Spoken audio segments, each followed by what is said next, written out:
Good morning, everyone. I hope you have settled in your places and are ready for a new day. Unfortunately, the last day of the YUFE Town Hall.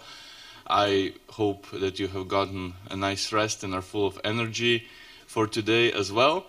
And it is my huge pleasure to announce our first speaker today, Dr. Dirk van Dam, a person that probably many of you have already heard about, a well-known expert in the higher education sector. And just to list some of his current roles, he's currently an independent higher education consultant, a senior research fellow at the Center for Curriculum Redesign in the US, advisor to the Flemish Minister of Education, etc. But in his rich career, he also used to be a professor at the Ghent University in Belgium and head of division at the Education Directorate at the OECD.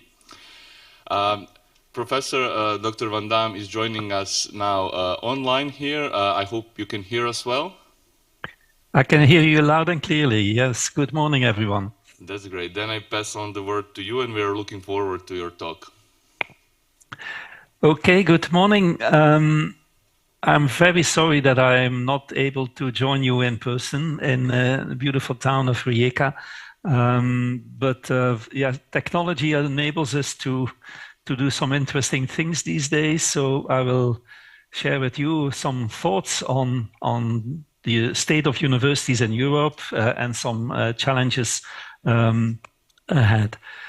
I have a PowerPoint presentation, I think for approximately 30, maybe 40 minutes. I'm very happy to share my slides afterwards if people are interested. They can be published, they can be shared. Anyway, all my data are in the public domain. What I would like to do this morning is focusing on what are the main changes and what are the challenges and also new challenges ahead for universities, especially in Europe. And this topic, of course, is a bit general, but I do believe that in the long and very rich history of universities in Europe, we are again at a kind of turning point. And I believe that let's say the university system, as we have seen it developing after the Second World War, is now, showing some deficiencies. There are cracks in the system which are becoming more and more visible. And I do believe that we are now slowly moving into another space, another era of universities in Europe. I do not believe that we are facing something for which the term revolution is adequate, or that we are facing huge challenges which might lead to the end of universities, as some people proclaim. But there are serious issues to be tackled. I do believe that we are facing a period in the coming years of real transformational change in Europe. But I also am very optimistic. I'm a true believer in universities and the historical concept and the strength of universities. I also think, and history allows us to say that universities have a huge resilience to survive. They can adapt to changing circumstances quite flexibly. They are old, but they are very flexible. So they can adjust to new demands. And that's why I am fundamentally optimistic about the future of universities. I will focus on four main big issues. First of all, a discussion on what I would like to call massification, the endless increase in student numbers. And the question there is, are we facing limits to the growth of universities and student intake? Second topic, very much related to that, on equity, opportunity, equality of opportunity, and fairness. A third topic, which is in my view the most problematic one, the battle between qualifications and skills, qualifications losing value and skills gaining importance. And then finally, more specifically on the European higher education area, where I think that after 25 years after the Sorbonne Declaration and then the Bologna Declaration in 1999, we have to acknowledge that we are not where the founders of that movement thought we would be today. So that's more or less the outline of my talk this morning. Massification.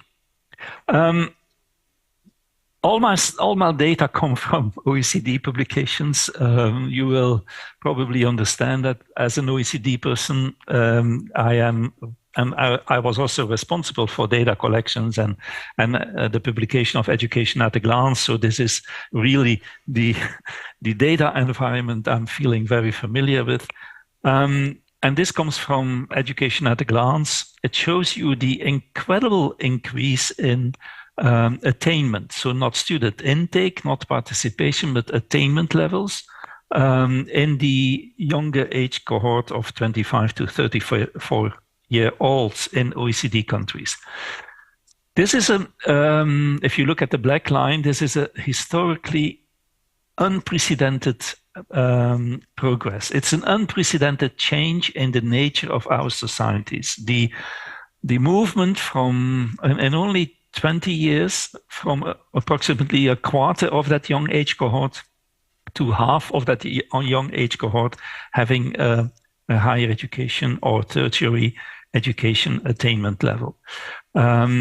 This is incredibly important. I do not think that people realize the impact of that change on the outlook of our societies, on politics, on social cohesion, and etc. I'm coming back to a couple of those issues. But this is a profound, really enormously important change, which some experts have called an educational revolution.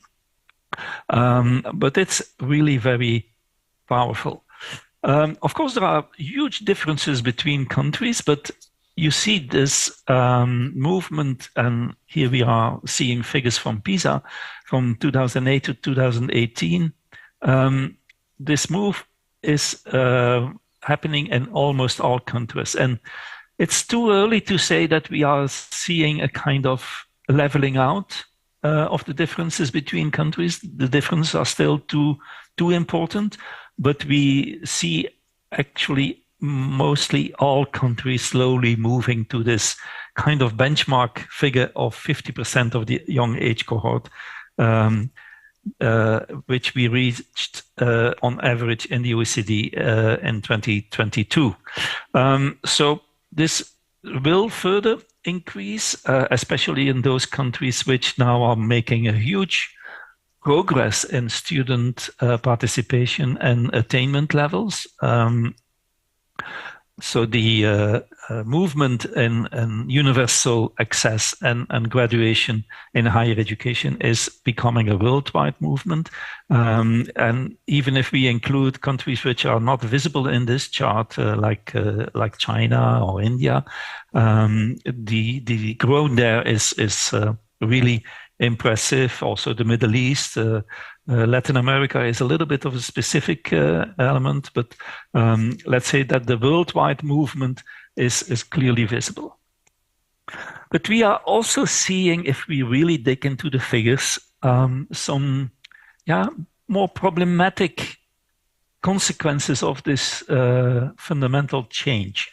I think most university people, university leaders, see more educated people as intrinsically beneficial for societies. And I think that they are not realizing that the consequences are also a little bit ambivalent. There are huge positive consequences. There are also huge problematic consequences. And I'm showing here one element. The high level of education attainment at the tertiary level has crowded out the mid-skilled in the labor market, which is really, really problematic. And I'm not hesitant to say that the growth of higher education attainment is the main engine of rising inequality in most countries. because it's not the low skilled which have decreased. Low skilled jobs have in fact increased, contrary to many predictions of labor sociologists. The percentage of people working in low skilled or unskilled jobs has remained rather stable over the past quarter of a century. So the increase in high skilled jobs has been paid by the disappearance of mid skilled jobs. And that's the famous labor market polarization thesis, which I think is very true. There are enormous amounts of data showing this kind of polarization. And it's also a crowding out effect. It's a substitution effect. Many jobs which were done by mid-skilled people are now taking in high-skilled people with a tertiary degree, even if the task content of those jobs has not changed. And so this is just pushing out the middle-skilled from the labor market and from jobs which could perfectly be done by people with a middle-skilled qualification. So this kind of tertiary qualification increase has changed the labor market fundamentally. And from my perspective, not for the better. This is again the same thing, and you see that, let's say between 2005, 2015, based on the CDFOP data, we see an increase in the relative position of tertiary educated people, mainly university people. But this is flattening out.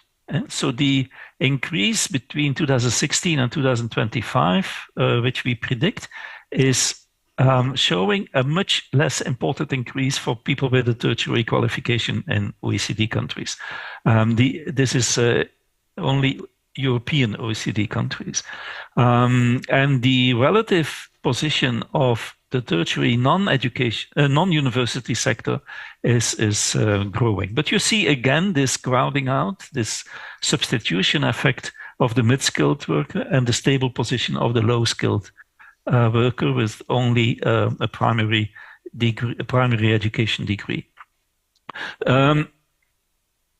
Actually, the labor market perspectives of university educated people are not looking very positive because of the saturation effects on the labor market, and the transformation of the economy and the labor market and the skills demand are not such that university educated people are automatically having a better prospect. Because it's often believed that more tertiary or more university educated people are pushing the knowledge economy and are pushing the innovation and the knowledge intensiveness of sectors. This is not true. This is a wishful thinking, very understandable, but it's not the case that what we see in the figures. The consequence of this is quite an important level of overqualification in our societies. And of course, you can really discuss whether the term overqualification is an adequate one. Maybe you say, well, people can never be overqualified. They can never have too high levels of knowledge and too many skills. And from, let's say, a more philosophical point of view, I would agree with that. But from an economic point of view, the overqualification is a real issue. Overqualification is the share of people in the labor market who say, I have a qualification which is much higher than what is needed in my current job. So it's self-assessment, and it can also mean underemployment. Underemployment, if your employment level is not at the same level of your qualification, then we speak about underemployment or overqualification. And yeah, we see that between 15 and 25% of the working population assesses itself as being overqualified. qualified. This is not negligible. It's relevant. And one of the reasons for that is that overqualification is leading to all kinds of problems. It's also a major element in mental health issues. It's a major element in skills erosion. People which are not using their skills in jobs lose their skills. That's just a very simple, fundamental statement, but it's so true, and it's also visible in those figures. You see that the people who work in a job below their qualification, they have lower skills levels because they lose their skills if they are underemployed. And yeah, this is true for many countries. You see this general phenomenon. In some countries, it's more outspoken than in others, but it's really a very important dimension. So my statement for until now has been, yeah, the incredible growth in tertiary attainment might be a good thing. It is pushing societies. It has certain consequences, which I have not discussed. For example, on health levels, people with university qualification are more healthy, not only because of selection effects, but also because of the impact of the education on their behavior. So the health issues are important. Political participation is beneficially influenced by university qualification, volunteering, etc., etc. But it has also negative consequences on social inequality, on pushing out the mid-skilled from the labor market polarization, etc. Looking at the future, because there is a little bit of a debate going on, but people are a bit hesitant to say that loud in public and also before the general public and politicians. But are we not recruiting at a level in the distribution of intelligence, which is making our job very difficult? This is very sensitive, but intelligence is distributed in societies in a normal way, with a normal Gauss distribution. And there are some researchers in the United States and in Australia which show that the massification of higher education is pushing us to recruit to lower levels of in the intelligence distribution. Again, this sounds very controversial and very sensitive, but it's something which has been demonstrated by the data. And if we look at the future, because of the decline in quality in secondary school education, which we see in PISA, the numbers of people with high levels of talents are dropping. So the students that we are now getting from high school in our universities have a lower level of excellence in literacy, mathematics, and science. The continued decline in quality of secondary school education is going to have an enormous impact on education at universities from now on and for the years to come. And this is quite tricky because it not only makes the teaching and learning practices in universities more difficult. It will lower the success rate of students, but it will also lead to very difficult discussions about graduation, about how to improve teaching and learning in order for people to succeed. So the future is not looking very positive if we continue to say that we need to further continue this growth pattern in massification. So what I would like to say is that after World War II, this path of ever increasing participation and attainment, in my view, is slowly coming to an end. We will not be able to continue this growth path in the coming decades. Probably we will further increase to maybe 55, maybe in some countries 60% of the young age cohort, but there will be a ceiling effect above which it will be very difficult to sustain this growth model. But the business model of European universities is based on growth. And I think that the business model of universities should be re-examined, because continuous growth is not going to happen in the long term or in the midterm even. The perverse effects are really important. I think university leaders need to understand and recognize that more than 50% of the young age cohort having a tertiary degree leads to more social inequality. Absolutely true in the figures, but it's not yet there in the understanding. So higher education is promoting social inequality. I think that universities should critically look at the continuous growth in student numbers as a measure of success. I see too often universities proclaiming when they have their student intake numbers, look at how good we are, look at how successful we are because our student numbers have increased. This is, I think, maybe very cheap propaganda, but it's not the way that we should look at student intake and graduation.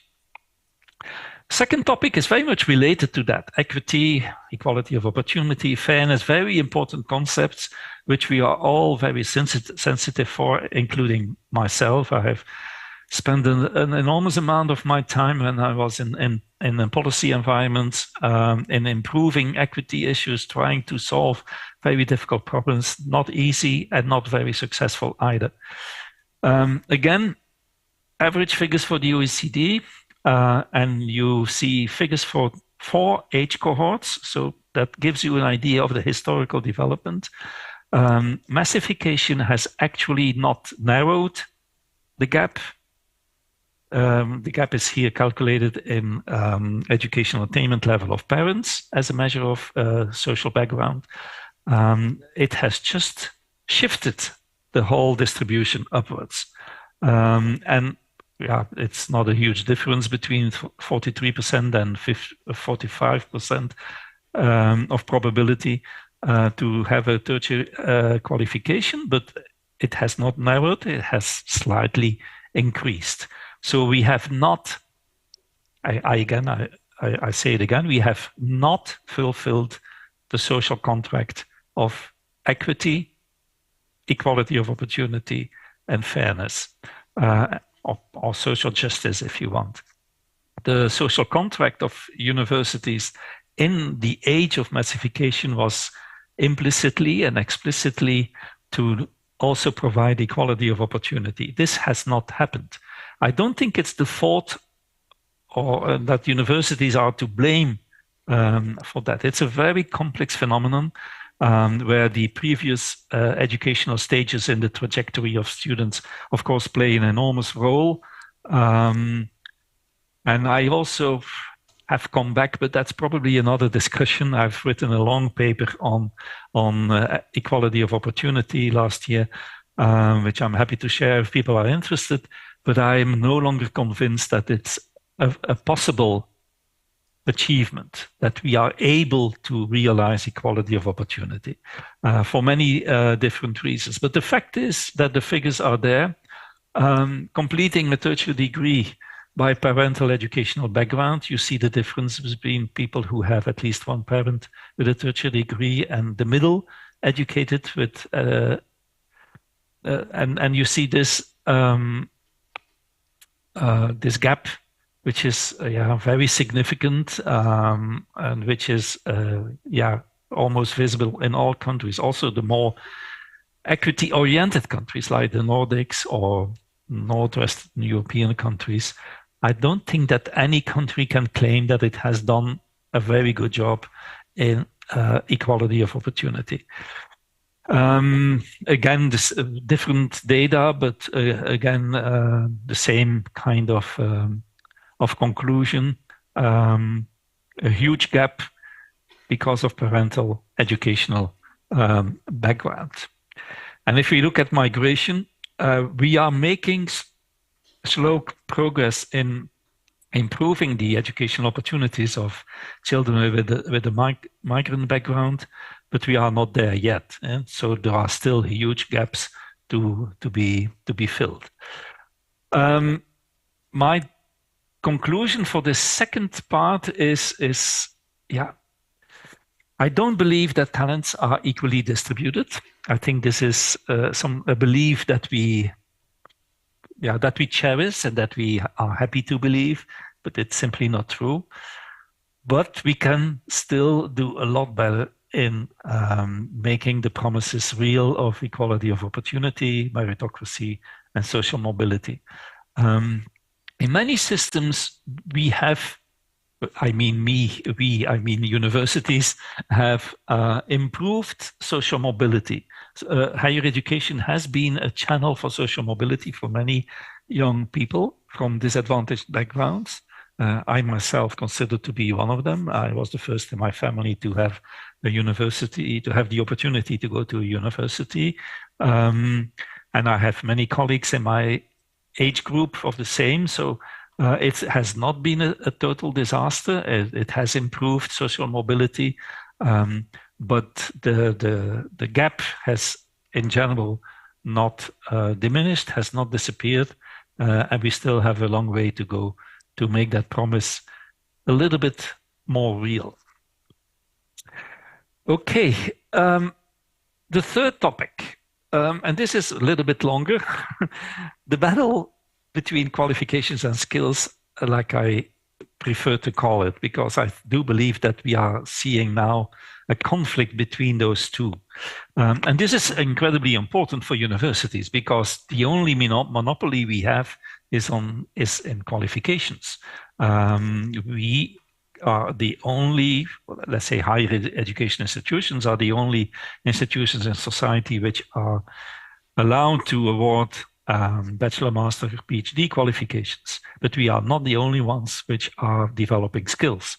So we are facing a reality where our monopoly is decreasing and our competition with other skills systems is increasing. I'm coming back to the massification first. And this chart is quite a sobering one. It compares two sets of data, the International Adult Literacy Survey in the 90s and the PIAAC data in the years 2010, 2012 to 17, actually. And you see that the enormous influx of higher educated people, remember in the year 2000, a quarter of the young age cohort, in 2020, half of the young age cohort. So the incredible influx of higher educated people has in fact not changed the skills distribution in society. These are literacy data. So the literacy levels have actually decreased. And you see the higher levels and the top bars are the years 2010, the lower bars are the 90s. I'm missing the legend here. But let's say you see decreasing numbers in the higher levels of literacy, increasing numbers in level 2, so the lower level of literacy. And of course, this is not only related to education. There are many factors in society impacting on literacy proficiency in society, but it is worrisome that the huge increase in qualifications has not provoked an increase in skills.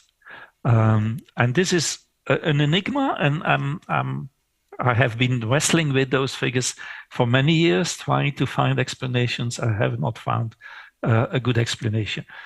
There are very few data about the learning outcomes of higher education students. This is most unfortunate, I think. We don't have a PISA for higher education. And this, because of I have to say, the resistance of universities. At UACD, we try to develop a huge survey for measuring the learning outcomes of students and graduates. This was actually aggressively, and I'm really using this word aggressively, blocked by universities. I have received letters because I was one of the proponents of that movement.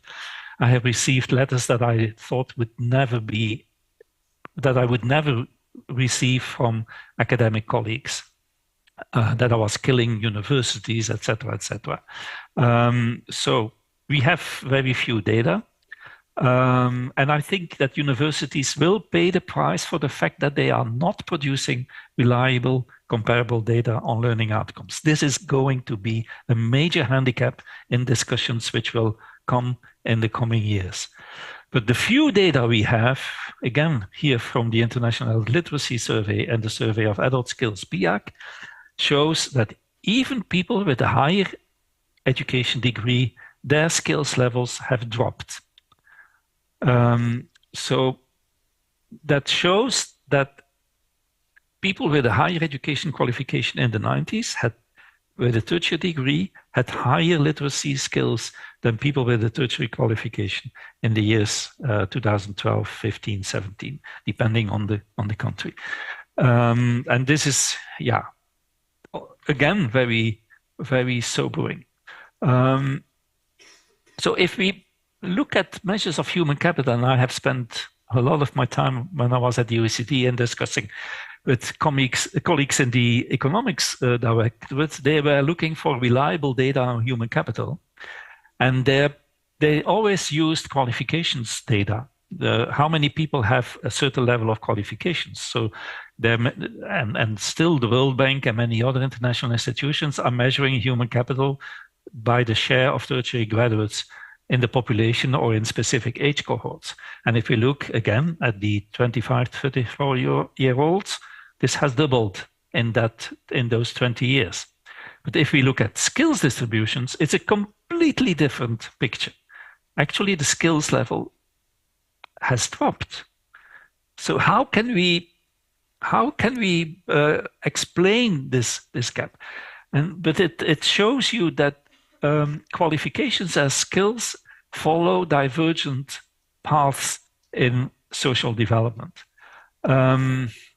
One of the reasons, of course, is that there still are huge discrepancies in the skills equivalent of a qualification between countries. Look at the difference between the literacy, here is numeracy, the numeracy skill equivalent of a tertiary qualification in Italy and in Finland.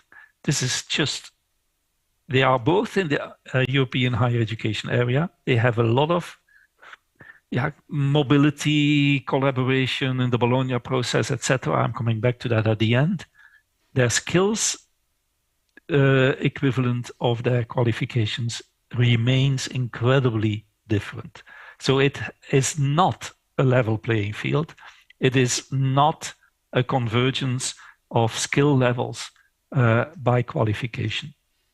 This is actually quite sobering. The consequence of this chart, and I have discussed this with many people in the economy, global business leaders, etc. Their conclusion is we cannot trust university qualifications any longer. I'm saying it very bluntly, but that's the way that they say it. We cannot trust university qualifications any longer because we don't know whether a person with that level of qualification still has the skills that we think are important.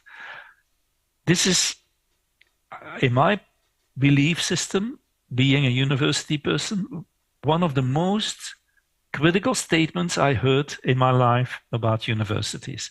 If the outside community, the business leaders, say that they no longer have confidence in university qualifications, this is really, really, really challenging.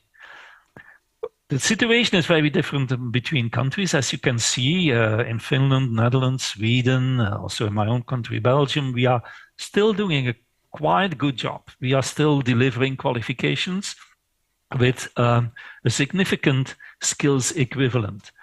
But on European level, and certainly not at global level, a higher education degree is not the global currency of talent. It has lost that position. And I'm quite worrisome for that. I give you a few examples, but there are many, many examples to underpin that statement. There is actually a website where you can follow the global companies that are not longer asking for a university qualification for a high skill level job. The IT sector is a little bit a specific case in point, but there are many other companies, even outside the IT sector, that no longer require for a college degree or a university qualification. Actually, yeah, you see that in many countries. Well, the movement is certainly very prominent in the United States, but also in UK, Australia, and is now coming from the Anglo-Saxon world, also visible in other countries.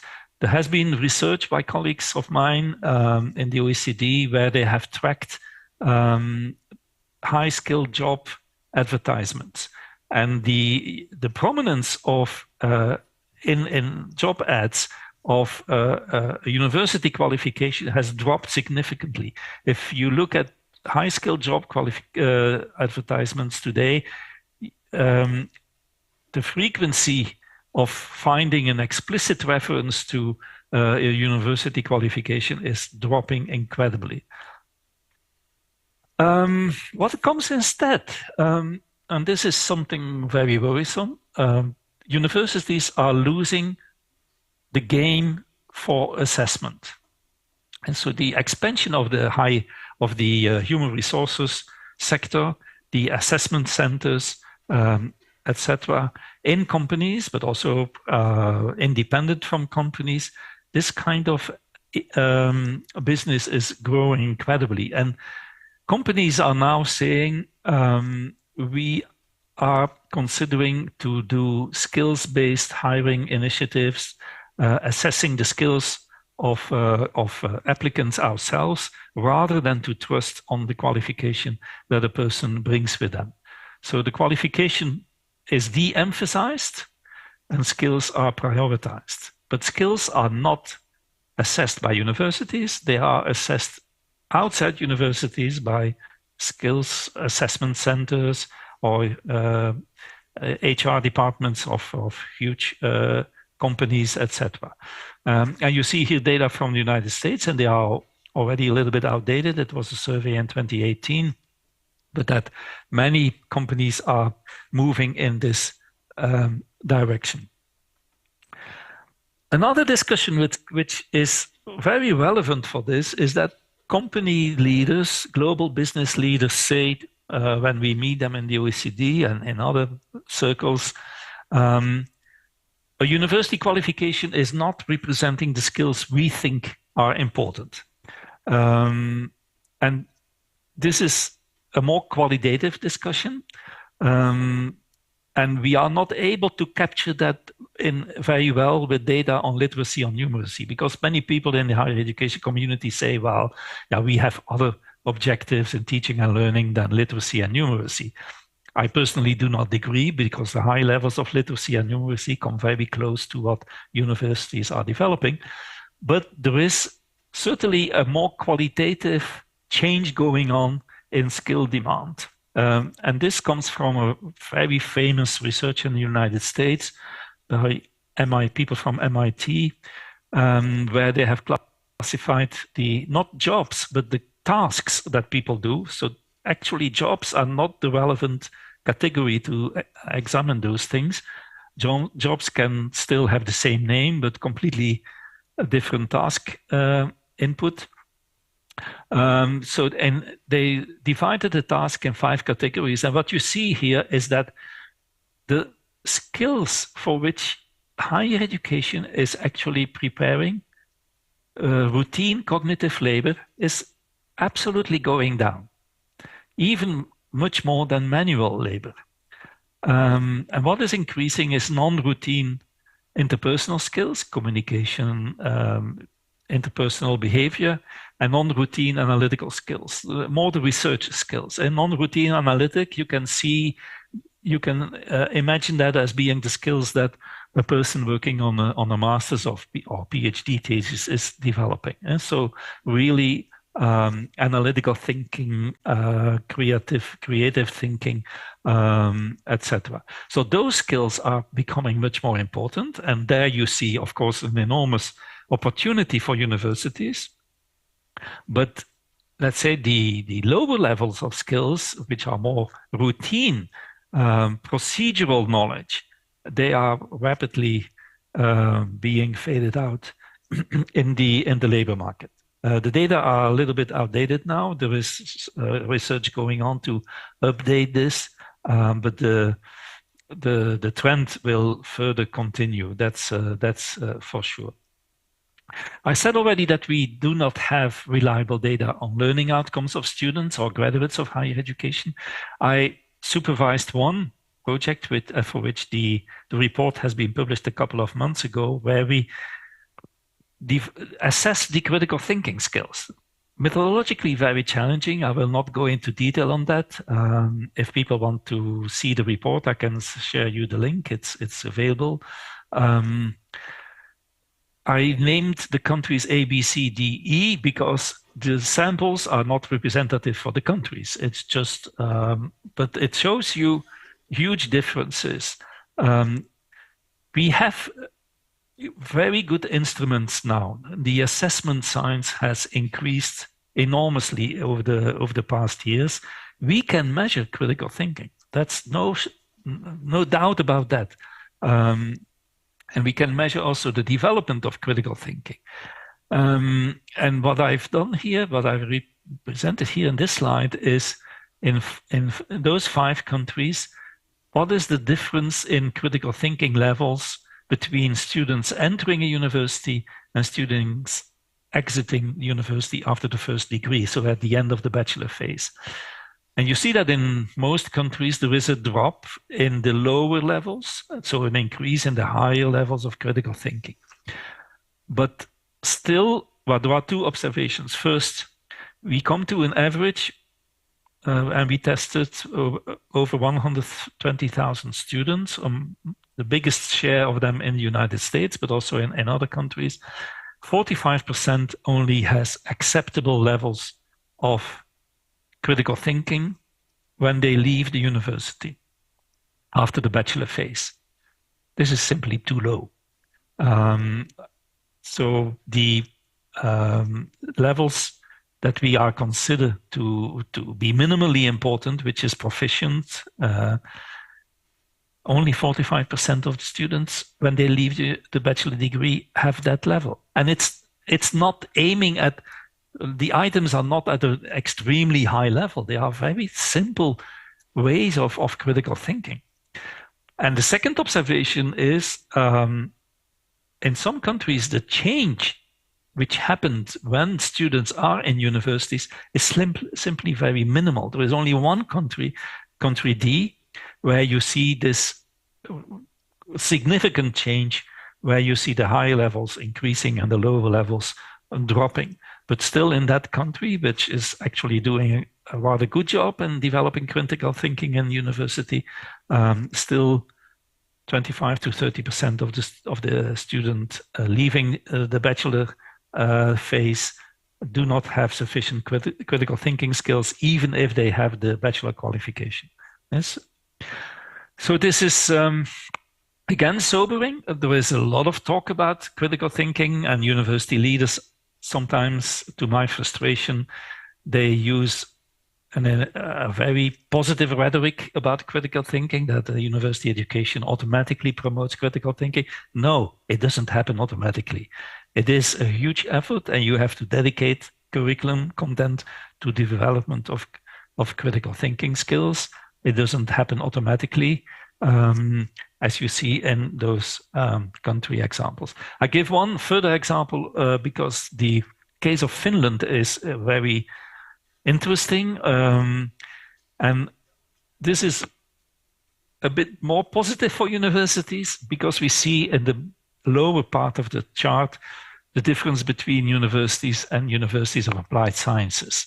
And so universities, academic institutions do a much better job than universities of applied sciences. This is the total score. It's not the difference between entering and exiting students, but the overall score. So the academic education has really an important strength. And my belief is that it can do a lot better in developing that strength and in developing data that make it visible to the outside community that critical thinking is indeed a learning outcome which is realized for the better or for the worse in an academic education. These data can be very powerful because the fact that business leaders say we don't trust academic qualifications any longer is also because they don't have reliable data. We have only very superficial, fragmented data. Another area of discussion is, of course, social emotional skills. So the development of the person, more holistic view of teaching and learning. And also there, we don't have a lot of data. We try to do so in the OECD to develop assessment of social and emotional skills. But we are not there yet. We don't have a PISA for social emotional learning. What I'm showing here is based on psychological research in different age cohorts and based on meta-analysis of a huge number of data collections. And you see that in the typical age period, these social emotional skills are indeed increasing. So between, let's say, 19, 20 and 25, and so the age in which students are in higher education institutions, you see that even on the level of the whole population, and not all of the people examined here are in higher education, but in this age cohort, there is increase in at least 3 of the 4 main constructs of social emotional skills, which are in the big 5, the famous big 5. So agreeableness, conscientiousness, which is the most powerful. Conscientiousness is heavily related to success in the labor market, success in life satisfaction, etc. And then emotional stability. Not with openness, which is a little bit strange, because we also have this as part of our belief system that an academic education is opening your mind, but openness actually is developed in the previous stages of the educational journey of a person, not in higher education, at least if we are able to believe these data, which are based on huge samples and a very interesting meta-analysis. So the question for this section is, does higher education still prepare people for jobs? It's a kind of title that you see in let's say the business press and many specialized outlets popping up more and more. This comes from Harvard Business Review and quite a devastating article in 2019, which came to the conclusion, no, we cannot trust universities that they are preparing people for the jobs of the future. So my concluding comments for this part, the devaluation of the power of qualifications is real, is not sufficiently recognized, is not addressed. Degrees and qualifications lose their signaling power of skills that matter for life. The shift in assessment, moving from universities, outside universities, to the workplace or to specialized institutions. And so I expect students to say, well, maybe I don't take the exams anymore. I will go to a skill assessment center. And with that skill assessment, I have a better opportunity on the labor market than with my degree. This is already happening in some sectors. It will become universal in the years to come. And then the skills which we all think are very important, critical thinking, social emotional skills, non-routine capabilities, they are, even with the low amount of data that we have, they are very important. We don't know yet, or we have reasons to doubt that they are effectively developed in universities, but they should get much more prominence in thinking about curricula and in not only in the rhetoric and not only in speeches proclaiming the importance of critical thinking, but really in the teaching and learning exercise. And finally, but this is not such a long story, the broken promise of the European higher education area. And this is maybe a little bit coming closer to the topic of your meeting. I am at least I have been a big believer in the Bologna process. I have implemented the Bologna Declaration in my own country in legislation and in all kinds of regulations in the years 2000, early years of 2000, immediately following the Bologna Declaration of 1999. So I was a big believer. I must say that I'm hugely disappointed. It has not produced the outcomes that let's say the pioneers, me and my colleagues at the time, expected. Of course, there are very powerful drivers of internationalization. I think research collaboration is going rather well. Mobility, the common qualification frameworks and the bachelor, master, PhD system, common quality assurance arrangements, recognition of degrees, credit transfer systems, and maybe the most powerful driver of internationalization and globalization, of course, are the rankings, which we might see as hugely controversial. And I think a lot of the criticism is true, but they are there. They have a huge impact. They have a huge impact also on student behavior, certainly on mobility. So these drivers of internationalization are very important. And the Bologna process has further strengthened those engines of internationalization. But the world is changing. This is showing you what we expect between 2013 and 2030. The share in the total population of higher educated people of each country. And you see here that the huge expansion of higher education attainment is happening in Asia. The share of the United States is shrinking a little bit, but the share of Europe is also shrinking. So the global talent pool is changing dramatically. And there is a huge shift going on, especially to the east. This is I'm showing you this to give you also the global perspective in our discussions in Europe, because I think our discussions in Europe are sometimes very Eurocentric. If somehow the world stops at the borders of the European Union or the borders of the European higher education area, this is not the case. We have to frame our discussions in what happens globally.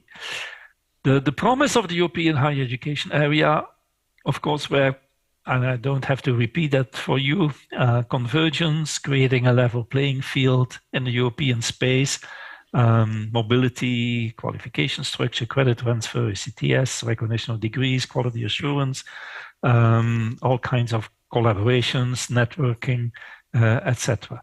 And this was fostered and is still fostered by a strong European level of policy development, intergovernmental in the Bologna follow-up group, and also by the European Commission, which actually has taken over the leadership in the Bologna process, much to the frustration of many people in national government circles. The role of the European Commission in the Bologna process is not uncontested. I don't think it's hugely beneficial, but that's maybe another discussion. And I'll show you again the slide that I showed you a couple of minutes ago. If we make abstraction from non-European countries, we don't see yet evidence of a level playing field. The investments that were made in enabling countries to catch up with the most developed countries in higher education. I think they have been beneficial in parts of Eastern Europe, but not in Southern Europe, and certainly not if we look at Europe as a whole. There is still an enormous amount of efforts to be made in order to say that in Europe we have a level playing field in higher education. This is not true in the data on educational attainment and the skills that people have with a qualification. It might be true on educational attainment, and it's a much more rosier picture. If we just look at how many people have a university qualification or a tertiary qualification, the data, it's more promising. But if we look at skills, the data are very sobering. But also if we look at other output indicators, this is about patents per number of inhabitants. This picture comes from data from 2015, but it's not different from the picture that we would have if we would, say, take the picture in 1990. The strong centers of knowledge production are still the same. And you see the completely white area in Eastern Europe. Despite the Bologna process, we have not been able to develop higher education research output in Eastern Europe, and certainly not in Turkey and other parts of the European higher education area, even not in big parts of Spain, exception made for Catalonia. So this again is sobering, and I can give you many other output indicators to show you the geographical distribution over Europe. It is simply not true that we have created one shared, beautiful, level playing field in the European higher education area.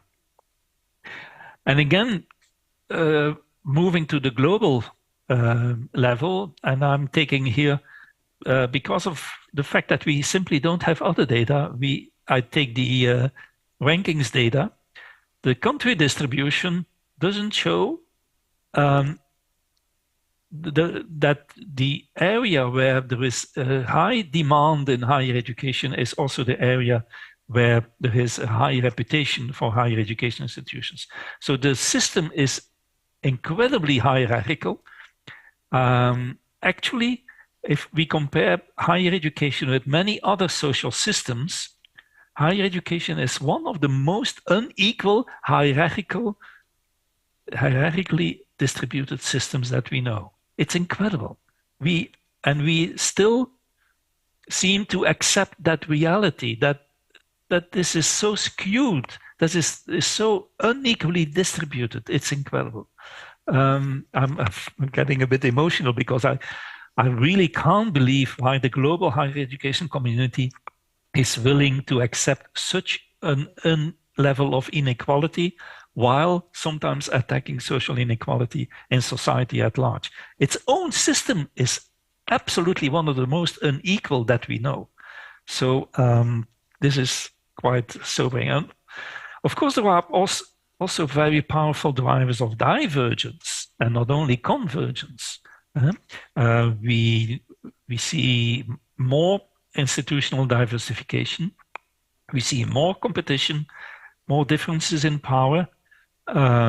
We see also increased levels of political resistance against globalization, against internationalization, against migration.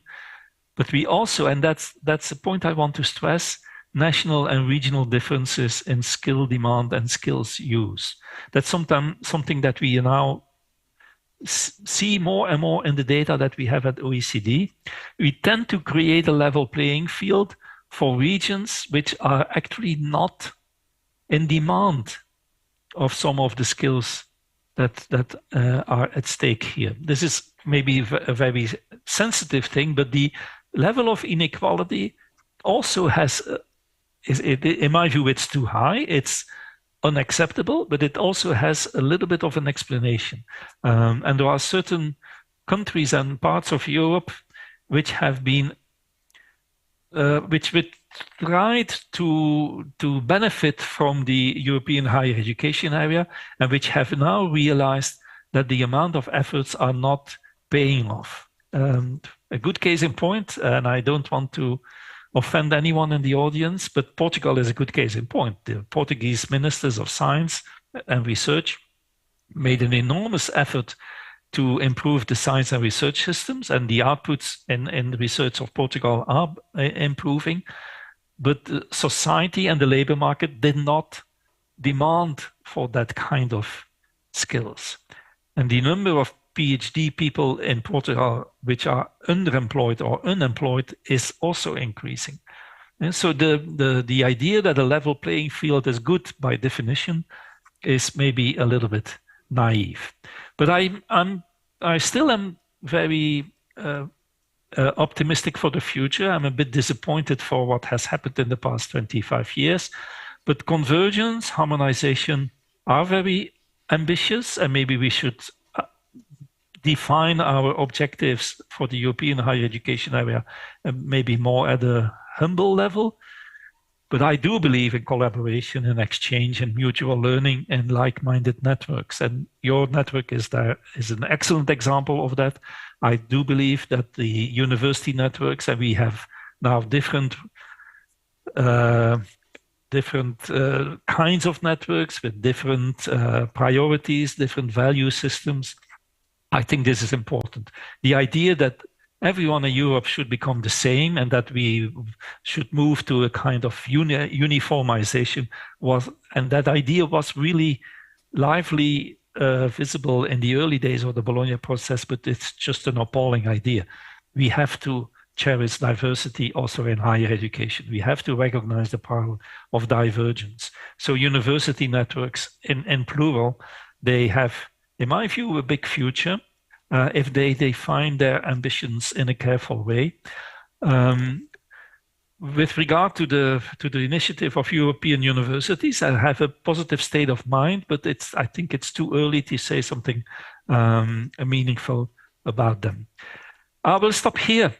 Sorry for taking a little bit more time. I think I've spoken for 45 minutes, which is long, but thank you so much for your attention, and I'm happy to take any questions if you have the willingness to give me some questions. Thank you so much.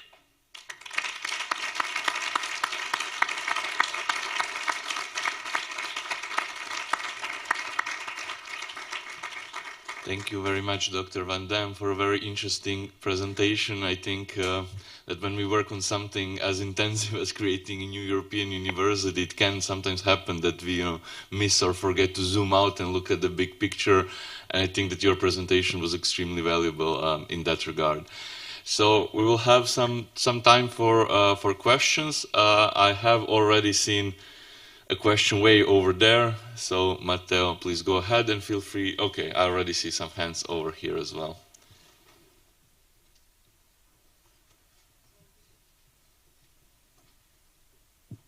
Thank you very much. I'm Matteo Vespoli, President of the European Students' Union.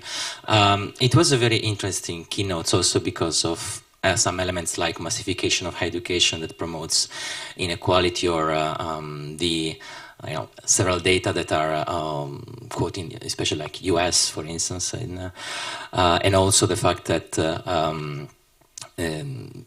basically the broken promise of the massification of higher education is not linked apparently to previous inequalities of the school system and previous social direct or indirect social selections that happen before entering university.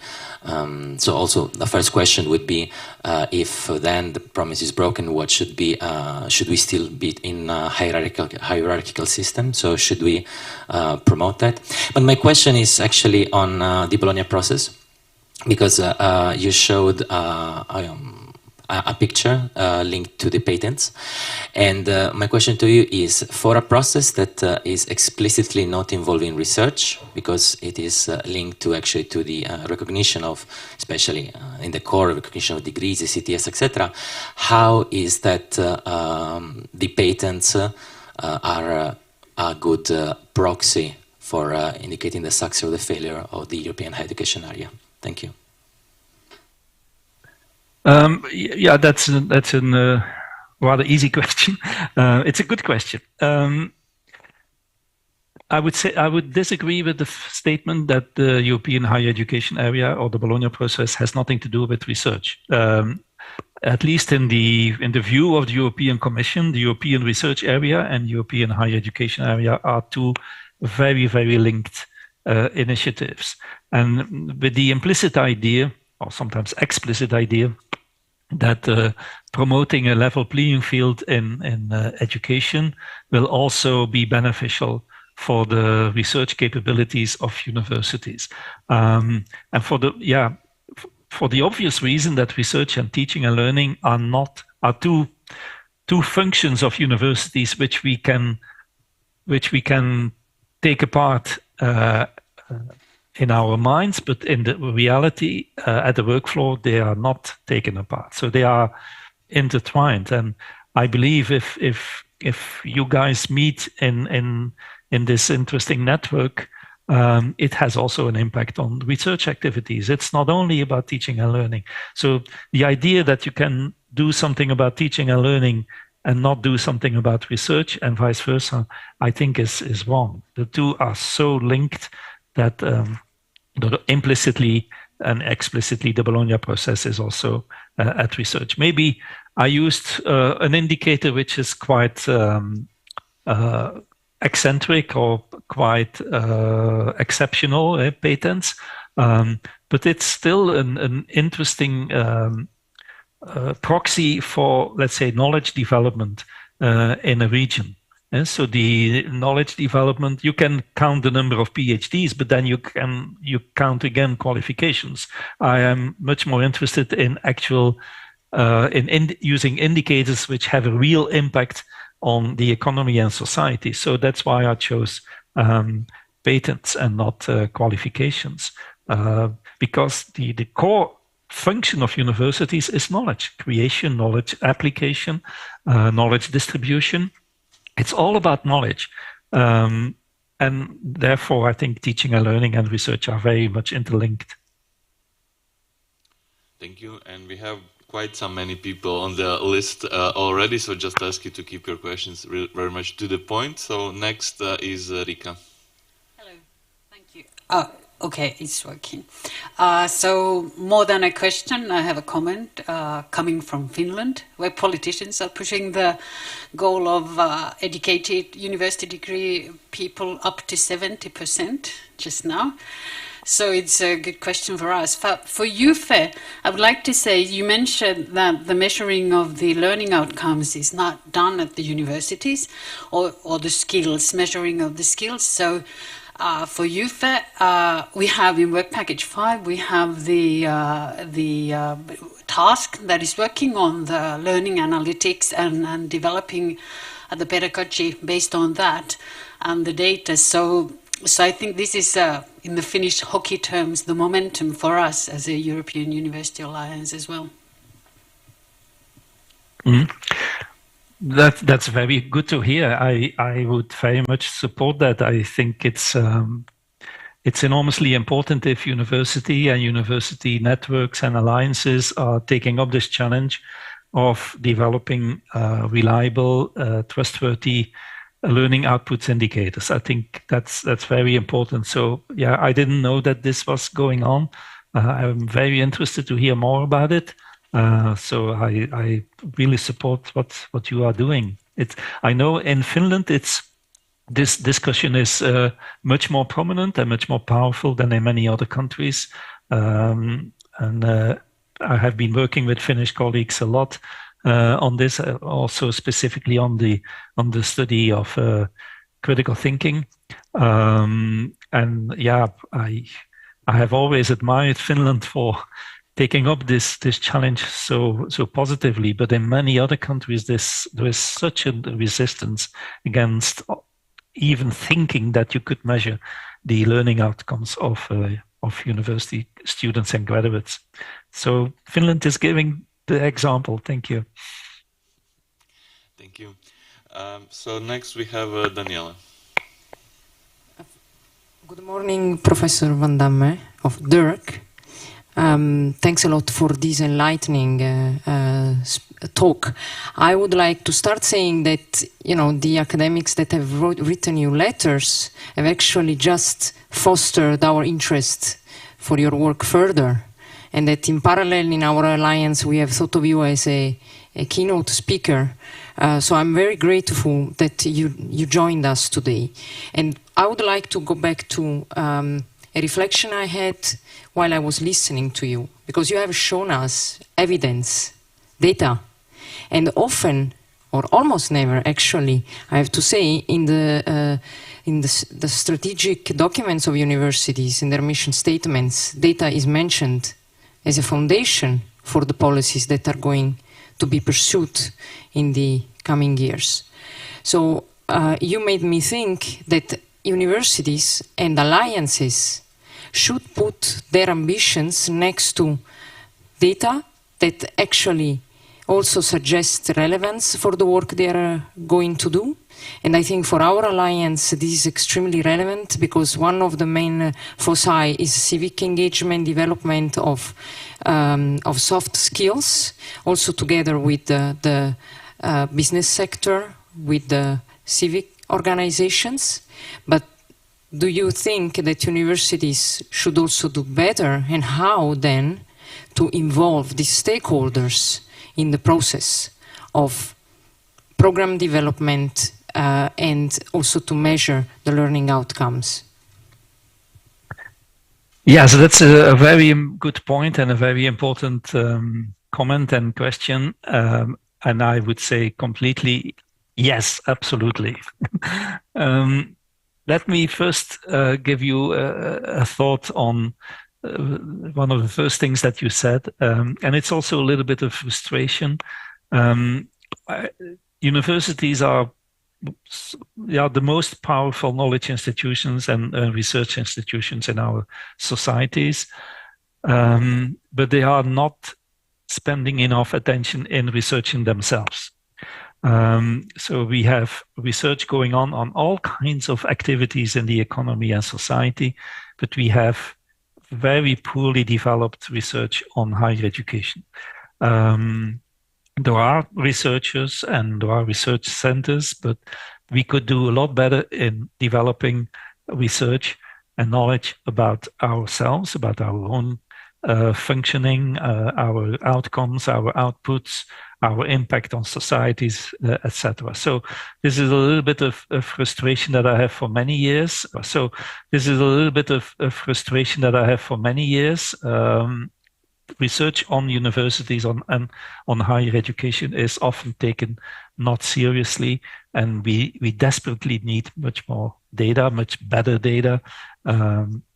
So that's something I support very much. But then your actual question, I am a big promoter of the idea that universities should talk more systematically to the outside world. Both the economic actors, businesses, all kinds of economic actors or social partners, but also civil society.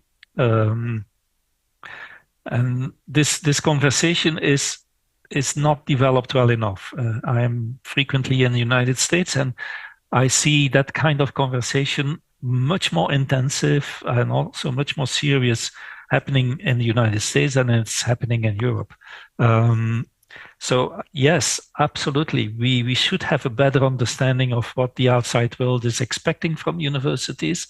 We should take their comments seriously when we revise and design curricula, teaching and learning modes. We should include outside experiences much more radically in curriculum development, field work, service learning, that kind. They are becoming more prominent. There is a lot improving in my view, but we can still further develop that idea. Thank you for mentioning that. Thank you.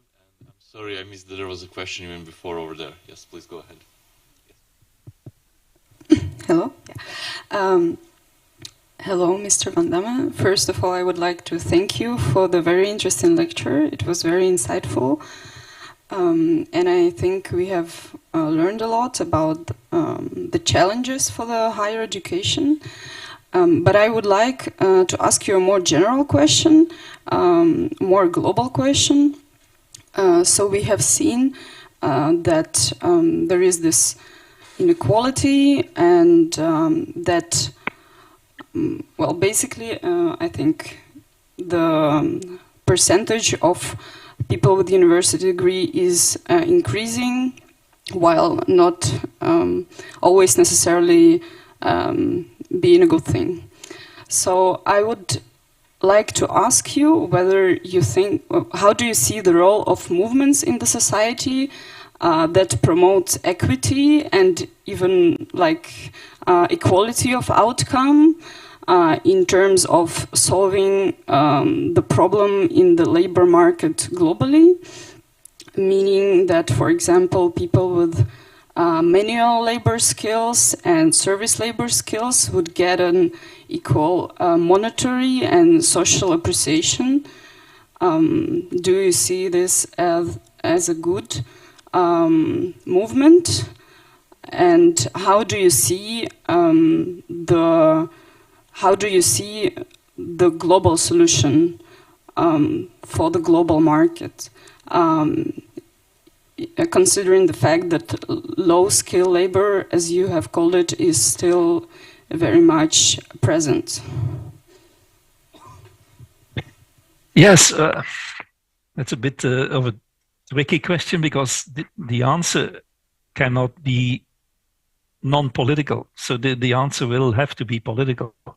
It depends on your vision of societies, the priorities that policies should take. And yeah, I am a person of the left. I'm a social democratic person. I do believe in equality of opportunity, but I'm not in favor of naive conceptions of equity. That would be a long conversation. And again, I'm referring to a paper I've written on various concepts of equality of opportunity and equity and social justice. But for example, I do not believe in equality of outcomes. I think equality of outcomes is a very disturbing concept. I believe in equality of opportunity and in fairness. I think these are the concepts that we have to work with, and inclusion as well. So inclusion and fairness are for me the core concepts and the core political objectives for policies today. Maybe coming back first to my statements on the perverse impact of massification, because I'm really concerned about social cohesion in our societies. And so the gap between higher educated people and lower educated people is increasing, and is also increasingly driving the inequality in many other domains. We see that in health, we see that in income, we see that in housing, we see that in many other fields where you have unacceptable levels of inequality. So the educational inequality in our society is becoming the main driver of inequality. And that's different from, let's say, 20 years ago, where income inequality was the main driver. It's no longer income inequality, it's the educational inequality, which is the driver of many other forms of inequality in our societies. But from a macro social point and political point of view, as you might have noticed, I really put very big question marks against the idea that we should endlessly promote higher education participation and graduation, because that will have a high price on social cohesion in our societies and on the increasing social inequality. So I think this is a political debate. The Finnish colleague said that in Finland, and there are many other countries who use the same benchmark figure of 70% of the young age cohort should have a higher education qualification. Switzerland has made the same kind of statement, and there are many other countries following. But there are also countries really very hesitant. It's not a debate which is in the public domain. Maybe it should be, but I know from many ministers that they are really doubting on should we really move to 70% of the young age cohort having a higher education qualification.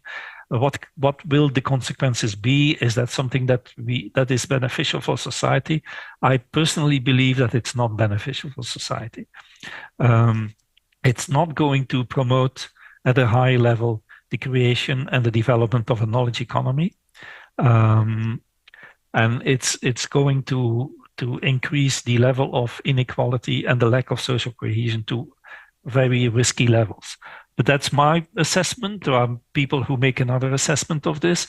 But I do believe that this is a serious conversation where I would like to hear the voice of university leaders much more prominently, because university leaders give the impression, and that's a little bit of a criticism from my side, that they are only interested in more growth, because that's the business model that they have. And I understand that growth is the only way that they can generate more income, but we should find ways where growth is not the driver of more income for universities. Universities deserve to be decently funded, even if they are not looking for more growth.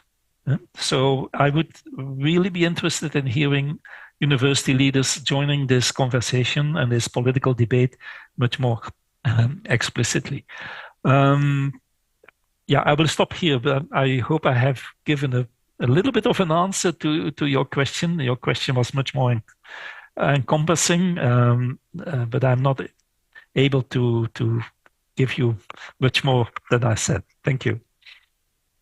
And we are already running out of time a little bit, but let's take just a few more short questions. Next on the list, Professor Matej. Yes, I will be speaking in the immediately following panel, and I was planning to say a few critical things about higher education policy in Europe. But after listening to Dirk, I felt like if the situation is really so grim in European higher education, it feels like we should all go home and commit harakiri.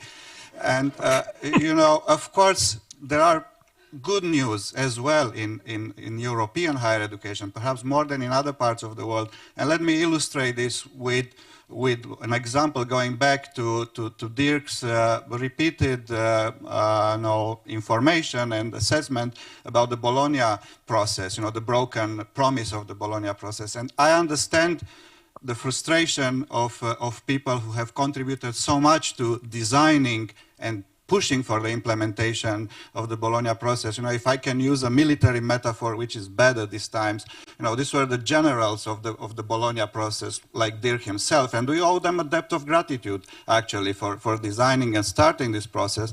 But as a foot soldier myself, or as a researcher, kind of front correspondent, war correspondent, I have seen tremendous progress, things that would not have happened otherwise in European higher education, East and West, a lot in the East. It is true what Dirk said about patents, but the face of higher education has changed fundamentally in Eastern Europe.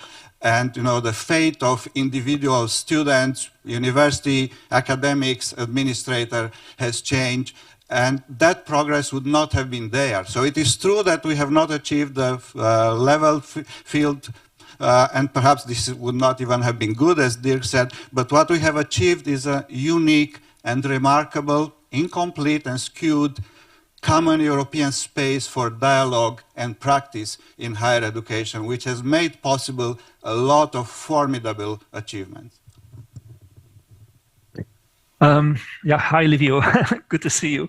I fundamentally agree. I think it is a little bit of personal frustration, as you said. And when I see old colleagues from that period, we share a little bit that kind of frustration of, the dreams we had, they were probably too naive, but they have not been fulfilled. But it's true, we underestimate the real changes that have happened, and maybe the real changes on in the actual institutions, in the networks, are much more important than we see in our data. And I do believe that, especially in Eastern Europe, there is now a kind of fruitful space created where in the years to come many different things will come into blossoming. So I actually share your view, and sorry if I have been a little bit too optimistic, but let's say the policy objectives and the expectations about the future in 99 were really in 25 years time we will create a level playing field, but I also believe that these objectives were probably not well thought through. They were very political, they were very aspirational, but also rather naive, and I've come to the understanding that maybe diversity at an institutional level, but also at the country level, is perhaps not something that we should necessarily see as absolutely wrong.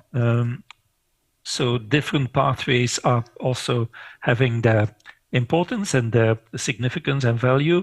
But at the same time, I would wish that in another 25 years, we would be much further developed in creating a level playing field, that let's say the headquarters of research, knowledge, creativity, innovation, etc., are not only Germany, the Netherlands, Sweden, Belgium, France, but that many other countries are joining on an equal level and equal playing field this development. That would be my wish for another quarter of a century, and I do believe that we have to frame our objectives of the process in much more realistic ways and in ways that are achievable and that are really workable.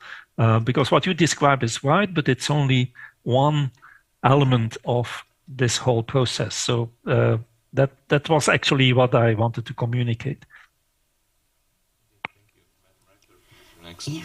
Thank you. I'd like, to be short. Thank you, Dr. Van Damme, once more, from my side. I have actually a question about the gap between qualifications and skills.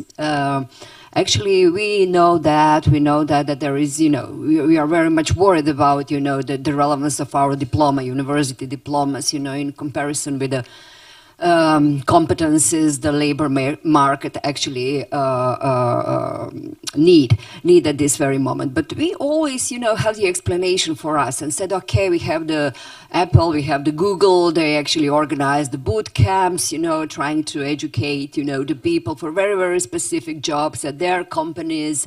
And we do not what university would not like, to be such, to produce the skills for the year or two, or I don't know, free and then reskill and then upskill. But universities, need to produce, the competencies general.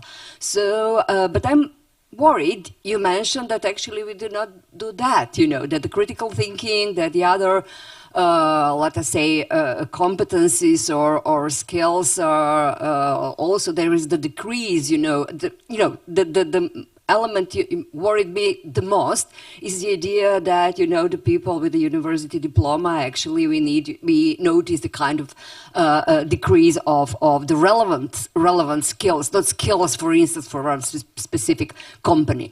So I'm just wondering about your opinion. What's happened? What's happened with the universities? You mentioned, massification, something like that.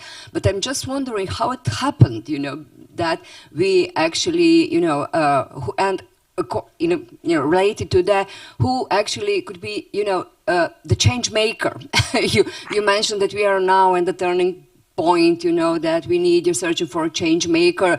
We cannot rely definitely on the politics or something like that. But yeah, so I'm just wondering, what do you think as the solution in that sense? Thank you.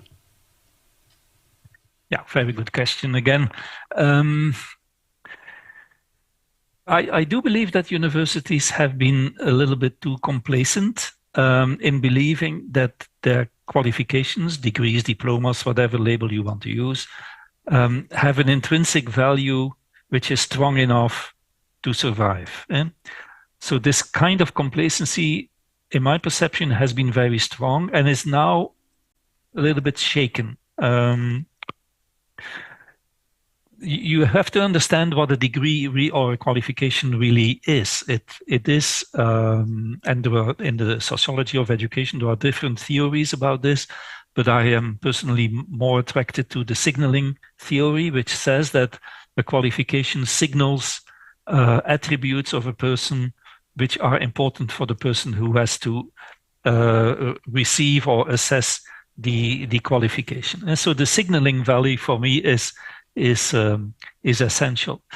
And as long as the labor market actors, which had to evaluate a degree, were confident enough that a degree is indeed signaling a certain set of skills that they value, there was nothing wrong. I don't believe that what is wrong has to be situated at the side of the universities. It is the economic side who has become much more understanding of skill development, skill needs, etc. The whole skill revolution has taken place at the side of the economy. So they started to question, yes, but is our belief in the value of a qualification, is that still warranted? Because we experience also many people who don't have the skills, but who do have the qualification. So that kind of understanding has led to the emergence of the human resource development and creation of human resource departments in companies. This is an important community. These people speak to each other. And it's a community with which universities very rarely have systematic relationships. So this conversation is not a shared conversation. And that is something which can be improved. I would completely disagree with your statement that companies and HR people are only interested in the very utilitarian short-term skill needs. This is simply not true. This is, and sorry if I'll sound a little bit unpolite, but this is typical a belief of a university person, which is not supported by evidence. Let me summarize the general view of industry leaders. They say we value the skills that will be important in 5 to 10 years' time, because we are not recruiting a person for a high-skilled job to do something immediately fruitful for us, because we will train themselves for what we need now. What we need is someone on whom we can rely for the 5, 10, 20 years to come. This is a much different idea about skill development than what people in universities think that those people think. So it's a classical example of cognitive dissonance.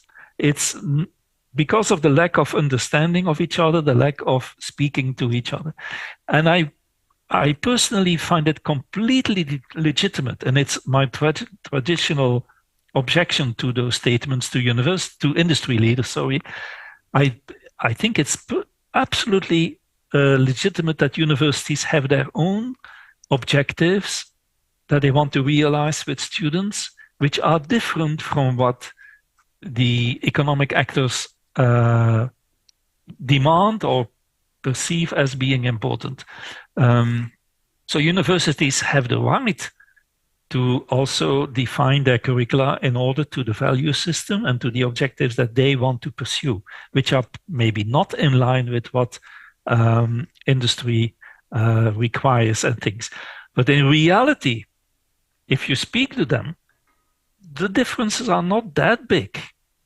They all value knowledge. They all value creativity, critical thinking, etc., etc. So the differences are not so big between the rhetoric of industry leaders and the rhetoric of university leaders.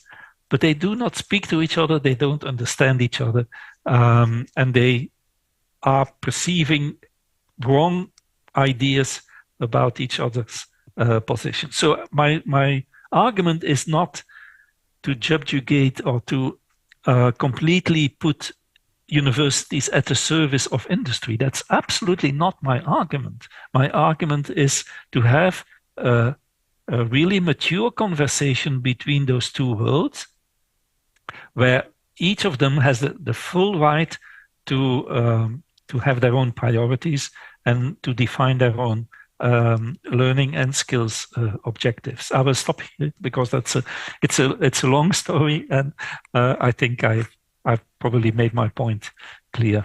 Thank you. Thank you. And I know there have been many more questions. I'm really sorry about that, but we do have to stick to the schedule. So we'll have to close this session now. Dr. Van Dam, thank you again very much for your contribution, and I'm looking forward to perhaps one day also having you physically with us at one of our YUFE events. And yeah, so let's please give a round of applause.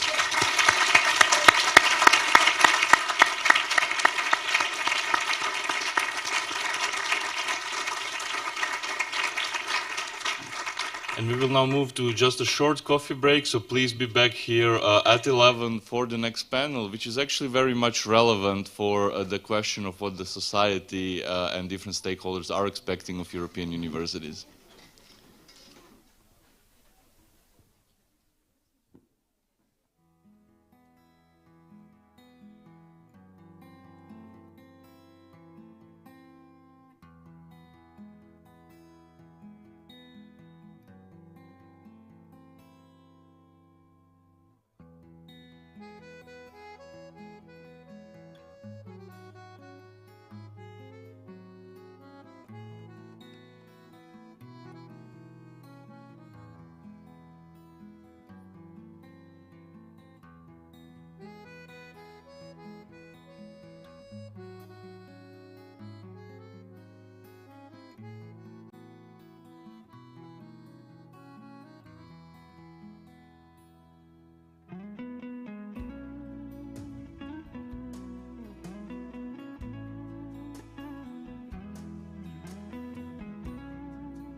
Can I please ask you all to take your seats, because we will be starting with our next panel, as I said, something very much relevant to the talk that we have heard this morning. But without further ado, I would just give the word to our moderator, Dave Briggs, from the University of Essex, to introduce the panel. Good morning, everyone. I apologise. Everybody's probably tired of my voice this week already, and now you get to hear it on a microphone as well. My name is David Briggs. I'm the Deputy Dean of Partnerships at the University of Essex and the Institutional Coordinator for YUFE, and I'm very pleased to be leading this discussion on how we can achieve the European education of the future, specifically through the university alliances. I now have the task. I spoke to one of my colleagues from Spain yesterday who said that I'd had it easy this week because I was conversing in my mother tongue. Now, and I apologise to my esteemed panel members, I will try and pronounce their names to the best of my ability, which is difficult in a RP English accent maybe, with my broad Essex dulcet tones, so forgive me. I'm going to try my best. So first of all, I've got Professor Herman van Gotem, the rector of the University of Antwerp, and our colleague in the YUFE Alliance. Next in line is Matteo Vespa, who's joining us from the European Students' Union. And when we move to him in the discussion, hopefully, and I look round for our very vocal students that we've had this week, and I've provided warnings that there will be some probing questions, but the societal impact of the alliances and the education and student participation. Next along the line, I have Professor Liviu Mate, Head of the School of Education, Communication and Society at King's College London. And last but not least, I have His Excellency, it's the English bit that I'm actually struggling with. His Excellency Hendrik Jan Voskamp, the Ambassador of the Kingdom of the Netherlands in the Republic of Croatia. And Mr. Ambassador, if I can ask you to lead off the conversation today. Thank you.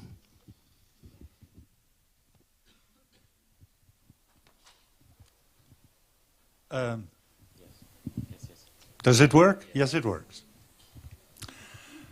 Distinguished guests, dear students, ladies and gentlemen, I feel honored to be here, perhaps as the odd one out, because I'm not an academic nor a student. I'm just a simple diplomat. And I will be speaking as a private person, so not as the Dutch ambassador, but as a private person, which allows me to perhaps say something more provocative than I would be able to do in my official function. I feel honored to have been invited to participate in this discussion, a discussion between students and academics. It reminds me of my own country, where currently a debate is underway, and you heard something from the Dutch colleague from the Maastricht University on the issues that we are struggling with in our academic circles, referring to the negative side effects of internationalization of academic education. I will briefly return to that later. I have, although I am a diplomat, not been completely separated from academic life in my career as a civil servant, as a diplomat, having given guest lectures for the last 30 years at various universities in the Netherlands, but also abroad, also here in Croatia. Here I am continuing this practice, which allows me to stay in touch with developments, not only in academia, but also in particular even to stay in touch with the views of ever younger generations of students, ever younger from my perspective, because many of you are, from my perspective, very young. But I found it very rewarding, and I can assure you that in the Netherlands, students do not hesitate to be provocative, so I can deal with that, so you may be provocative as well regarding myself. Now, I myself, I date, so to speak, from the Stone Age, not only because I'm an old man, but also because I went to university before there was structured international academic cooperation. When I was a student at the University of Amsterdam, there was no Erasmus program. There were no European university alliances. To me, as I've witnessed later on, the Erasmus program was as simple as it was brilliant: to promote international academic exchange among students. But I was already then too old to benefit from that. I found a way to deal with this shortcoming in my education, however, when I applied for a grant to do PhD research at the European University Institute in Florence, in Italy, where I, as a Dutchman in Italy, wrote in the English language a PhD thesis on French and German early modern history. This institute, although focusing on postgraduate research, remains a symbol of the notion of European education, avant la lettre, as you might say. The concept of this institute had been debated for 20 years because there were all sorts of sensitivities in various European countries. But the institute started its work in the mid-1970s, and promoting international academic cooperation in the mid-70s was still an uphill struggle. So we have come from far, and that is also a compliment to the achievements also of the YUFE organization. At the same time, this institute symbolized a return to a practice quite common in the Middle Ages or in the Renaissance. Then students would travel all over Europe and study with various professors. The only real difference, if you look at our current ambition, the title of this panel, to achieve the European education of the future, is a linguistic one. Because in the Middle Ages, Latin was the lingua franca, and now English is. But let me be clear, as a matter of principle, I can only welcome the growth of forms of international academic cooperation like YUFE as structures that facilitate the broadening of both academic teaching and the quality of research, an exchange of experiences while providing students with a broader outlook on the world.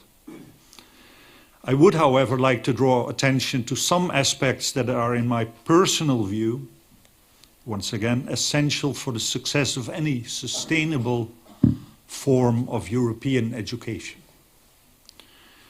First of all, there is the issue of what I call academic rigor, the touchstone of all academic education, to strive for the highest levels of quality while providing ample opportunity for talent, irrespective of the structures of international cooperation and quality control. Centers of excellence, words so often heard, should never become hollow expressions. European university alliances should be built and developed on this sound foundation. And I would say no compromises there, please. Second, and not unrelated to the first point, is the issue of financing of academic research and international cooperation. We all know that output financing runs the risk of lowering standards in order to qualify for more funds.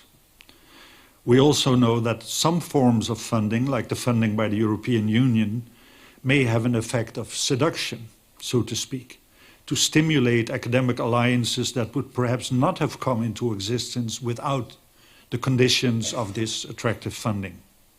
One may argue, what's the harm in that? But I believe it is important to remain aware of this aspect.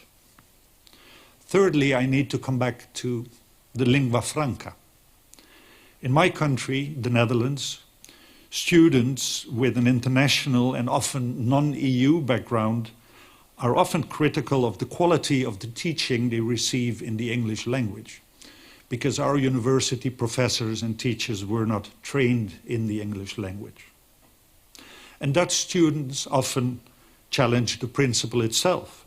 Why not being taught in Dutch? After all, that is the legal obligation for academic education in the Netherlands. I have a Dutch trainee at the embassy who had to read Dutch literature in English because she was in a bilingual secondary education system. An aspect to think about. I would say that multilingualism is a quality in itself and an important part of the preparation for many future careers. When I applied for the Dutch diplomatic service, my knowledge of English, French, and German came in handy. And without that knowledge, I would never have managed to write my PhD thesis based on archival research. It's as simple as that. Finally, and then I come back to the topic of this panel, there is the aspect of the ambition to develop students into societally engaged and active citizens. Now, that is as such not related to any structured form of international cooperation. When I was a student, I demonstrated against some nuclear facilities in or near the Netherlands. One of them I actually visited later on when I was not refused at the gate. So I'm not really worried about this engagement and about the societal awareness and engagement of students. Now, clearly this is a noble ambition and one that can hardly raise objections. But, and there is another aspect I would like to mention. When I was a student, it was fashionable to debate the notion of value-free academia, which of course has a clear link with developments in society. Can academic education be value-free or not? Where is it hidden? Where do we have to take things into account? Later, postmodernism became fashionable. Do not ask me why, but it became fashionable. And nowadays we have wokeism and cancel culture in our societies and also in our academic circles. Not to mention how, in particular in the United States, the notion of diversity is dealt with in the selection of students. I would like to call these fashions. And these fashions come and go. But we should protect the core qualities of academic work against such temporary phenomena. That is my strong feeling. So, in my modest view as a non-academic, and to conclude my introduction, I would like to draw attention to the fundamental obligation to respect the rigor of academic teaching, and that academic research has as its core this rigor. We do not need fake news or disinformation on climate change, or no climate change, as some people argue. We need sound, convincing arguments on the basis of rigorous research. In the end, I believe that is what will generate acceptance and respect for any academic researcher and for the academic community as such. This, I would say, is a fundamental and very important contribution that academics can make to our societies. Thank you for your attention. Thank you. Just looking at time, I'm going to immediately hand over to our second speaker. There's YUFE. And then we'll have some probing questions following that before we move on to the final two speakers. Hello. Okay.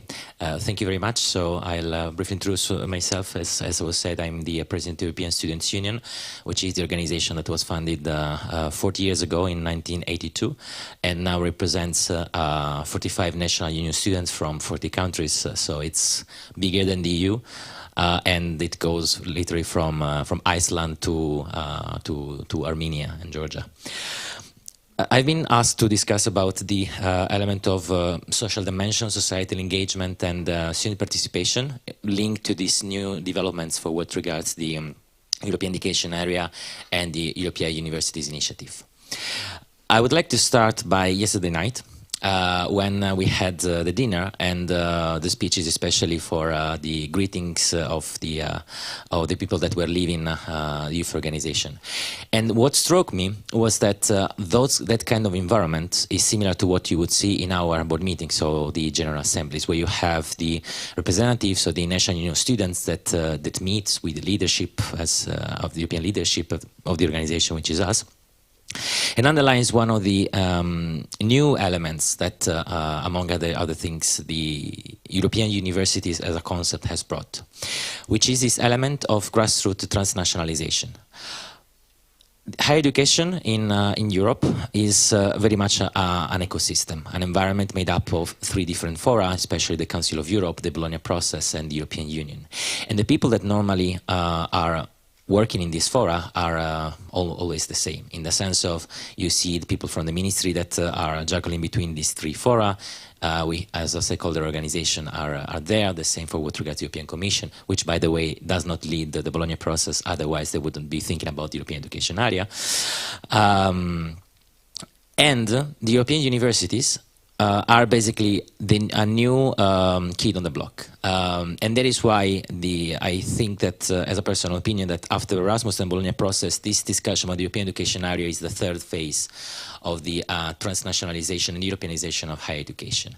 You can see it very clearly if you think, for instance, of how also the Erasmus Plus has triggered the Bologna process, in the sense of how the creation of a constituency, in that case, yes, for the Commission, in having direct contacts with university leaders, also triggered the discussion about how Europe can be important for education.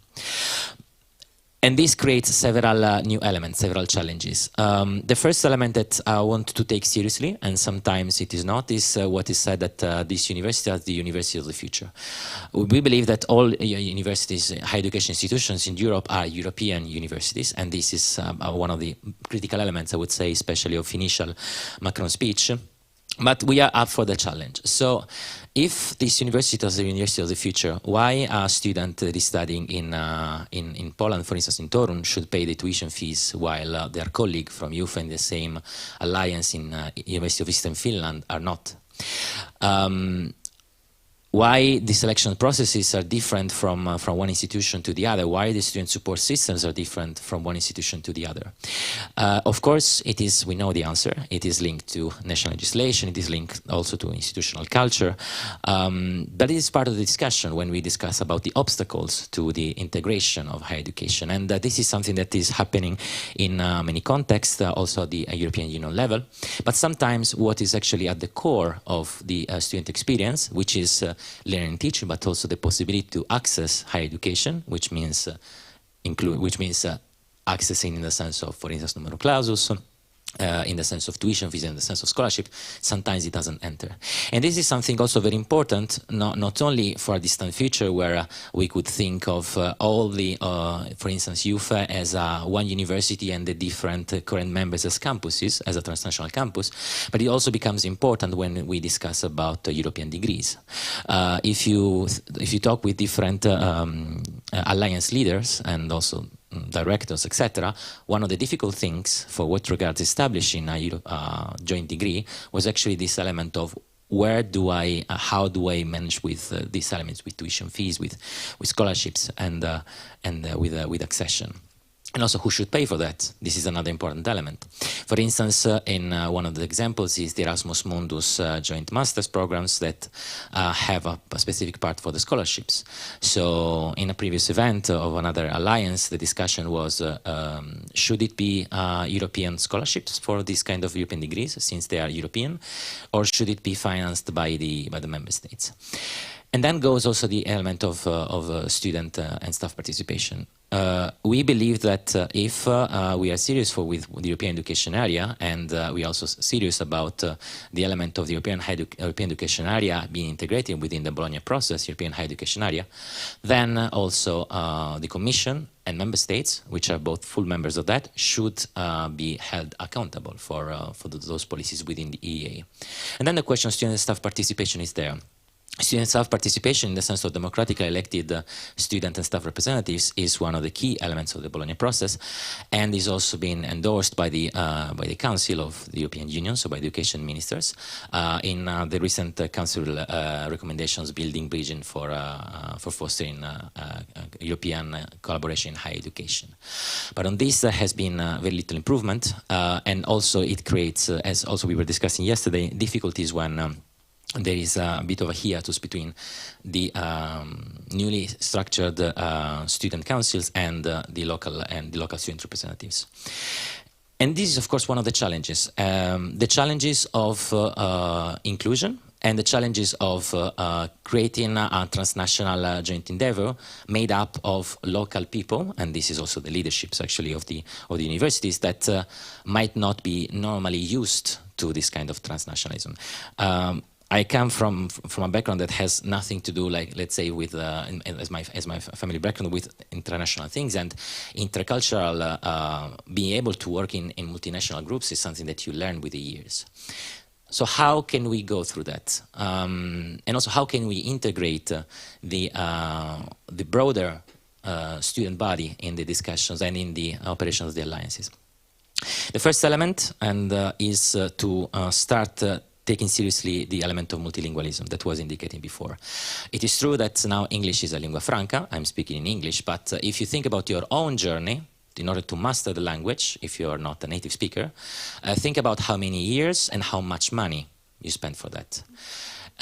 There has been a study by the European Parliament, and you can see that a very tiny minority of US citizens of the EU can speak English. And also when we discuss about Latin, the clerici vagantes, also those that were able to speak Latin, of course, were very little. So we need to think seriously about what means multilingualism and how we can embed multilingualism in the work of these transnational joint endeavors. And the second element is an element of institutionalization. There has been, in the end, most of the alliances have created student councils, student unions, student forums, etc. Not all of them. And of course, they are in an initial stages, as all the alliances. And the difficulty in that case sometimes is about the recruitment, is about the handover, because local representatives are quite fast, let's say, in changing. But on that, and then there is the third point, and I'm going to the conclusion, which is the element of bringing to the European level the results of national struggles. I mean, what we call the student and staff participation governance was not a given, was a hard-won battle, especially, I'm thinking, for instance, about 68, about the democratization of universities, and what some systems fear, for instance, in Northern Europe, is that this kind of Europeanization can actually water down those elements. And so to conclude, this is where also as an organization come in. We are an organization that is that has structure. Is an organization that is done for negotiating, and is an organization that has also a vision for what regards higher education. And we are here also to support the student councils and their members and the local unions in these efforts of institutionalization, of transnationalization, of sharing experiences, but also in negotiating with their counterparts as university leaders. Thank you. Thank you very much. I want to draw both of your speeches together and draw a little bit on what we heard previously as well. And we've discussed quite a lot over the past 2 days the creation of a level playing field in European higher education and how far the Bologna process has gone to creating that. And we've seen just this morning that clear disparities still exist, and you've both touched upon the issue of language and English being the language that we're all speaking in here, and I always hate to discuss this as the arrogant Englishman that doesn't speak another language, and I always promise to learn and never do. But you touched upon a really important point there as well, which is to take stock of how much time and money it's taken to learn English, because as an Englishman, we take for granted, everybody speaks it, so we don't learn, and we never really appreciate how much time, effort and money goes into that. You both also discussed the issue of student fees, and even with this level playing field that we've got, there is a huge diversity of student fees across Europe and we have discussions in YUFE at the moment of how do we establish a degree when as the English patient, we are asking £9,250 a year. We hear from American students saying, why are you going on strike as students to protest against that? Go on strike to keep it where it is because it's so much more expensive in the States. But then we look across various different, and there are examples, if we can say, in Western Europe where the education is free, and even further east where there are still fees. And when we look at that time, money and effort, on the first day I was here, I think it was one of the most alarming words I heard, and a word that scares me as an academic is brain drain. Because when we look back at brain drain in history, we never see good responses to brain drain. We see fear as a response, and then we see a response to fear, which led to one of the most dividing structures across the continent for many, many years. And we look at the alliances as a way of moving away from brain drain, pooling our resources, sharing what we're doing. But if we then add into that the time, money and effort to learn English, to engage with this, and we are still in an alliance, a student comes to the UK to study and pays £9,250 a year. As any businessman knows, to get the best staff, they create the best conditions. And therefore, the UK has hugely inflated salaries compared to elsewhere in Europe. Not everywhere in Europe. And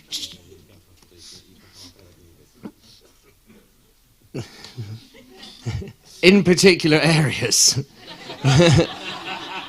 If I may counter that, London has hugely... The opportunity created through a life in London is sold to people, and I take the point that in various areas in the UK there is underpayment, there is a lack of competitiveness, but London is sold, and then we sell a visa regime that encourages students to stay. How does that not encourage brain drain if we're saying we'll give you a visa, we'll help you find employment? We now have universities running incubation hubs for entrepreneurship. How does that, and how can we counter that to stop there being just a move within Europe of knowledge? And I'd open that question to everybody. So the first element that I would like to underline is that so brain drain is a way bigger element than just on higher education. It is linked in the end to whether someone sees themselves having the opportunity to basically brain drain is when people are moving but no one is entering. Let's put it like this. And this is actually, as you said, very important. So for Central and Eastern Europe, there was also studying about how this element of the losing demographics and the fear of disappearing as a people, as a nation, because of brain drain. And we have seen like 1/3 of population sometimes even disappearing in the last 20 years in some countries. Is one of the elements. But now, first of all, the first element I would say is that higher education cannot solve everything. And I mean, especially for what regards language learning, etc. Higher education is the maybe second to last step of a way bigger chain of education, which starts actually with kindergarten, and it is actually there, for instance, that there are studies that most of these family inequalities are actually tackled upon. When you arrive to higher education, you are just the last chain, so you can do also something for what regards access, for what regards inclusion. But if the rest of the system is unequal, you're going to have those graphs that we saw before. So first element that. Second element, for what regards the tuition fees, it is true, and actually one of the fears I would say that also some Nordic countries have in the fact that this is not going to have an upward convergence of rights, which is what we advocate, but actually a downwards, might be coming true. Now in Finland, for instance, they're discussing about introducing tuition fees, and I don't know how much for national students, and I don't know how much this is linked or not with the discussions about European alliances. And the third element is everyone has the right to attract the talents, but no one should have the need to leave, and this is the element. On the one hand, I think that the alliances might help in the sense of if they create this kind of shared feeling that you can basically start, for instance, your education in a country, and this will not impede your chances to study abroad, etc., etc. But on the other hand, if you look at the composition of the members of the alliances, both in terms of there have been recent studies in preprint about that, both in terms of what is the profile, but also of what is the geographical diversity, we still see that the top, what are they considered that in questionable rankings, the top universities in Europe are those that normally are included, and with a huge proportion of universities coming from the former Western Bloc, let's put it like that. But it is also true that the geographical criteria was useful. So that, and this is also one of the reasons that also Eastern universities, Central Eastern universities have been taken, and also that different waves of the alliances have helped to diversify the pool. But then comes a question: was it the geographical criterion on dividing into 4 regions instead of and considering that the level playing field between what was in former Western Bloc and former Eastern Bloc right? And secondly, is it right that we are going to close the creation of new universities from next year up until 2027? Maybe, who knows if there are going to be more? Thank you. Does it work? Yes. So I think in a way the discussion, or part of this discussion, is now about a future of European education, but what is Europe in that? And for example, does Eastern Europe belong to that? Non-EU countries, European non-EU countries, the UK, right? Is it in Europe? When I left for, or before I left for Zagreb, the other day a colleague from my university in London told me, oh, you are going to mainland Europe. I didn't know whether that was good or bad. It sounded a little bit like mainland China to Taiwan to to me. But this is a question. I know what I would want, but I'm not sure that that matters. But to this point, nevertheless, I think you show me shaking very dramatically my head when you mentioned the inflated salaries in higher education in the UK. I'll give you an example. I was chairing search committees, not in my discipline, as there is the tradition there in other schools, political economy. The salary that was offered in a good university in the UK was half, to a lecturer, is half of the salary in nominal terms that Barcelona, Munich, or Vienna would offer. Just to clarify the point, I think I made a mistake because I wasn't talking about academic salaries. I was talking Vice about Chancellor. Okay, good. Then I understand. Yes, yes. And then I think what is fascinating, thinking of the evolution so far of the European higher education area, is how much England and the UK have contributed to it. It's remarkable. But I would start perhaps by saying, I mean, I cannot say you in the UK should not flatter too much yourself, because the dominance of English in higher education and other areas is not because of the UK, it's because of the US. So this is an excuse also. You should not feel guilty. But the UK has contributed so much. Think of the master level program. Before Bologna, there were no master programs at all. Some of you who are old enough will remember that in most European countries, the concept of a master program didn't exist until 2003 in Hungary, for example. In some other countries, there were master programs, but they were not the way we know them. So this was basically a UK export. 3-year bachelor program, quality assurance, approaches to quality assurance, and then the UK exported it and then closed down its own quality. So it is very interesting to see where this is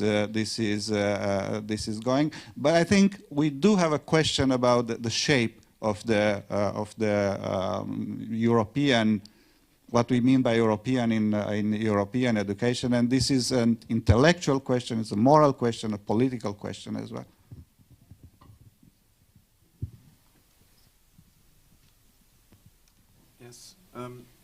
Thank you. I think concerning brain drain, I think it's an old phenomenon. It's always in poor regions, people are leaving. Through Brexit, of course, Great Britain has now a brain drain. That's one of the elements. It's the price you will have to pay for these decisions. In the south of Italy, you have a constant brain drain. In Belgium, we have almost no brain drain. And what is to do it? It is not a very inspiring answer. And I think we need inspiration and inspiring answers. And I think that if we, of course, salaries and so on, and the language, they're all issues, I agree. But, okay, what is, I think, in YUFE, in my opinion, the most important ambition concerning European education of the futures, I think it is the European degree that we would like to have, the European bachelor, master degree, this kind of things, as it was promised in the Sorbonne-Bologna process, through united qualification structures, that is what we would like to do. And it is also, I think, this very particular ambition that contributed to the fact that the YUFE project received in the first proposal the score of 19.7.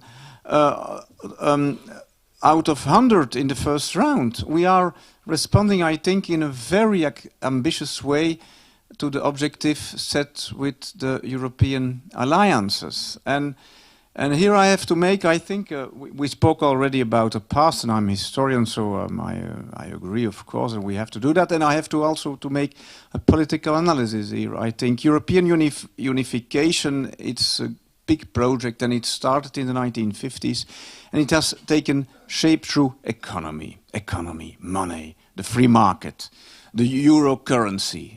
Is the economy stupid? Okay.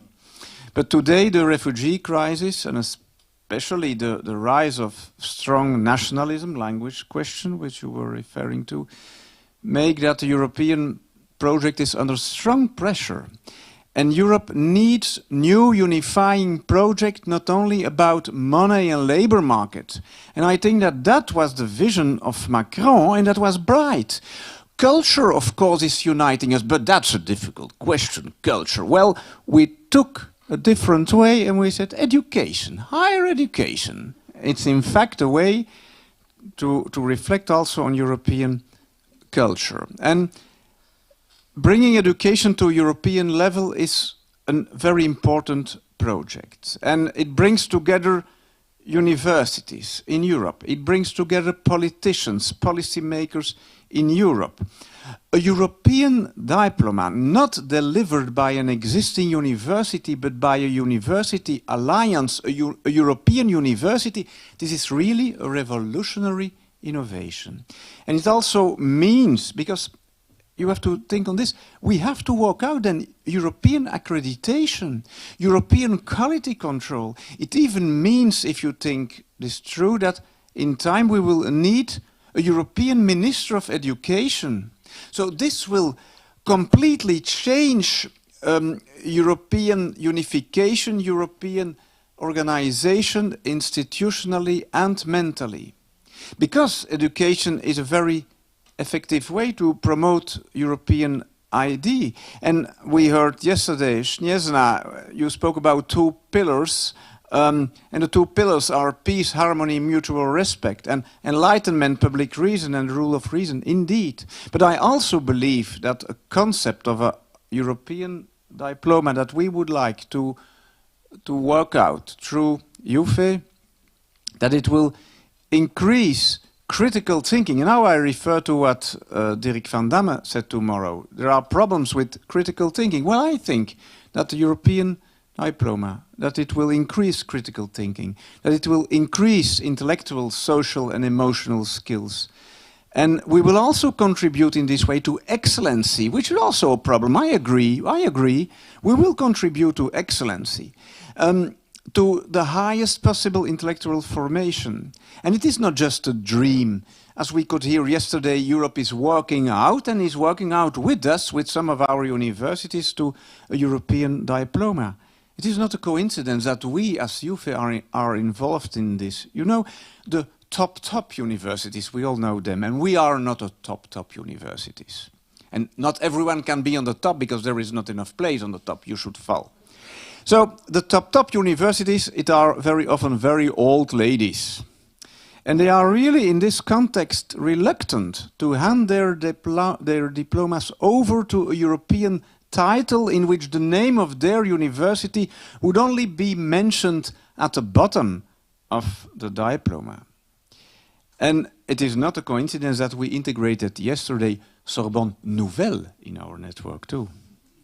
And indeed, I think it are the young growing universities like ours that are willing to look beyond self-interest and to walk out such innovative concepts. And there is a lot of work to be done. We have to discuss on language, we have to discuss on finance. But I think globally it is a privilege to be able to work out such a project. And ChatGPT will not give us answers. We do not fear ChatGPT. We need to have ideas, strongness, emotion, and go for it. And that is what we need to do. And a lot of problems, of course. But day by day, we go further.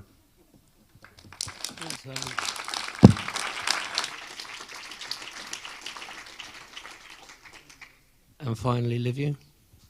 Well, thank you very much, and thank you for the invitation. You know, for someone like me who does research in higher education policy and also as a university administrator, it's a unique chance to learn about important developments in higher education policy. So speaking of fees, probably I should pay a fee here for that.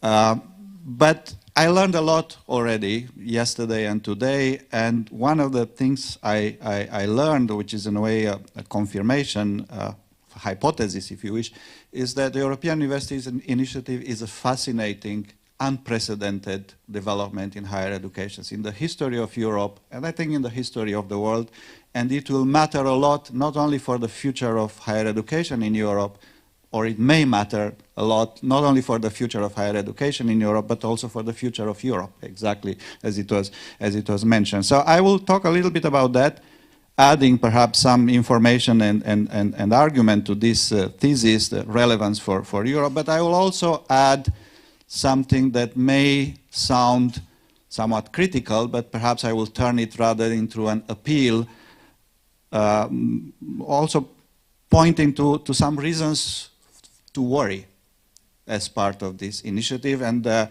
are probably many reasons to worry. I will only mention one, which I will frame in terms of responsibility of the universities themselves. So, you know, if we look at stakeholders, which is the title of our panel, and expectations, if we are asking ourselves, why are we doing the European University Initiative? Who decides what is done, what we are doing? I think we can, we need to zoom out a little bit to understand better, but perhaps we also need to think about how universities should position themselves differently as part of this initiative. So, I mean, the original motivation of the European University Initiative was not educational research, higher education. In a way, exaggerating only a little bit, I would say this is not a higher education initiative. It is a political initiative. The primary purpose, motivation are political, and higher education, universities, academic students become a tool of political construction, which is not necessarily bad as a matter of fact, or not fully bad as a matter of fact. But it is important to be aware of that. And the ambition, and we can discuss whether it was Emmanuel Macron who had the idea. It doesn't really matter. He was the one who made it visible and make it happen. So that is leadership. That's vision, whether or not it was his idea. But the motivation for this is to basically continue in a new way the European construction, to help build not only a European ethos, culture, atmosphere, but a European demos, a European people. And I will not go as far as talking about federal Europe, but there are institutional elements to that. So this is not new. It has been the agenda of the European Union for a couple of decades, but it is done in a new way with the European University initiatives. And it is similar, the process is similar, if you wish, similar, not identical, with what happened when modern states emerged and universities played a role, they were even used to help nation states establish themselves in various ways, which I will not discuss here. Something similar now is happening with the European university initiatives, at least in terms of intention, but actually beyond just intention. But this is new and it's different, and it also brings about a lot of innovation in higher education itself. More than one. I will mention perhaps only two important aspects. So what the initiative wants to do, is to create a new form of higher education institution, a new type of higher education institution. That happens very rarely, perhaps not even one in every century. So this is major in itself. So what is this new type of higher education institution? So we spoke about networks, right? And it is about networks. Nejana was right to mention it. I recalled when she spoke about this yesterday, someone wrote a few years ago, not about this initiative, that the university of the future cannot be a tower, must be a network. And there are networks of universities in the world, but this is different because the ambition is to move from networks of universities to integrated network universities. So from a network of universities to become one university. So it is like a merger, if you wish. I should be careful with the term because it has a neoliberal overtone like mergers and acquisitions, right? But there is something like that. There should be a common strategic development plan, common student card, library infrastructure, joint degrees, and so on. So that is the ambition, and that is new. There are no such universities in the world. There are networks of universities, but not network universities. And that is a European dream, if you wish, or European solution to a European problem. And in the substack there, and this was already mentioned, is to create European universities that are not national universities in Europe, right? Not Romanian universities that are also European or Armenian or, well, I should not mention any other countries, but universities that have even the legal status, which takes them above the state. So it's a transnational type of higher education institution, and there's discussion about creating legislation so that networks can register themselves, be chartered as European. This is unprecedented. Will it happen? We don't know, but it might happen. That is the plan. And in a way, also the idea is to take the university out of the hands of nation states, right? Put them above the state, so it's a transnational type of construction. And we can discuss, is it good, is it not good? Well, it is certainly interesting and promising. So, no, and I can continue. The challenges that are brought by these ambitions are major. Accreditation. You cannot have a European university without not only European quality assurance, which we have, as a matter of fact, but European accreditation. Legal frameworks will have to be changed. Funding.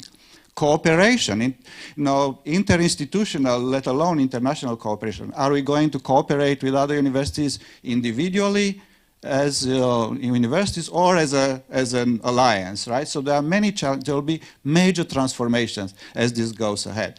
But who decides? Not universities. This was not the project of the universities.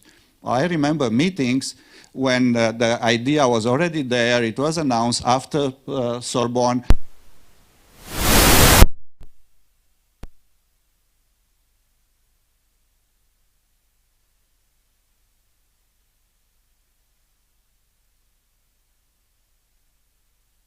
So the rectors were against the initiative. I remember someone saying, what do you want us? You know, universities do education and research. What can we do differently if we are in a network? We will continue to do education and research. But then everybody embraced it.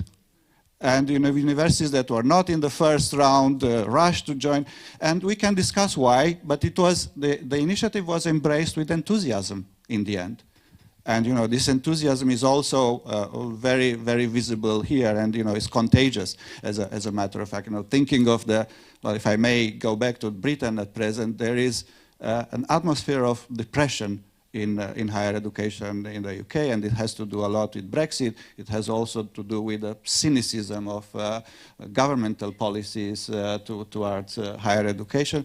There's a lot of enthusiasm here and in Europe, and this initiative has contributed to that, and that's major. But still, what universities have done was not to decide to generate their own project, but to lament a little bit or comply. And I think it is, for a number of reasons, it is important to move out of this. We can say, well, it comes upon us. It comes from the Commission, it comes from the government, we can comply, what can we do? If we fail, it's not our fault, it's not our responsibility, it was not our project. I think it is very important for universities to revindicate, to reclaim their strategic autonomy, which we don't have in Europe, almost anywhere, deciding on the direction of the work. There is a lot of other autonomy. There is academic freedom in many parts, but there is not much strategic autonomy. And then responsibility. It is our responsibility in identifying issues that we have to address that are relevant for the society. We should not only work on those that are listed by the ministers in the Bologna process, or by very good otherwise professionals from the European Commission. So, and it's not only what we do, but how we do it. And I think there is an obligation, a moral and professional obligation of universities as part of the European University Initiative to take part in shaping the initiative, and also take part, not decide alone on how this is implemented. And so my appeal is, because I mentioned I will have an appeal. It is remarkable how good, promising this initiative is. It is remarkable what degree of new enthusiasm it has created in European higher education. But we should not just go ahead with horse blinders. No, there is life outside this initiative. There are other problems. There are other challenges, and we should not only be aware of that, but do something about that.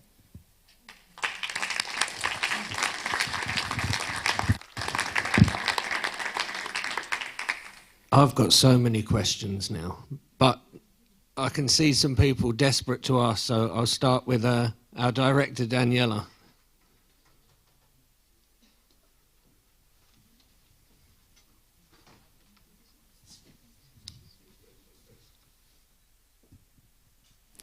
Thank you to all panelists for this very dynamic discussion. I like the energy that came up from the stage to us.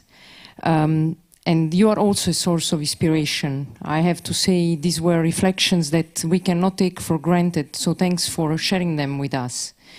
I am the director of the Alliance, that's true, but I'm also a girl from the south of Italy, from a family where only my mother got tertiary education, and my parents have never been abroad. I've never been on Erasmus. We couldn't afford it.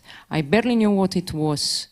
And I moved away to the US for my PhD against the support of my parents, who were really afraid, fear of what you don't know, of course, and the fact that you will not fly. Why am I saying this? Because when I left Italy, I left because there was a feeling of, being powerless, just letting, like Livia was saying, things come onto you and you cannot do anything. And I was not going to stay there and let things happen to me. I was going to take control of my life. And that's what I did, at least to some extent, because, you know, like Magdalena told us on the first day, there is only so much freedom you get in life. But what is striking me now that I am quite older is that I'm living in the Netherlands. I've, you know, a wonderful job, the dream of my life, and I have very good quality of life, but still people seem to be powerless. And in universities, I still see, like Livia was saying, comments on how bad is what's coming from the outside.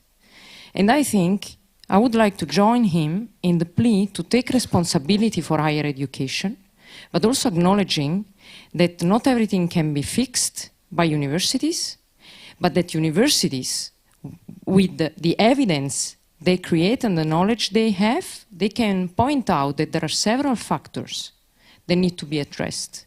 This is a very complex issue that has to do with the culture. So if you look at what is happening in the south of Italy, Herman mentioned it, you have brain drain, means that you have an increase in the percentage of people that have low education level, that are less able to take control, and for whom decisions are made. And with these people, the gap only grows compared to the Western countries and Northern European countries. So European universities I'm a big promoter, obviously, but they cannot become a separate development, taken out of the entire context.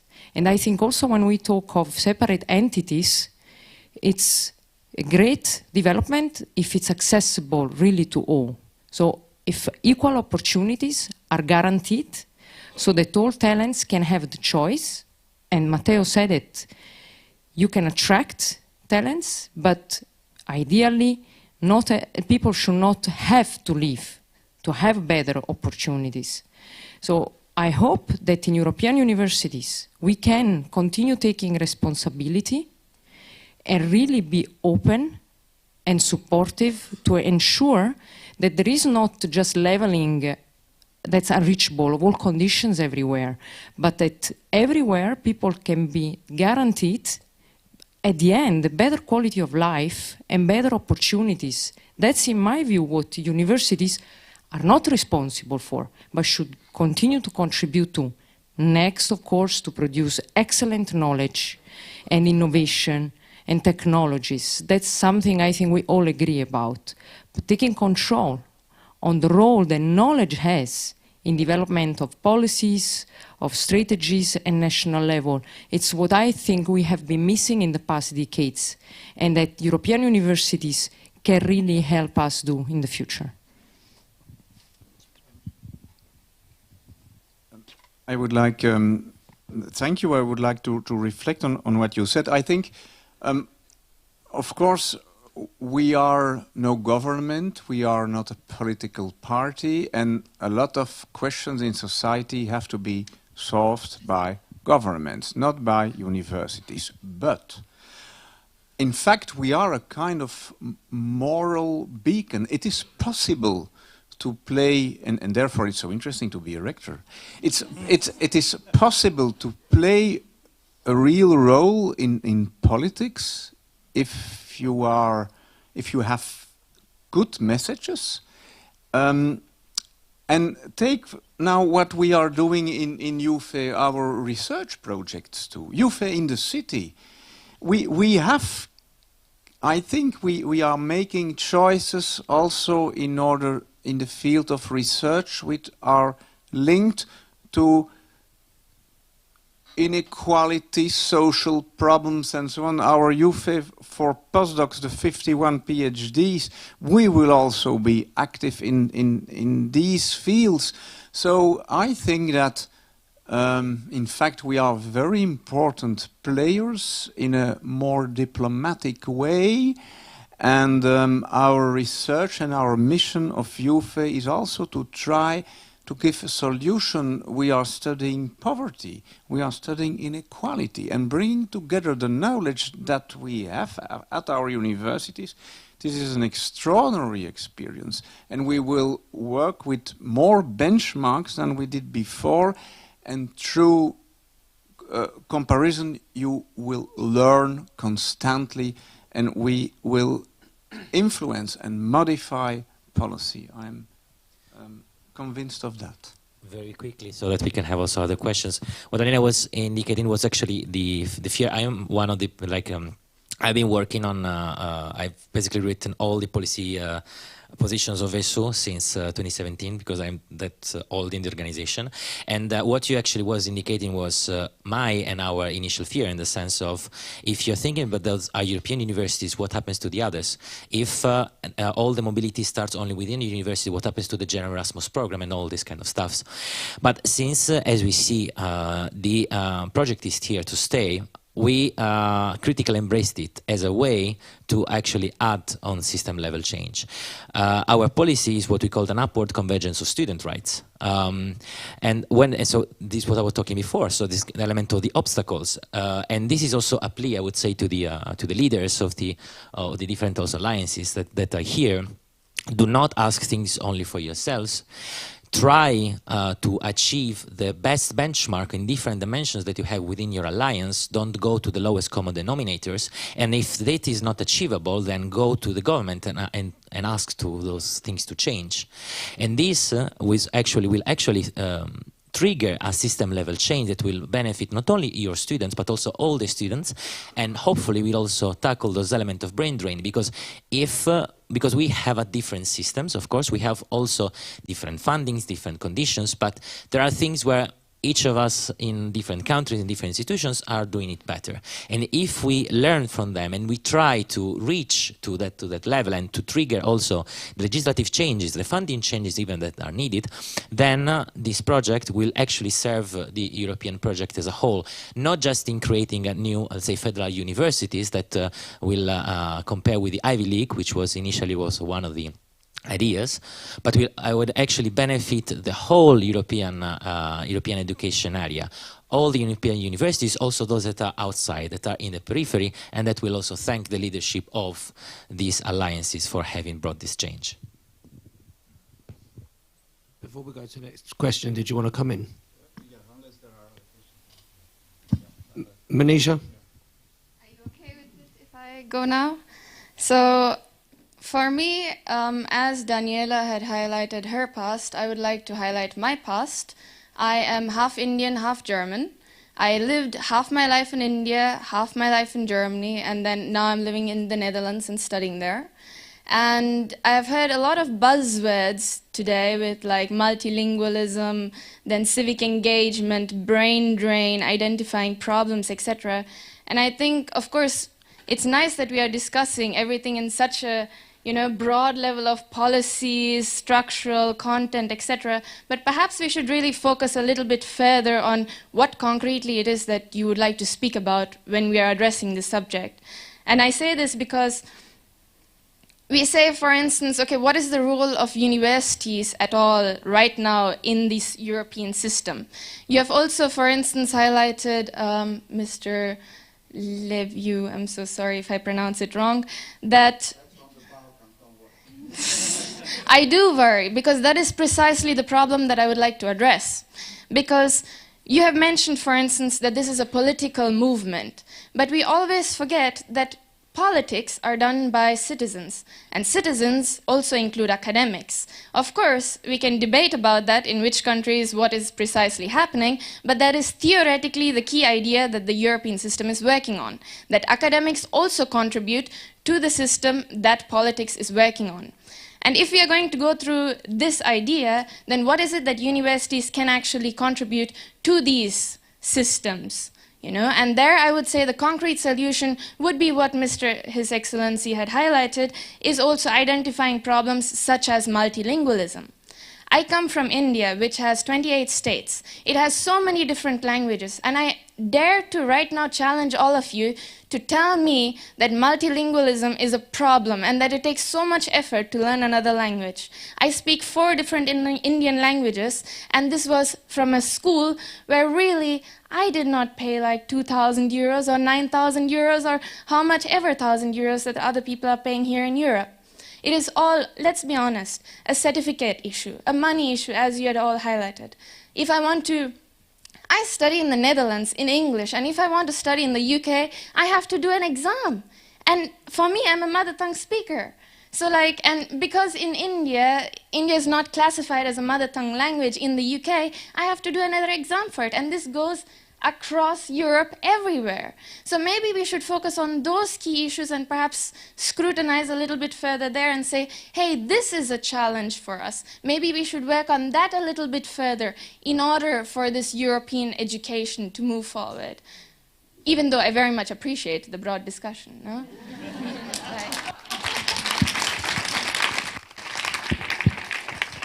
So, well, if I may continue these reflections on the broad line of European higher education, and also perhaps trying to answer some of your questions. It is not the case that citizens, including academic citizens, play any role in the shape of European politics. When it happens at the national levels, that only happens when higher education gets on the ballot for elections. And that happens very rarely. It happens a lot in the UK, and several prime ministers bet their careers on higher education reforms, good or bad. That's a different. But it doesn't often happen in the rest of it. It happened in Australia, in New Zealand. It's quite remarkable.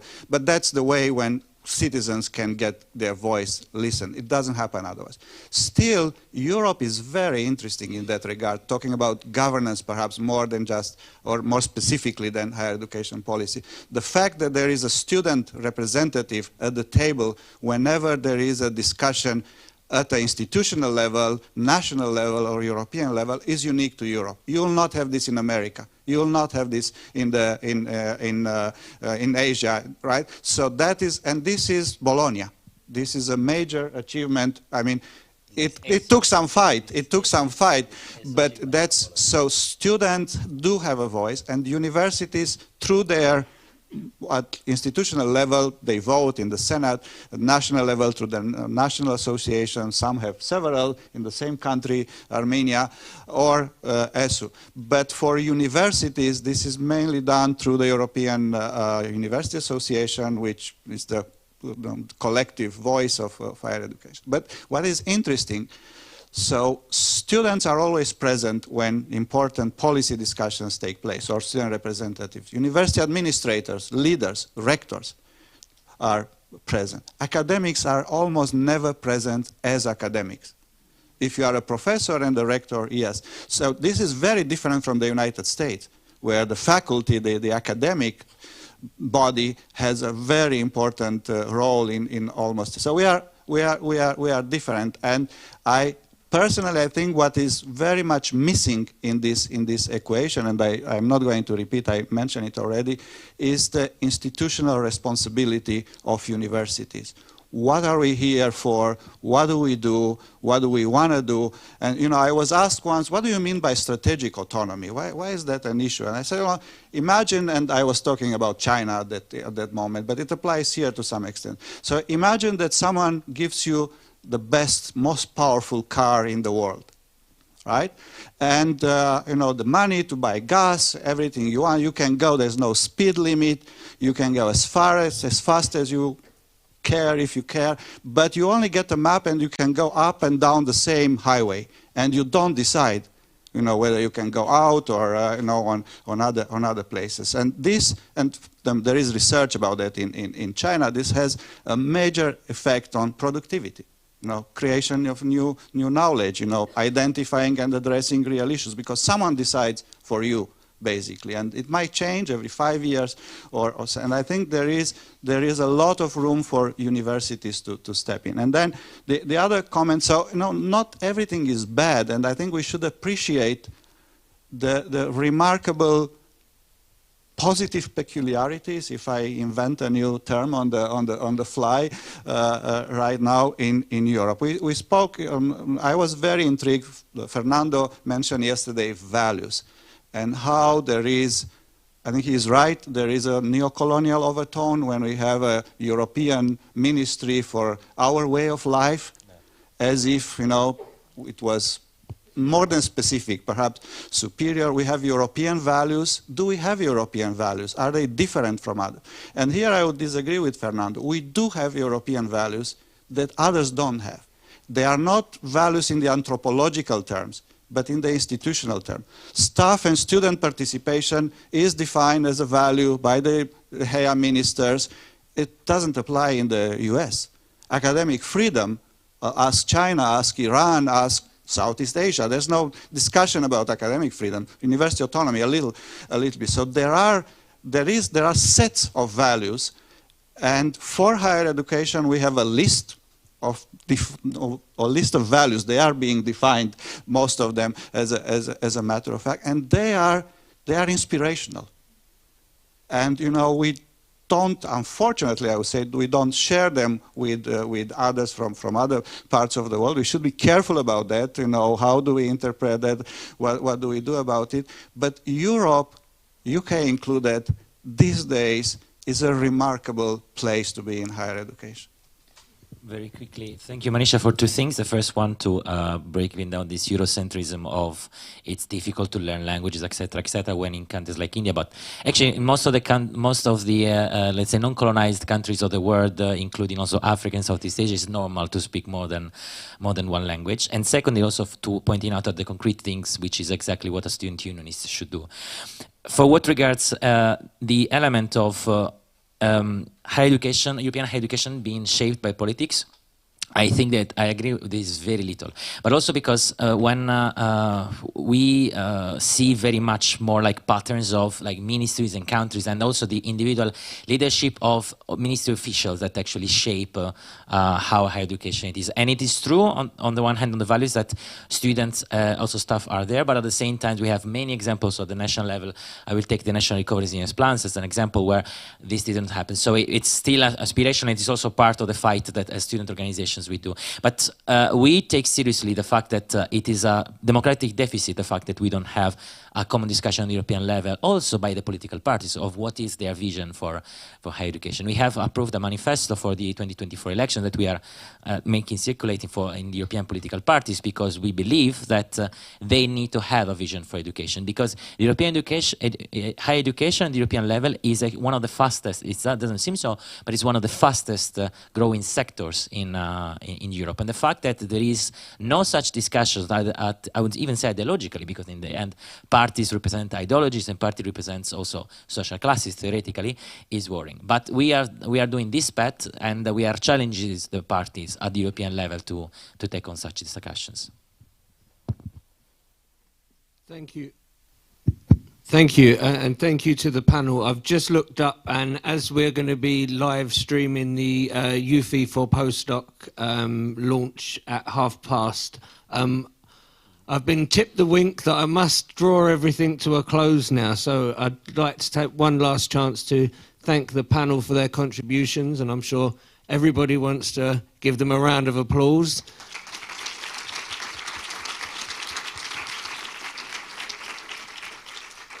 And Alexandra, am I handing over to you or directly to Hannah and Anne?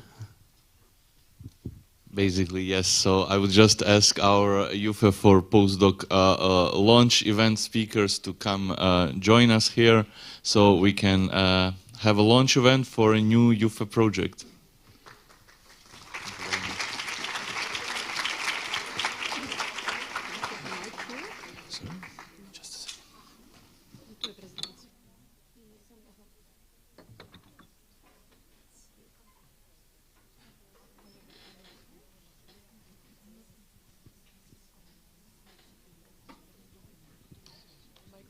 You want me to put it here?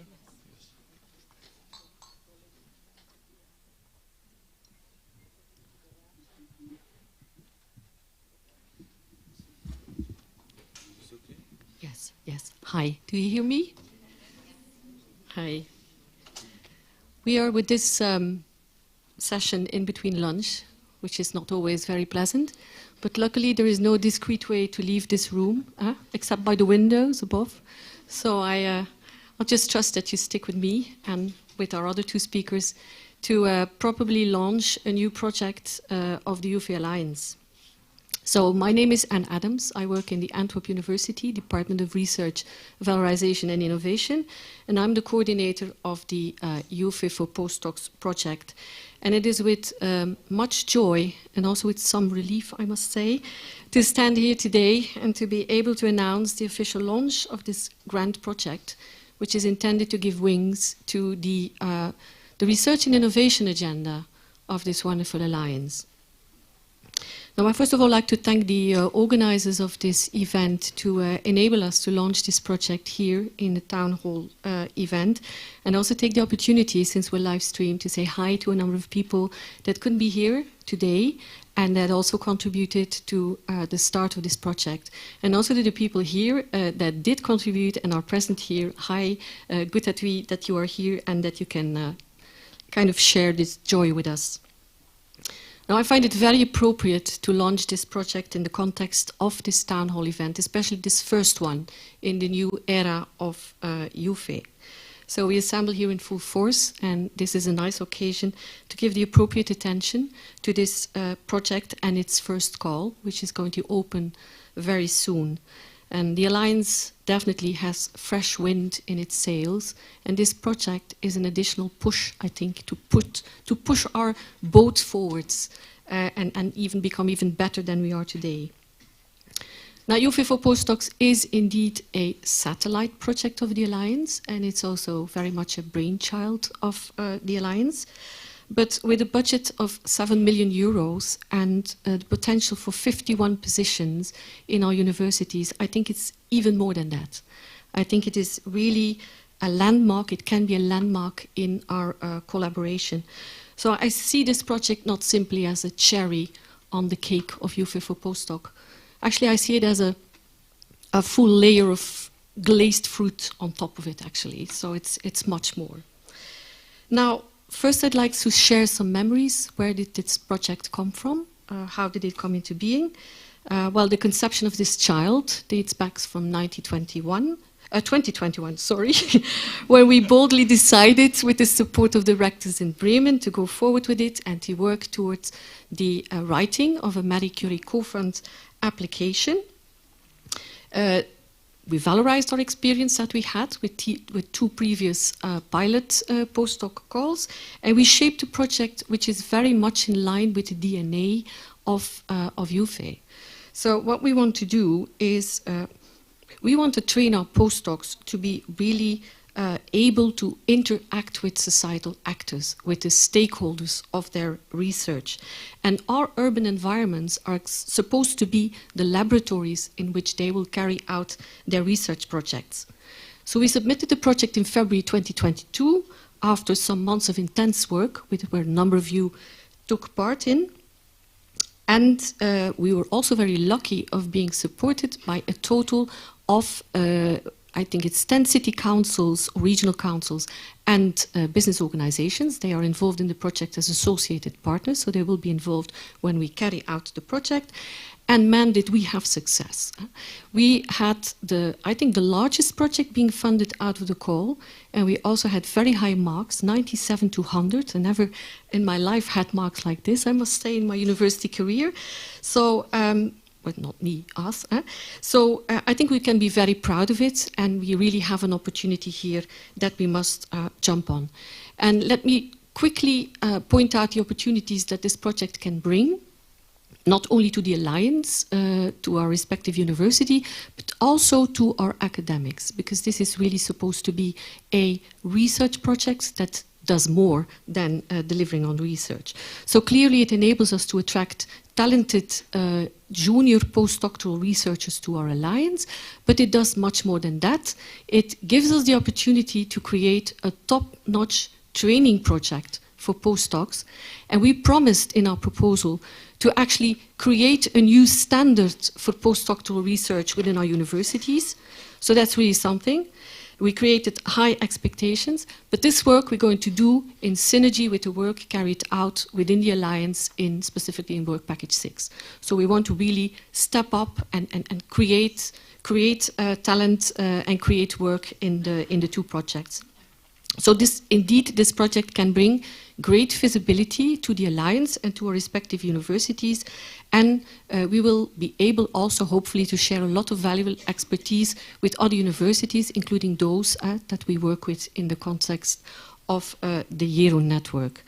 So I think with YUFE for postdocs, we must aspire to deliver or to have the best trained, the most cherished and the happiest postdocs in Europe, so that they want to stay with us for the whole 36 months of the journey. So that is a common objective that we have to work on. So we have to make them happy. They need to want to stay with us.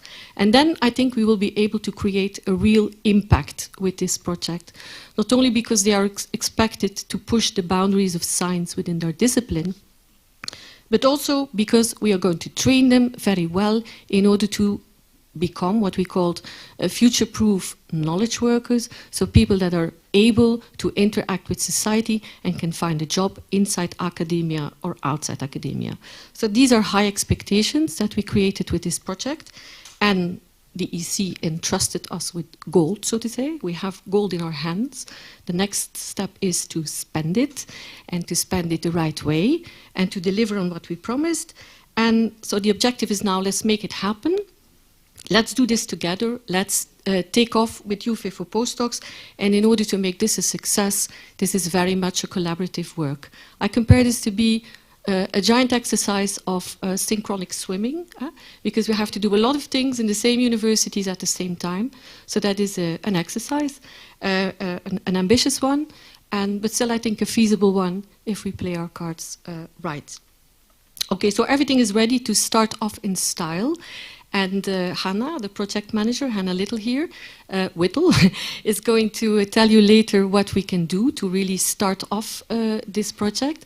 But first of all, I would like to give the floor to Professor Jelenic, who is the Vice Rector of Science and Arts of this university, and that is also that proved to be a very engaged person to put this project on the rails, and he's also one of the nicest Vice Rectors that I've ever met in my life, so you're very lucky to have him in your university.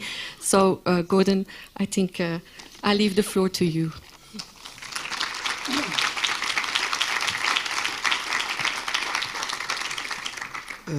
Thank you, Anne, for the nice introduction, and warm greetings to everybody. I'd like to tell you in a few words, in a few slides, about this project, which we really expect with much anticipation to start. Right, so much of this has already been said by Anne, so I wouldn't repeat it, but as they say, a picture speaks 1,000 words, so let's see how it looks in figures. So the 51 postdocs mentioned will be distributed among our universities as shown in this figure, from 4 of them in Essex to 7 in Antwerp and Eastern Finland, and the rest of us will be here somewhere in between for the project that is co-funded by the European Commission in the amount of about 14 million euros. About half of the participation is actually coming from the European Commission. The rest is funded by our universities. Just a few brief words. It is really, I'm afraid I'll have to read from the screen because it's too far, too distant to read it from there. Sorry about that. So the overarching theme of the project is urban challenges and urban opportunities. So everything to do within the project will be based on that. And the delineation of that overarching theme will be into 4 focus areas of sustainability, digital societies in the first call, citizens' well-being, and European identity in the second call. What is expected of the interested parties, of the postdocs, is really to identify from among our staff, from among our professionals, the supervisor and also the co-supervisor. So actually the 3 of them will be working on the project together. On top of that, the postdoc will be also trained in stakeholder interaction, in open science and in open innovation, so there will be this horizontal skill development also present in our project. As you see, the overarching theme, the focus areas are broadly designed so as to be attractive to the candidates from all scientific disciplines. So this is something that we find as very important. And also something that is very important, that is very typical of this particular project, is that it'll be subject to a joint selection procedure, which I will be describing in a minute. Okay. The call is open to everybody that has done their PhD in no more than 6 years before the call deadline. Also, what is important and what is present in all MSCA calls is that the mobility rule has to be fulfilled, which means that the candidates must not reside for more than a year within the last 3 years in the country where there is the university to which they apply.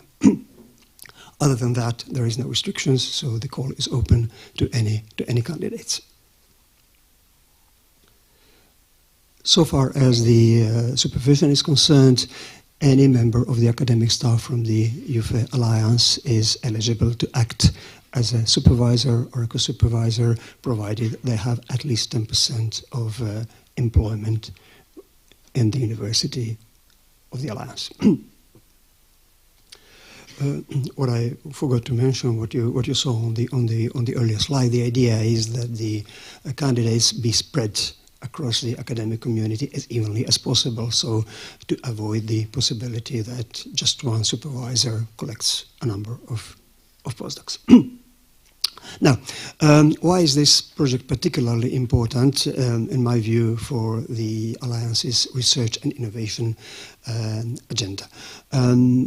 It is really there to help pass the benefits of our YUFE Alliance directly to the researchers, in terms of providing them the means to do good research. So this is something that makes this particular project particularly interesting to them, to our colleagues who are really doing the hands-on research. Also, in this way, we facilitate collaboration between our researchers, because the team is composed of the postdoc, the supervisor, and the co-supervisor.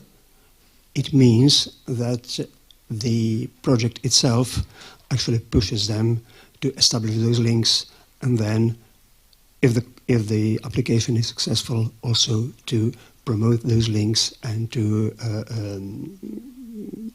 make them just grow and grow in the importance of the actual research collaboration that is being initiated by this initiative. Obviously, the postdoc is there to work on the actual project, so it'll bring additional value to the supervisors group, to the co-supervisor group, in terms of the actual research output. And as always in research, the idea is really to have the actual outcome more than the sum of the parts, so that the triad of the supervisor, co-supervisor, and the postdoc actually are there to provide additional synergistic effect in terms of research outcomes.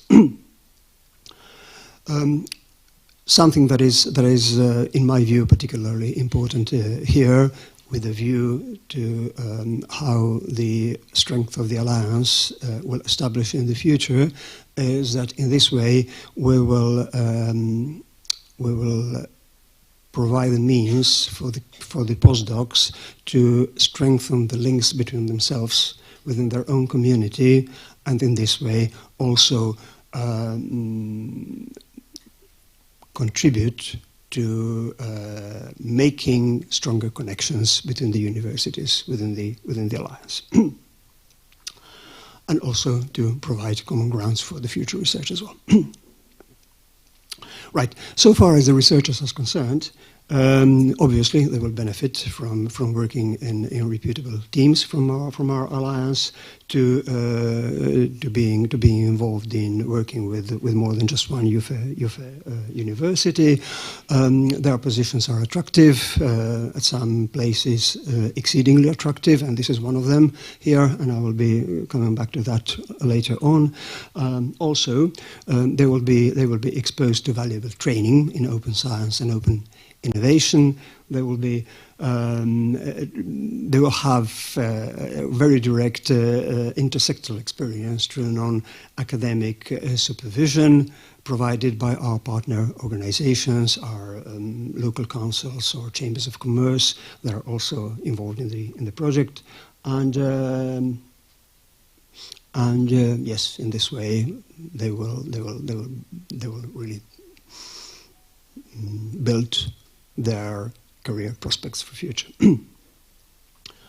For the society at large, and obviously this is the most important thing, the idea is that the project will provide a new class, a new generation of highly skilled professionals, which will be proficient in diverse areas related to urban challenges and opportunities in the focus areas that I mentioned earlier. The benefit will be coming also from those researchers because they will be trained in this interaction with the stakeholders,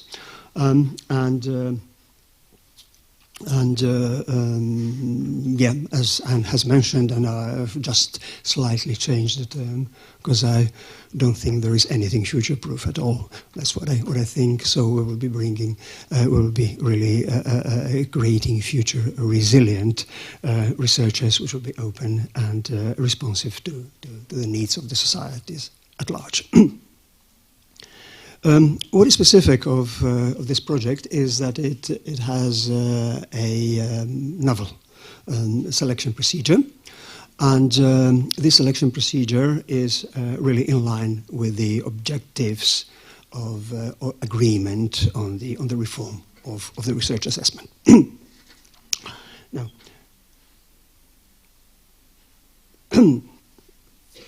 the selection procedure that is put in place is there particularly to value the qualitative approach towards marking, towards evaluating the actual proposals, and in this way, the project is really taking advantage of one of the other YUFE offsprings, which is YUFE Ring project, and its assessment tool, which really provided some ground for this particular selection and evaluation procedure to be put in place. The actual selection process will comprise of 5 steps. The first of them will be locally, and will be just about the administrative checkup, and then the applications will be sent out to peer review to the dedicated professionals, depending on the actual topic of a particular application. After that, the selection committees will assemble all the reviews and then compose a ranking list. There will be 2 selection committees, 1 per each focus area, and in the first call it will be, as I said, sustainability and digital societies, and the selection committees will be composed of 12 members, which 9 will be academics. 1 of them will be chairing the committee. The other 8 will be academics, 5 of which will come from the YUFE Alliance, and then additional 3 from our stakeholder institutions, from the local councils or non-governmental organizations or just business organizations. The selection committees will then assemble the list, and the chairs of the selection committees, that's the point 4 now, will then amalgamate those lists and provide the final ranking for each university. And then the universities will just initiate the selection procedure. What is novel here, novel in respect to the YUFE postdoc pilot phase, is that there will be two selection committees, two interdisciplinary selection committees, and that the stakeholders, so the non-academic parties, will be also involved in the selection procedure. The actual application will be composed of these two main documents. One is the structured narrative CV, which will be assessed also in terms of, not only in terms of the hard research, but also in terms of teamwork and leadership and societal impact. And the second document that will be provided by the candidates will be the actual project. And in that project, the research objectives will be outlined, and also the methodology, the interaction with the host institution, and it will be assessed depending on those elements, but also on the compatibility between the candidate and the actual team which the candidate is about to join. So these two documents will be assessed, as you see, with this weighting given here, pretty much in the line, as is usual in evaluation of the research proposals, which is really usually divided into assessing the track record of the candidate and assessing the proposal of the candidate. But then again, as we said already, the additional impact will be given on the qualitative aspect of both of these documents. And then in the third part, with a weighting of 20%, will be evaluated is integration. Integration within the research environment of the host institution and also of the co-hosting institution, all with a view of actually providing those benefits that I mentioned earlier. And finally, I would like to take this opportunity to give some local perspective on this project, which is for us here exceedingly valuable. First of all, you are all now in a EU widening country, which has very, very direct financial implications on the project.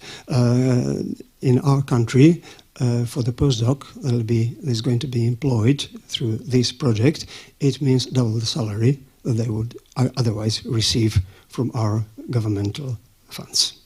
So this is how attractive it is here. And I'm aware that a situation to some extent similar to that also exists in Cyprus and in Poland. And yeah, for once we can say that we are in a better position than our Western brethren. The second thing is that in the pilot phase, our university has been well engaged in community engagement, and this is where our experience will come as very, very valuable in the YUFE for Postdocs training program. Also, our university is one of the first signatories of the Coalition for Advancing Research Assessment, and as such, we are really very, very glad to be able to participate in this project, which really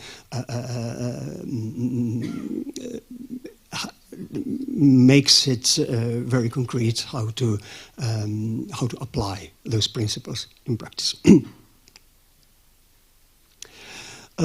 Also, something that I'm always stressing to our academics is that we are very much engaged in youth activities at the level of university management.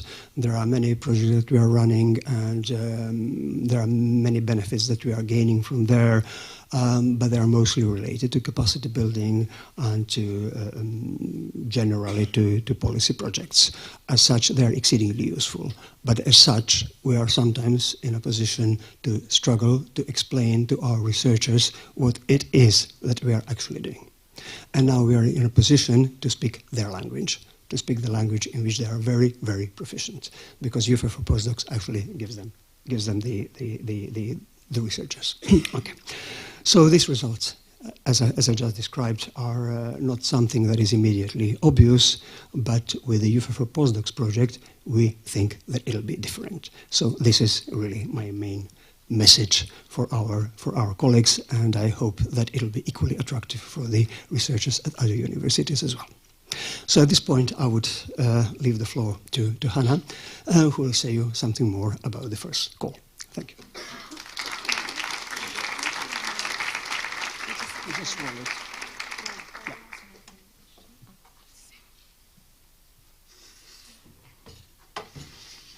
Hello, good afternoon, everybody.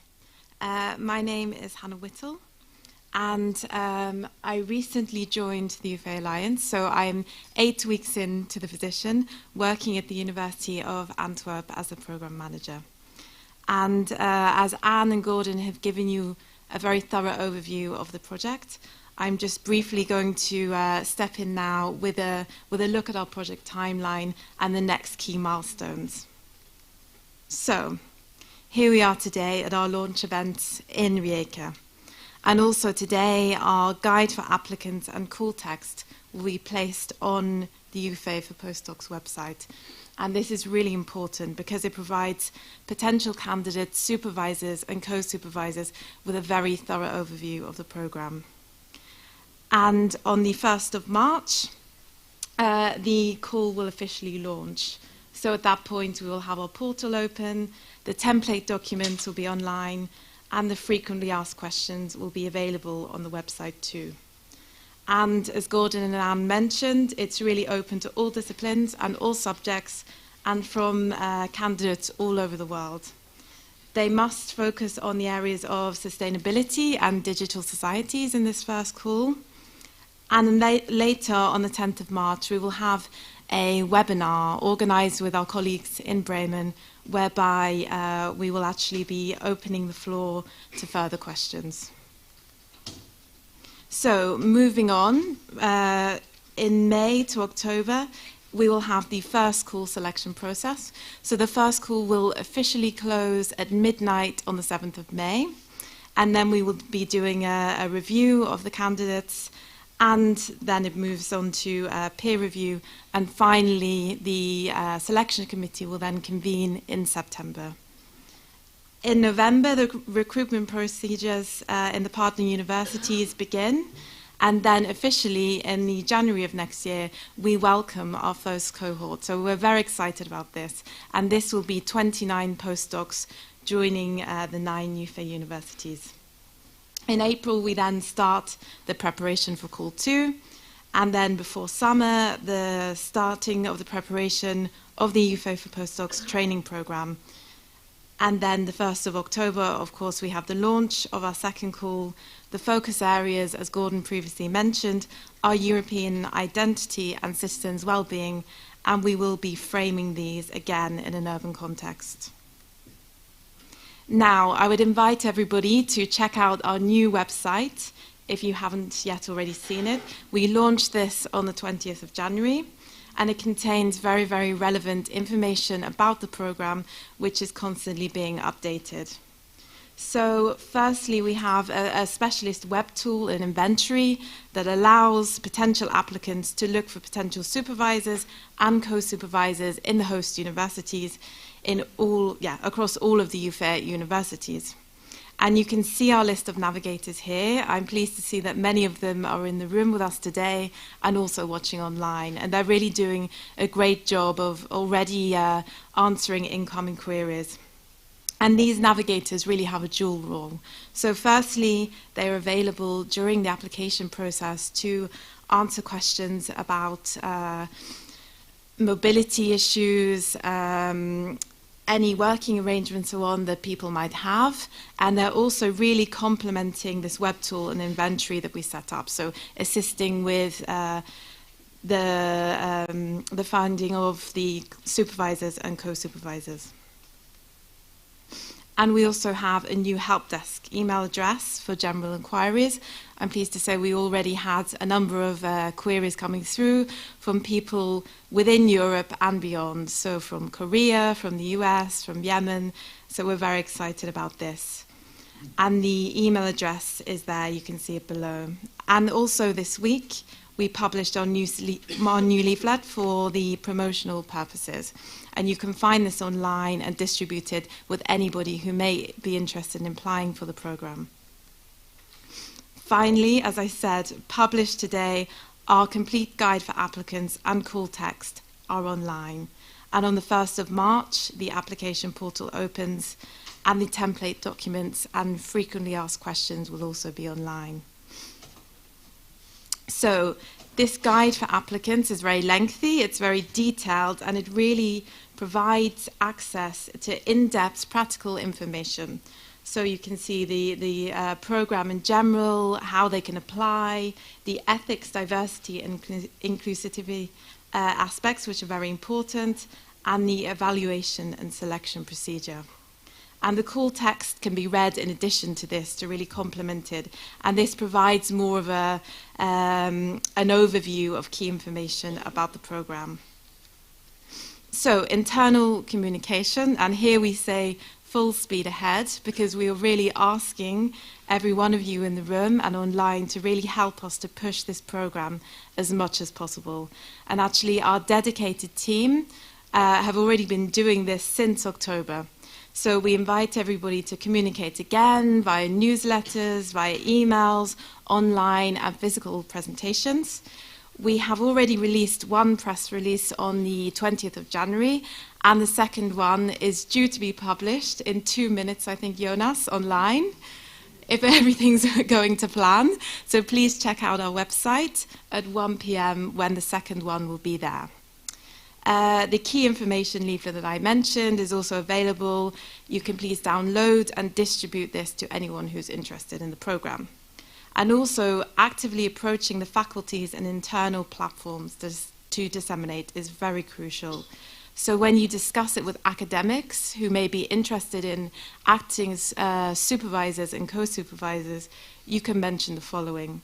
So they will of course be approached by candidates that they should consider or supervising or co-supervising. And acting as a co-supervisor is also a very, very interesting opportunity. The university pays for the positions and the allowances, and they should support really promising candidates and candidates who really are motivated to remain with us for the full duration, so the 3 years rather than just 1 or 2 years. And moving on now to our very important external communication, please share and post as much as you can. So we didn't set up social media accounts from YUFE for postdocs, but rather we are using the YUFE Alliance social media accounts. So these will contain regular updates about the program. You can check Twitter, Facebook, LinkedIn, and Instagram. And all partner universities must promote the Alliance's social media messages through their website and social media channels, please. So finally, if you have any ideas, any suggestions, any queries, please reach out to me directly or contact your local navigator in the host universities. And that is the end of the presentation. We will now welcome any questions if anybody has anything.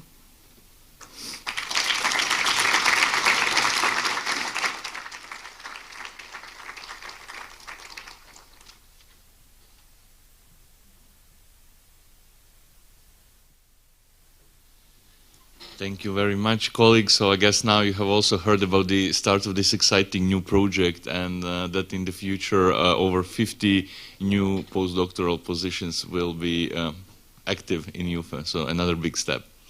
Now we get to our lunch. After lunch we will have another session before the closing ceremony. Lunch is at the same location where it was yesterday, so you know, just outside of the faculty to the left. Couple of notes still. You have also received information actually asking you for confirmation of data for your flights tomorrow so that we can organize airport transfer. Many of you already responded. Those of you that did not, please take just some time to look at the email and confirm. It's very important, because then today by 6 p.m. we would send you the final confirmation of the airport transfer for tomorrow, and the information for Sunday is also coming up. One other thing, in the hall, in the lounge area, there's also a nice big sheet of paper where you can write down some memories and impressions from this town hall. So we will also keep that as a memorabilia also from this event. So yes, I think that that covers it, and we can move to lunch.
Welcome back, everyone. Hope you had a nice lunch.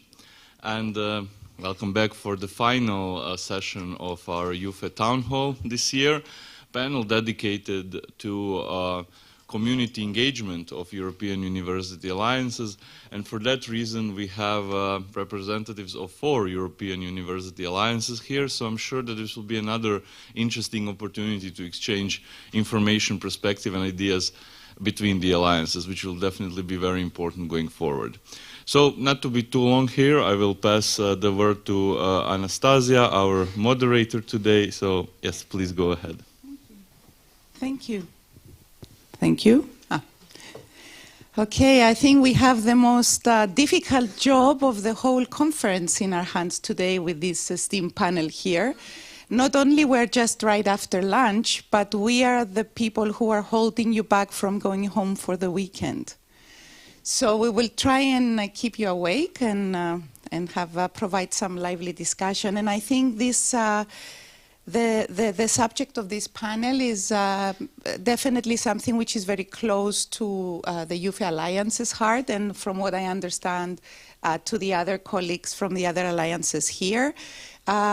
It's how our European alliances can be of service to society.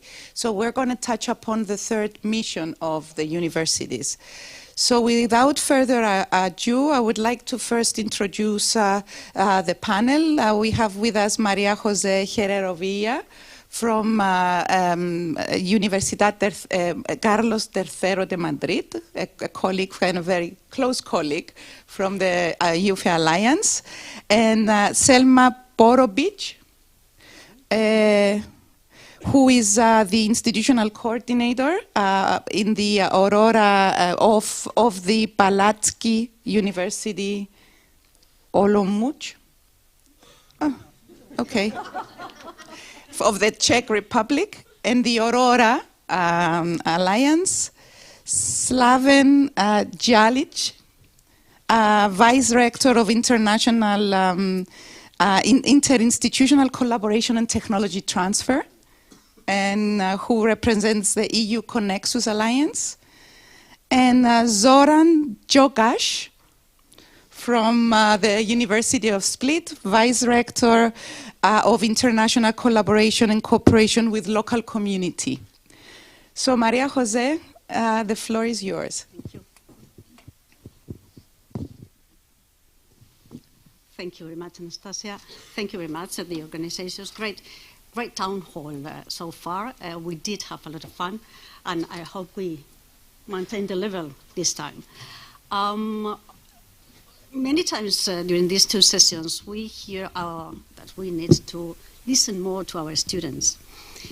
Right before this session, one of our students for the student forum told me that I should shout, so you answer back, "Viva," when I said "Viva los novios," which is just married. And that's in order that you don't fall asleep.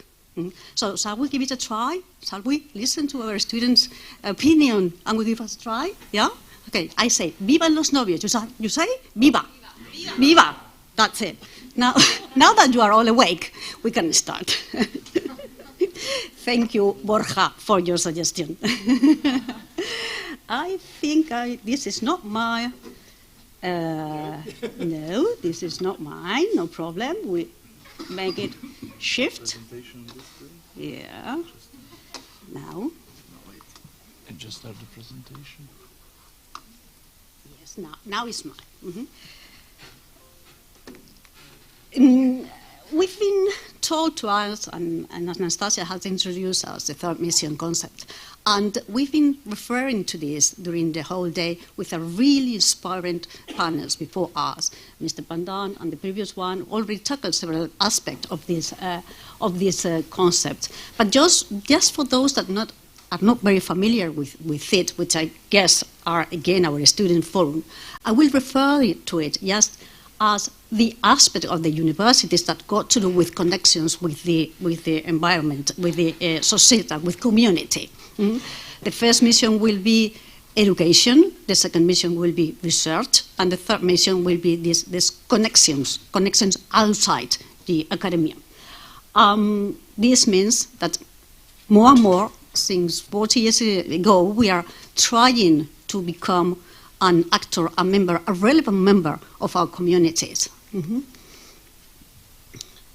At YUFE level, basically, of course, this is something that it tackles many aspects and it goes across. But if we refer it to the education, the first level, we can easily see this in the values and facts. This is the diversity, equity, and inclusivity dimension that we are trying to put in every single aspect of the education and training issues to our students. At research level, you can easily see it in the 30 model, the community engagement research initiatives, and of course, the best known, the flipped knowledge transfer approaches that we are having. And at societal impact per se, more pure style, is the innovation and entrepreneurship. And I put innovation first because it links closely with the other two rather than entrepreneurship, even though we normally say entrepreneurship and innovation. But since this is an aspect that all the three aspects are very much correlated and the interaction is strong and powerful, I put it in that way. And of course, the community engagement in the more sense or easiest way of addressing it. All the way around. Focus just on this aspect, and again, assuming that this fits into the other two and the correlations, and that's why the helix is over there. There are a lot of interactions and correlations among them. There are synergies and enlarge one each other. We can just materialize that in basically two different aspects with more economic impact or more social impact. More economic impact, we can focus on the innovation platforms, the challenge teams, and the entrepreneurial initiatives as such. And here, under that, there's a huge amount of things that I just referring here to the main ones, like the mindset. And instead of saying entrepreneurial mindset, we refer to transformapreneur. It's difficult to say, transformapreneur mindset, because we assume that it's not, those skills are not just for making money, for business launching. It's just for identify any opportunity and convert it into value, any sort of value for someone. And of course, the entrepreneurial journey per se, where we can say that we already have something like, or called international startup community, that Barbara might give you more details about it if you are interested, and of course the accelerator program.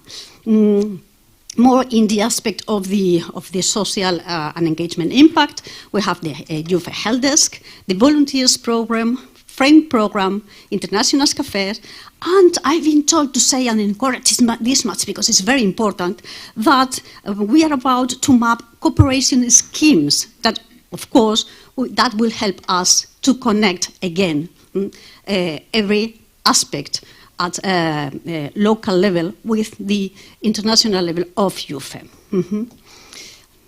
Wrong again, let's try. Two examples, because we said we have to give one example. I am giving two that we find it there under the challenge theme and the YUFE tone in the mindset.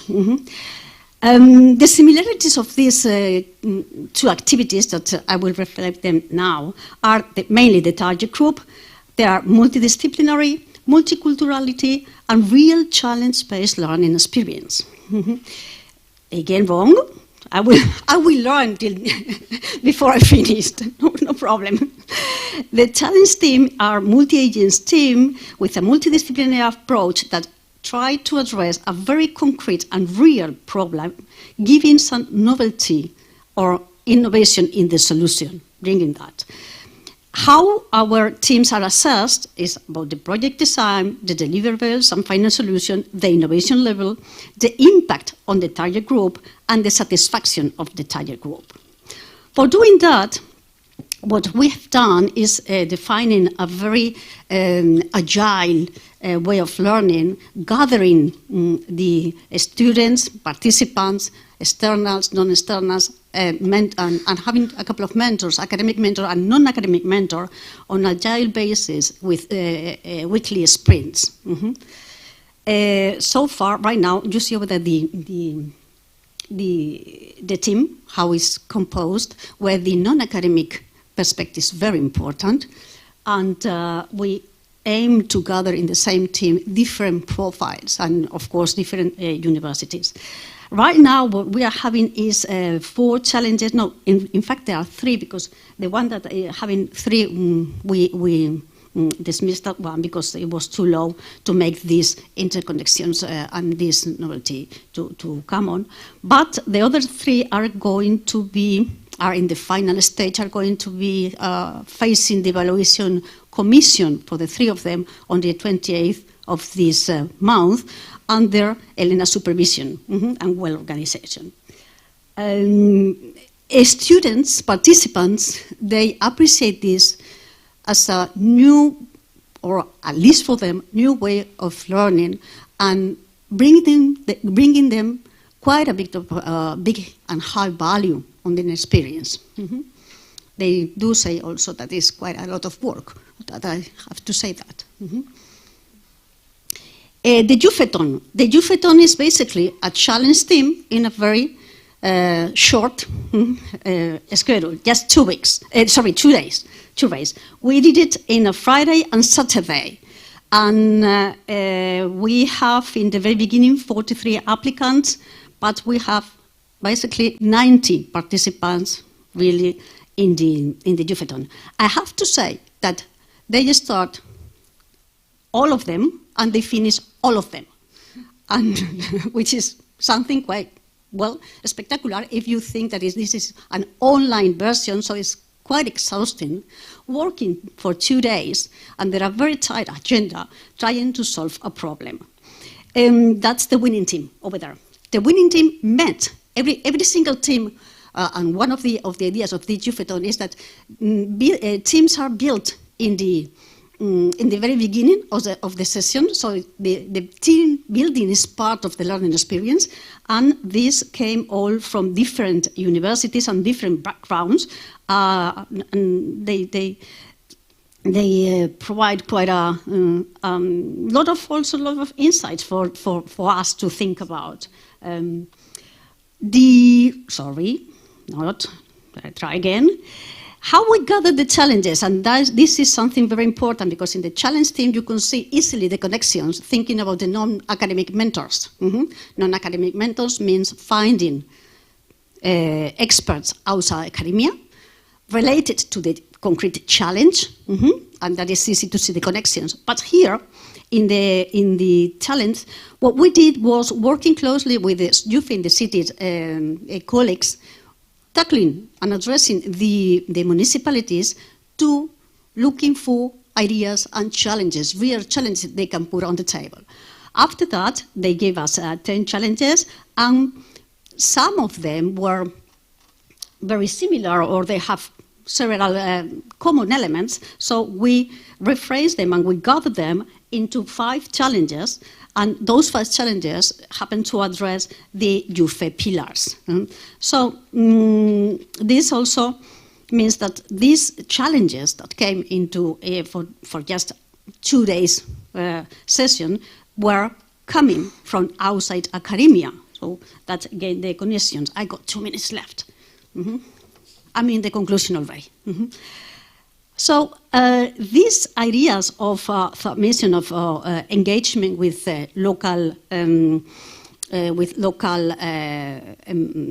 communities is not only about responsibility. It's also bringing great opportunities for new experiences and new ways of learning. And this is all now for my side, but I want you to be awake. So if I say "Viva los novios," you should answer. Viva. Good. Now it's ready for the next one. Thank you very much.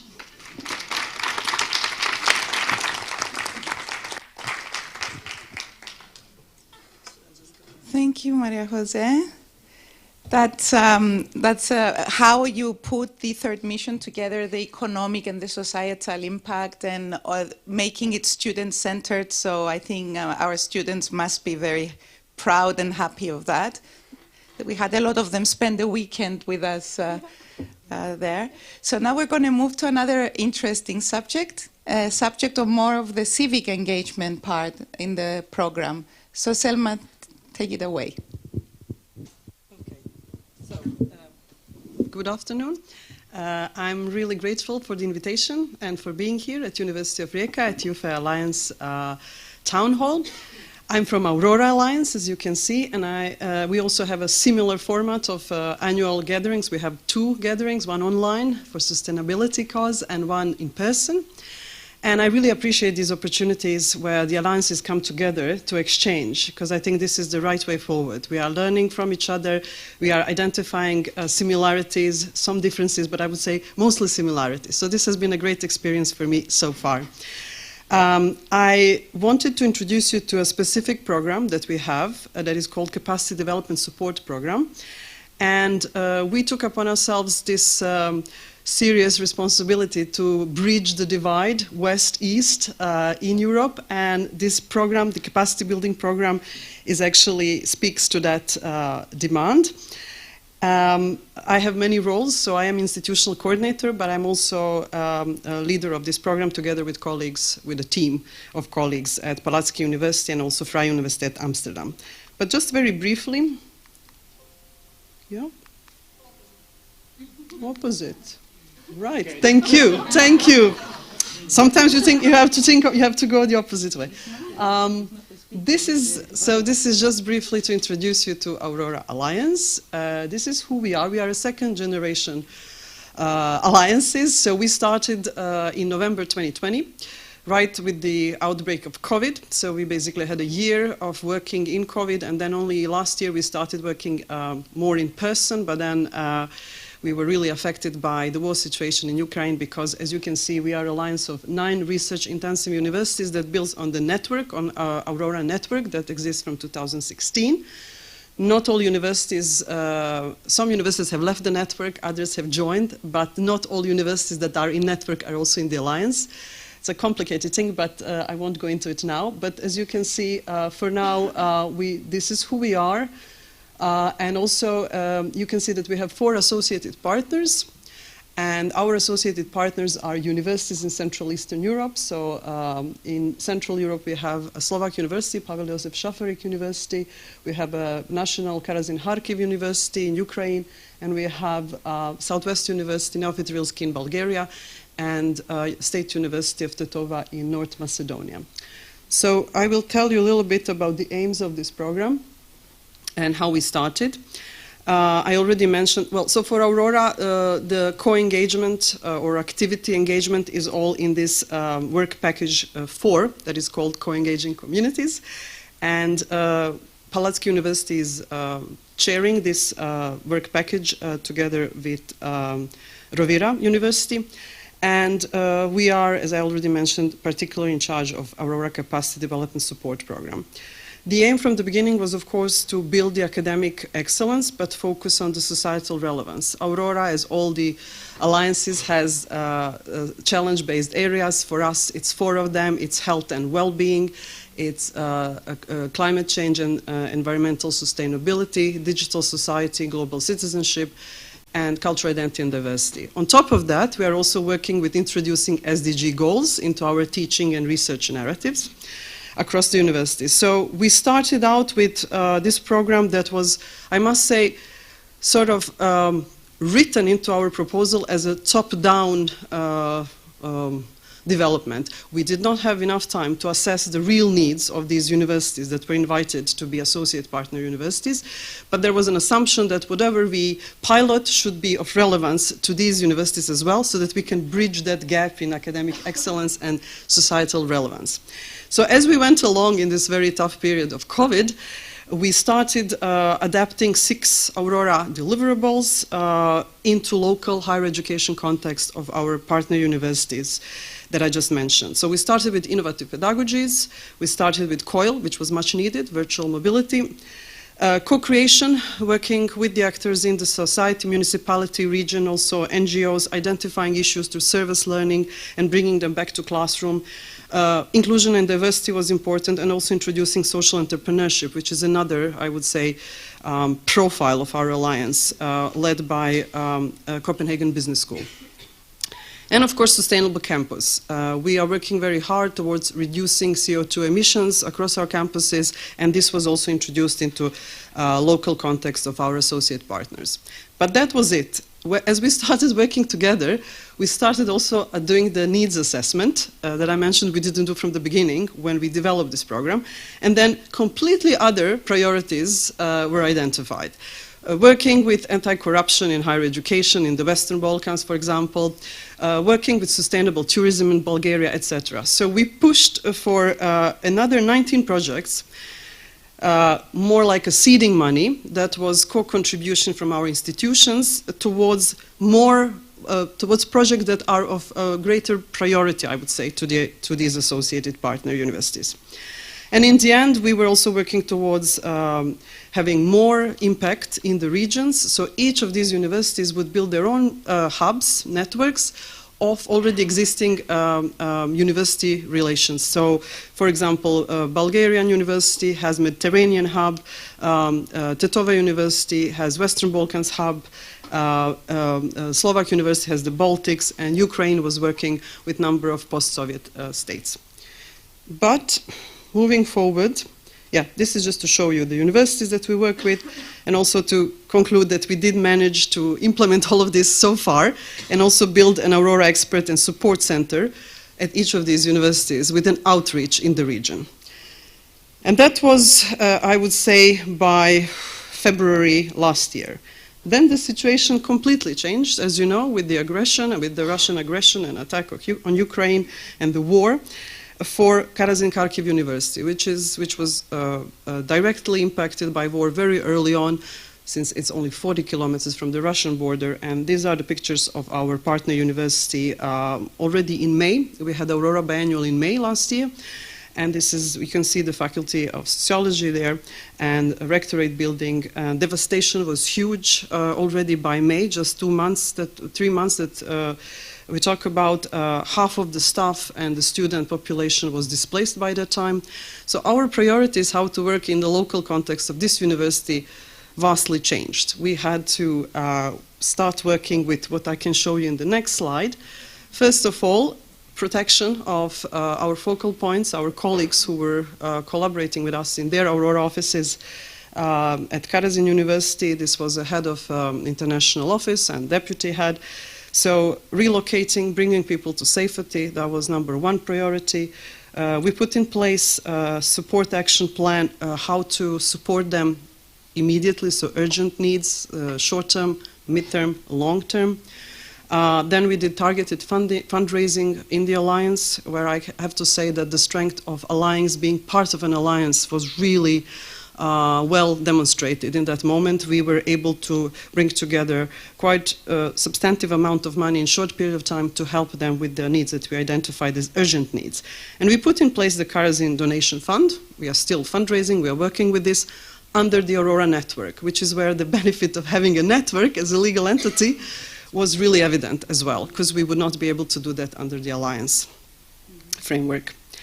And this is to show you about some concrete results that we were able to achieve there. As I mentioned, the relocation with 1 year full-time employment at Palacký University and also at VU, Freie Universität. Rector of Karazin University, Professor Tatiana Kaganovska, she decided very early on that they want to continue doing online, so move to online teaching, which was very good because from COVID they already had infrastructure going, and that supporting online teaching is supporting their resistance and also survival, supporting them to survive as an institution. So this is what we did. We transferred the funds to buy generators, also to help displaced professors within the country with the laptops and a number of technical things that they were needing to be able to provide online teaching for their institution. We also then realized very quickly by summer that we would need to provide space for Karazin University to continue physical teaching, so they had a number of summer schools that they were not able to implement these summer schools because of the war. Previously because of COVID, but then also because of war, and they had funding for it, so we merged some of our summer schools with theirs and we did it together, and we implemented that last year. We fundraised 65,000 euro, as I mentioned, mostly right now going to reconstruction, so we are reconstructing some windows, over 1,200 broken windows from detonations, destroyed labs, libraries, etc., saving some archives and more. And of course, each institution in Aurora has been offering institutional support for students, integrating them, and for staff as much as we can, but also crisis management. I always like to mention that little Iceland, who has experience of crisis management in natural disasters, was very quick to offer this kind of support to our colleagues. And other universities have also been working, for example, with social entrepreneurship and students from Karazin Online to identify local needs in the community right now. And a number of projects have been coming out of that as well. Sorry for going very quickly over all of these things, but if you have questions, I'm here to answer them. And so, moving on to the next phase, because we are in the phase of finishing our pilot collaboration and have just submitted for the next 4 years of working so we call it Aurora 2.0, and you are already starting this phase with YUFE. We are looking forward to this phase, and hopefully we will get funding. The idea here is now to not only provide support to Karazin University under the CDS, Capacity Development Support Program, but also to transform Karazin University in the next 4 years to be the peace hub, so peace education hub in Karazin city, but also, in Kharkiv city, but also in the broader Kharkiv region. And this is a long-term goal, obviously.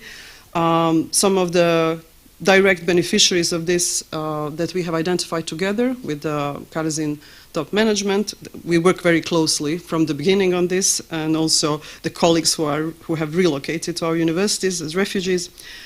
Are obviously Karazin University staff and students, so we want to start with a conference on the role of higher education in peace building. We want to do a joint curriculum development, 30 credits module. Thank you. 30 credits module on integrating peace building into existing programs, because this is what we can do without changing the accreditation of the study programs. We also want to focus on primary and secondary schools and pupils in Kharkiv. And we want to train the trainers, so the colleagues that will be trained through lifelong learning in peace education and promoting peace in their communities. We'll also train people at primary school to offer peace education, and we will work with Board of Education of Kharkiv region in the municipality, and also we will work with the local community.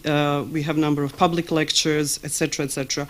And I would like to say that all of this builds already on short coil that we are working on, Solidarity's Pedagogies of Solidarity, and the summer school that we implemented in human rights. I want to finish by mentioning the values that are important here, because we've been mentioning them earlier today on panel number 1, European values, solidarity, social responsibility values of universities, the third role. Of course, that was there under the CDS, but peace building and peace education was not. So this came as the war evolved there, and because we do have a strong link to SDGs, as I mentioned, it sort of came together, and Karazin adopted the strategy of peace building and development and responsible citizenship. So together, we hope that all these bits and pieces will sort of give us the good platform to build this Karazin Peace Hub, which will be the deliverable in year 2028. Situation, though, is very difficult, as you know, and war is deteriorating, but we have a lot of enthusiasm in this group, and we continue together as much as possible to work in these conditions with our colleagues there. CDS program will continue, and there is an open door policy for Karazin there to take part of the trainings and other aspects of collaboration that we have identified in this phase. Okay, my time has run out. Thank you very much. And if you would like to explore more, here is the link. Selma, thank you so much for this powerful example of how a European network can really be there in really tough times. I mean, this is it's just incredible. And I mean, I think I speak for all of my colleagues, at least in YUFE, that if you need anything from us to help you out in the work you're doing and in the other Ukrainian universities, I think you can count on us for that. Thank you. And now I would like to call our next speaker, Slaven. The floor is yours. Thank you. Good evening, everybody. I'll present you. I present you the Alliance EU Connexus, which stands for European Universities for Smart Urban Coastal Sustainability. We have finished as YUFE our first pilot phase, and now we are in bridging period. So we call it EU Connexus Plus. This is an alliance of 9 universities going from Ireland to Cyprus and more or less passing through all Europe. And our peculiarity maybe is that we are thematic focused alliance. We decided to bring this holistic approach to smart urban sustainability. And of course, to achieve those results, we have to interact and we have to collaborate very closely with different stakeholders. And we have very good relations and collaborations with local governments and local authorities, generally industries. We did also one very successful meeting on our Urban Coastal Sustainability Days, like something very similar to today's program. We managed to have the presence of our local authorities and port authorities to exchange and to have a roundtable and exchange their experiences. And I must say that the results obtained there were quite encouraging, and I hope that this will continue also in the future. But what we decided to present today is another part of our activities, what we have called our program Universities to School. We are talking about sustainability, and yes, everybody today is talking about sustainability, but did we switch really our mindset to the sustainability? That is the question, and I think that most sincerely the answer is no. I'm the first one who didn't choose the public transport to came here. I came by car because it was more convenient for me, and I didn't think about my ecological footprint or anything less, anything similar, because my mindset is set on something else. So to start to change mindset, it's not, in our opinion, was not enough to work only with our students, so let's say with young people age 18 and more, but start to work with them earlier. Therefore, we have planned these activities, this our University to School program, which consists of 2, let's say, key action. One was the workshops that we planned at each universities for, well, we choose, let's say, the age limit, so from 12 to 16. And I can't say that it's high school children because it depends on the country. In some of our countries, it's still not high schools. In most of them, it was. Then we organize this school context, Think Smart, Create Green, again for this age range of pupils in the schools. And the third one was vocational trainings, but vocational trainings will become more important now with the introduction of micro-credentials. So I will skip this topic today and I will concentrate on the first two.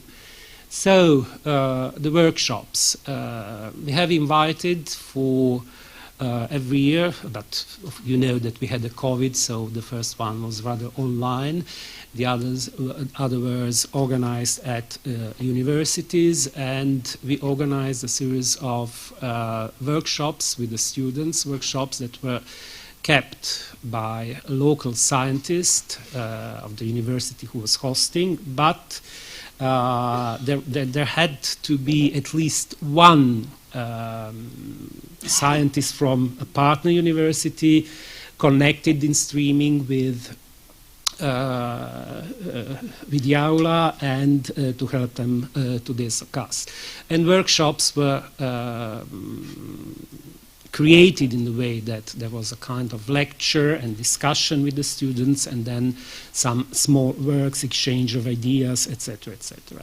It was important for our students also to, one of the things that we always say that is very important for our alliance, because our alliance also includes some small countries like Lithuania or Croatia, so languages that are not very spread around, was also this part of multilingualism. And these workshops were also the place in which we could say accustomed our pupils with English terms in urban cost and sustainability, but also with local or international, if they were different, and so on.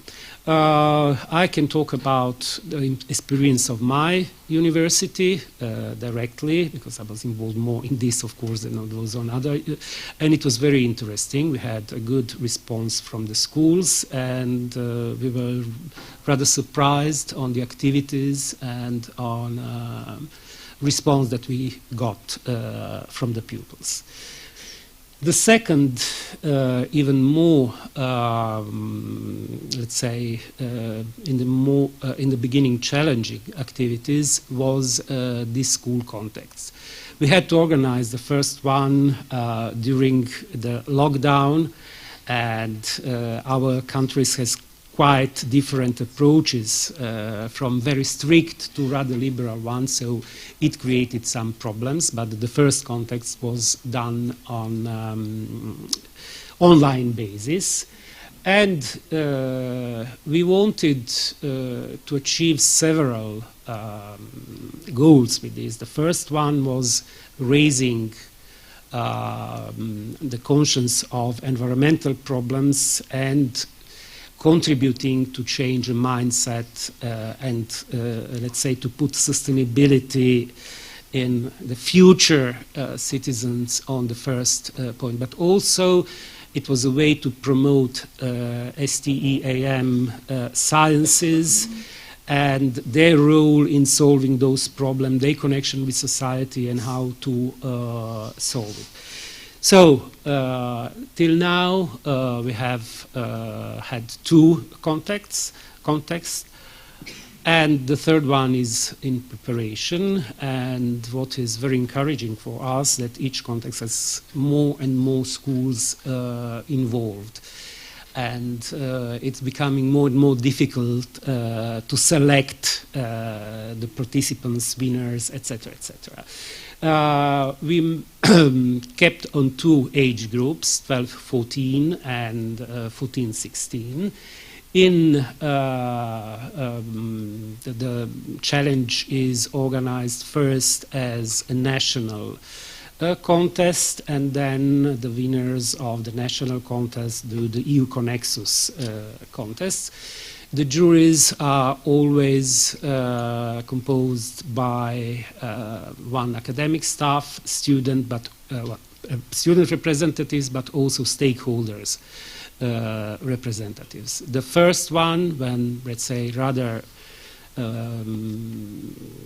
rather soft because we asked them, I repeat, it was a lockdown contest, so activities were quite limited. Oh yes, it was the teams are always for 4 pupils and a mentor, a teacher who is mentoring them, and the first one was for the smaller, younger group was to create a poster with some ideas on sustainability, etc. For the older group, it was to make a short film with interviews or reporting their vision and vision of their community about sustainability and the questions that mostly affected their community. Thank you very much. Just went a little bit too fast. The second one, the second one was more complicated for them because we asked them to concentrate on ecological footprint and make a project on sustainable port, town, building, or something that could contribute and to hear their ideas on how to contribute to lowering our ecological footprint. The third one is now to be announced, and I hope that I will also have occasion to refer about the results of this third one quickly. Thank you for your attention. Thank you.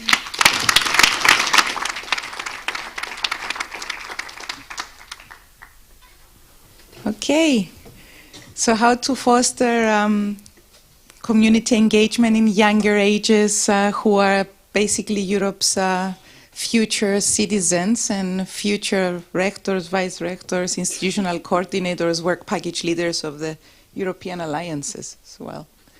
So last but not least, our speaker from Split University, Zoran, the floor is yours. Thank you. I will need to raise this. So we go just to try, okay. Well, first of all, thank you for having me here as a member of the Alliance of the Seas, or CEU. I need first to declare my conflict of interest because I'm a medical doctor, I'm a neuroscientist, and as a medical doctor, I would never advise to have this panel now, after lunch. But thank you, Maria Jose, because she woke you up. Otherwise, I would be having really a big problem. So anyhow, it's difficult to present the Alliance in a very short period of time, but we share many common features, so I would like just to show a couple slides about the background. We have 9 universities. In the first round, first 4 years, we had 6. Now we just had a kickoff meeting in Cadiz, in Spain, and now we have 9 universities: Cadiz, Brest, Kiel, Gdańsk, Split, Malta, Naples, Algarve in Portugal, and Bude, North University in Bude. Orientation of the Alliance right now is very much linked to stakeholders of different types, and we have very many associated partners. Right now we count even 77, and those are different companies, research institutes, public administrations, NGOs. And we are, at the second round, we are going to be very much focused on cities and ports because we are so-called maritime alliance. Of course, we have some similar governance structure. I'm not going to talk about that, but our goals are similar to yours as well, to strengthen the link with society and to strengthen the link with stakeholders and co-creation some common features or contents. And of course, we are trying to contribute to the growth and development of the society in general. In the first 4 years, Split University was very much involved in charge of creation so-called quintuple helix package, which is like knowledge-based economy versus market economy or political economy, but with addition of society and environmental sessions. So we are trying to serve as a glue that binds education, research, business, as well as society and the environment. And this is, of course, within the third mission of the university that we all share. Underneath, you have some tasks that had been performed in our case. Last year, we had a conference in Split, Community Engaged University. It was very good with 18 full papers, actually. And this is just to illustrate we have typical scheme of the work plans. I'm just going to focus on the work package number 4. This is campus life, and this is our responsibility in Split, but we are heavily also involved in other WPs.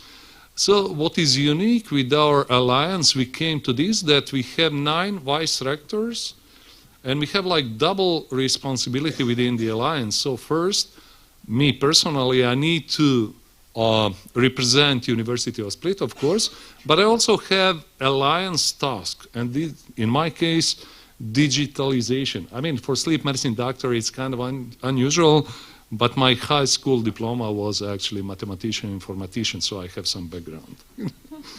Anyhow, so in those areas, you can visualize that there is sustainability, for example, there is stakeholders or responsibility to coordinate them, mobility, quality, etc. So every vice rector is having some responsibility in that part. And of course, we are going beyond academia with stronger partnership to develop sustainable society and to co-create some processes together with those stakeholders that I already mentioned in the beginning. We are creating at this second round the so-called Society Hub, which is going to contribute to society, to have transversal skills in focus. And of course, we are trying to generate some flexible open curricula, and of course, being heavily involved with service learning, social entrepreneurship, increase, and social innovation. And maybe one of the specific things that I selected to show to you here is our specificity. It is linked to blue economy. So we developed the Observatory for Sustainable Blue Economy called OSBE. And this is actually what Split was responsible. In the first period, we had the main goal to engage all our participants, students, teachers, researchers, entrepreneurs, in addressing those big societal challenges through the creation of transnational knowledge-creating teams. And what this observatory actually stands for, it's written here, it is like transnational observing team of experts trying to facilitate regional dialogue and foster an effective network of marine as well as maritime stakeholders across all our regions. What have we done so far? We had 5 local consultations in Split, in Cadiz, in Gdansk, in Western Brittany, in Brest, and in Malta. And we had 2 inter-alliance consultations with about 41 stakeholders so far. We also launched the survey on future blue skills. We collected the data and then we published a paper which is called White Paper on how HEIs and PROs can foster creation of sustainable jobs and growth in aquaculture, in coastal tourism, in marine biotechnology, ocean energy, and seabed mining. So those are all areas of interest. And now we are creating a platform, and this platform is a task of our university where we will have chief coordinators from our place and also 8 ambassadors from every other partner of the alliance.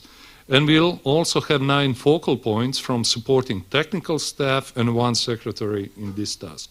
And those are underneath, you can see the task, actually what we are facing in the next 12 months. So this is going to be the platform. This is how it looks like. It will have several different areas in the page, stakeholders, environment and human-related data, and then research and technology transfer, education and training for sustainable blue economy, and then blue jobs and internships, fair, best practices and case studies, and of course some information about the context. So this is actually the structure of the platform, how it will look like. It will present actually co-creation platform for all internal and external stakeholders. So they will all have a chance to provide some information, and we call them actually for action to be active parts of this. We will also present all the blue educational opportunities and blue projects opportunities and the relevant EU documents in the blue field. And the OSBI platform is not imagined to be totally outside of all our activities, but it will be heavily involved in our present platforms. And this is how we envision that to be connected in the opportunities CEU, our general big platform that we are developing, right now. And you can see, you can see all the available positions, ads, collaboration opportunities, etc. And this is my final slide. Many greetings from the CEU or CEU.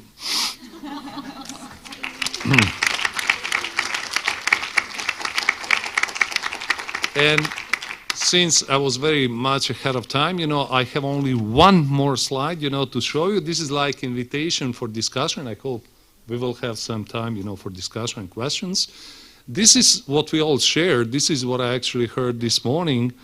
We have open issues for discussion. I think the major one, of course, is legal, but we cannot do much about this. European universities. But we can do, I think, significant, joint effort in developing joint study programs, whether we are talking about joint or dual degrees. But we need to work on the standards for administrative and educational procedures. And this is also within the alliance, but I think it is great to share this within, different alliances. And at the bottom, this is my just final idea where I was thinking, we are thinking at the university here how to go to mobility increase of 50%. And this is a challenge. But we have a big chance because we are at beautiful locations, so we can do international summer schools, BIPs, which are, there is big money in Europe right now for BIPs, and modules of PhD programs. So if we develop the structured 1 week time, then it could be international summer school with 2 ECTS credits, BIP with 3, plus 30% online, and 1 module of PhD program. So I think this is a big challenge. Thank you for having the opportunity to share this with you. Thank you, Zoran. Thank you for bringing the thematic dimension into the perspective of the local communities in the European alliances. The last slide was the politician part of you, right? Because he ran for mayor as well, so. I'm also vice director for collaboration with local community. Yeah, sorry. So, are there any questions from the audience for our panelists in any of the different case studies that were presented? Yeah, that's the effect of the last panel of the conference. Yeah, we have a question there.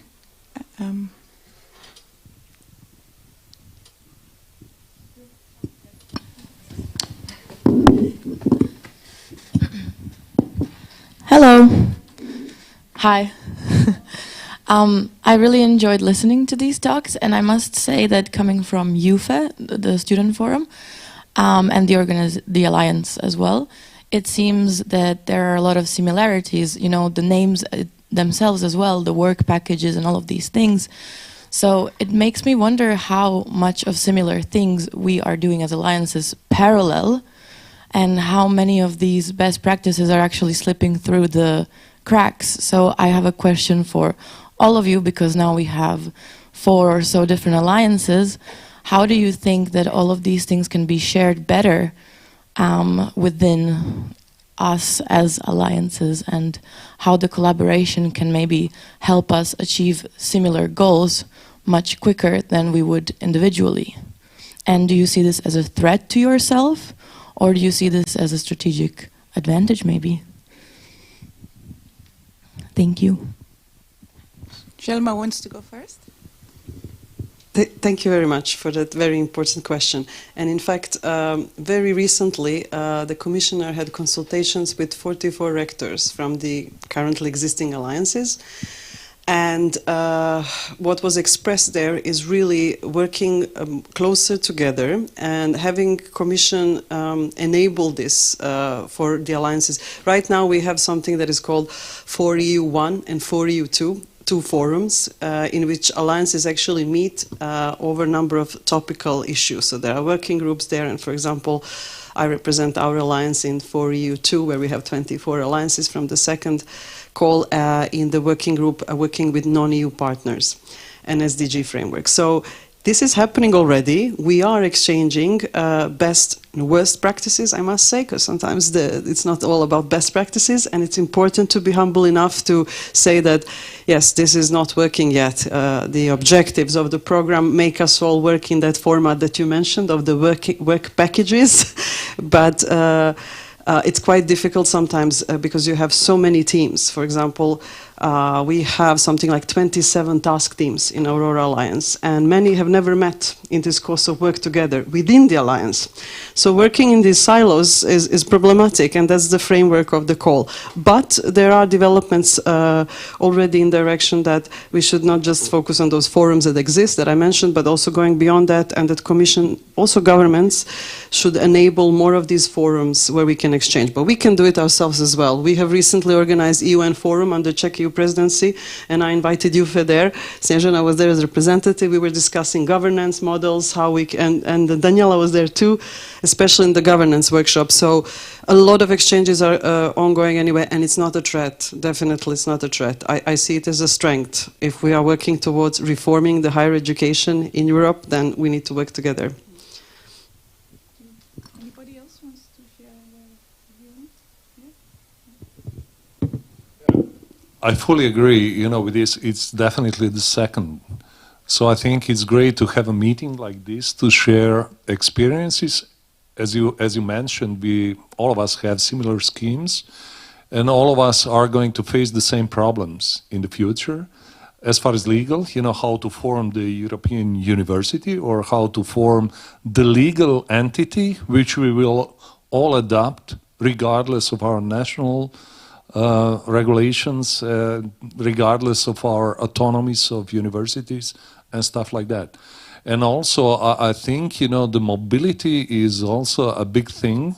So this is already helping us to go up, with numbers. But I think we still need some time to make it even more open for students in their minds and everything. Because if you want to transfer, for example, I'm teaching for many years, so I know practical, problems because I was in for education. So there's always transfer of credits, which is a problem for every mobility. If students, go somewhere, how to recognize those ECTS credit points at the home institution. I mean, those problems we should not be facing anymore. But this is still reality. So I think this can actually be very helpful in solving those issues. Thank you. Thank you. Is there any other question? Yeah? From another student. Great. They're younger.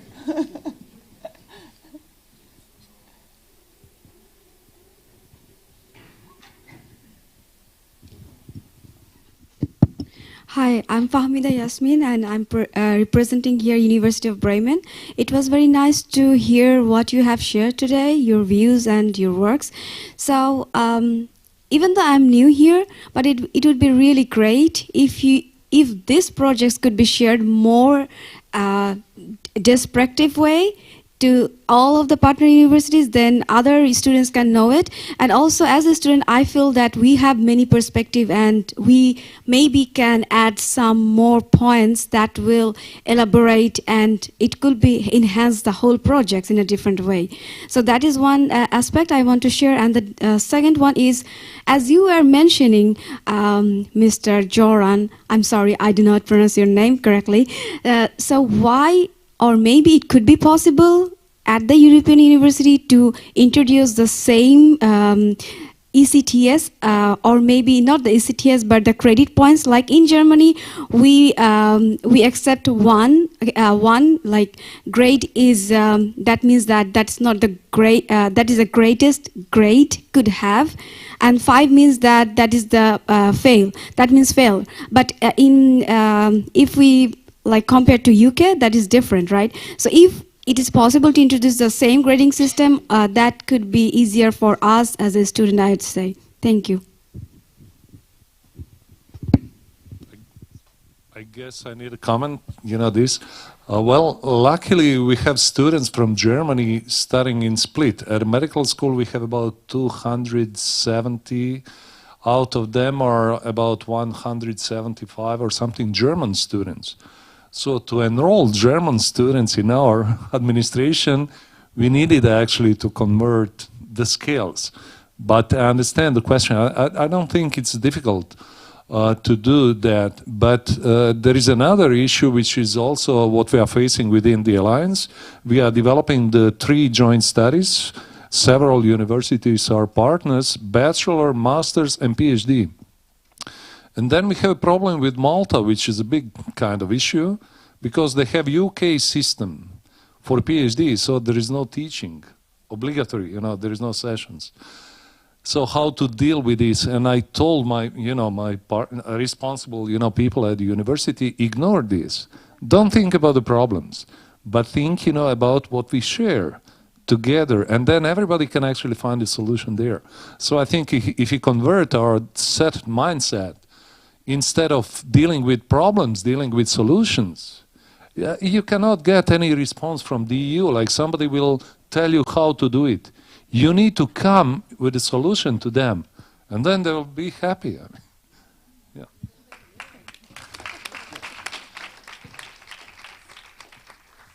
Well, I totally agree with my colleague, because that is also the approach that we made. We said, okay, let's don't look on the problem. Let's propose what is our idea, and then let's search for solution or force the solutions. Thank you for your for your remembering again about the student role, because I think that in all our alliances the students are very present and very important. And the contribution of the students in building the society, this new type of university is very, very important. The grades is something that will be solved with the time. We are still on the beginning. We are facing it. For example, for our joint studies, we were proposing to go on percentages, so each could see what it is and then adapt it to its national system, because some systems are very wide, so you can have very differences between the grades. Some, like Croatian one, is quite short, so under the 3, if you go to the French system, you have 6 other grades, what for us is 1. So, but I think this will be solved with the time, and our solution for the moment is those who talk about percentages. So, to which extent your grade goes to. Thank you.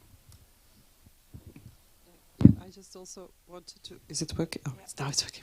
I also wanted to add that, in fact, this is what we are tasked with in European University Alliances, to enable the automatic recognition of credits. We are doing it manually now, but so we are supposed to move towards automatic and without changing the accreditation and working through the national legislation. So we are invited to present solutions. And I think every alliance is working on some ad hoc solutions, but they're not systemic yet. So that's what we need to look into together. And that is the strength of aligned approaches, I would say, and also exchanging across the alliances. But I also want to mention that students, for example, and if that is useful to other alliances, that's why I'm sharing it. Students in our alliance have been working from the very beginning. They have a spot in the General Council, so they're represented in the decision-making body of our alliance. and they are voted in there, and there's a president of the students, and they have pushed forward the change so that we now in the next phase, for example, first of all, they participated in the proposal writing and the entire program of the next phase, very strongly, I would say, based on the learning experience from the pilot phase. And now they have a whole working task team under the working package where the positions of students are not voluntary but paid positions. And this was very important for our student council to have a student coordinators at each institution with fully paid positions to represent students. I see some students smiling. So that was the purpose of me sharing this practice. And it's very much welcome in our alliance.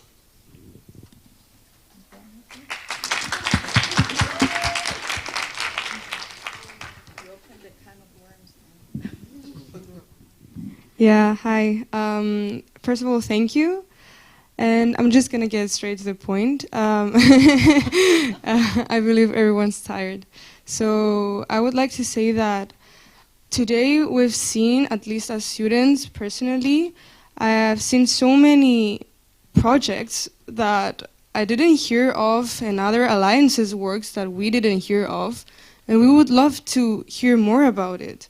Like YUFE-thon was extremely interesting in the challenge teams, but sometimes I think disseminating these projects within each alliance would be most beneficial, and then doing it externally would be also beneficial.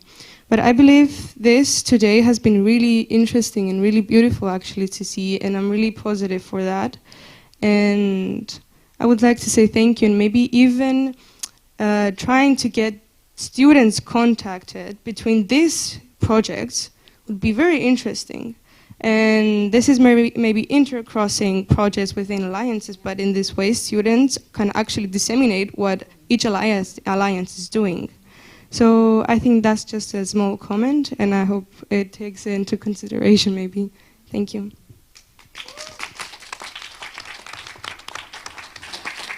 Maria will answer, and then one hand first, and then you. I have the mic. Okay, I heard one of the gentlemen here talking about a kind of body they had within their alliance that interact with stakeholders in a kind of structural way, so a kind of stakeholders forum. And connecting to stakeholders is apparently very important for all of the alliances. And stakeholders can be very, very different kind of birds. They could be communities, local communities, could be companies, could be city councils, etc. I would like to know, how does it work, the stakeholders council? That's my first question. And secondly, do you have any kind of systemic approach on how to connect your researchers, for example, your postdocs or your doctoral researchers, to kind of knowledge questions that they may have and that could be inspiring for their PhD, maybe, or their postdoctoral project? Is there any kind of system that you have for the moment? I think this is a great question, of course. So far, we had better collaboration with stakeholders outside the local municipalities, for example, or the ports. But this is what we are trying to focus on right now. So at the first kickoff meeting, we had about 20 local, city administration representatives, which is similar to total number of campuses from our universities. So we think, there is a big interest in that, and we had all 9 ports participating in this. Of course, this was a kickoff meeting, so maybe this is the first occasion, but they already structured the network that is going to work with at least 2 meetings per year, where they will exchange, different experiences and come up with proposals for the joint projects. On the other hand, as far as PhD, for example, we are developing the PhD maritime, which is marine studies and maritime administrations, and we are trying to get the stakeholders to get involved in this as students. So we are trying to educate people from those stakeholders with a new joint degree system of study program, and that study program right now is developed by, I think the fifth partner is trying to approach. So we already have like PhD, which is supposed to be done in about 4-5 months, where we anticipate the students from local stakeholders. So this is one of the ways how to approach it.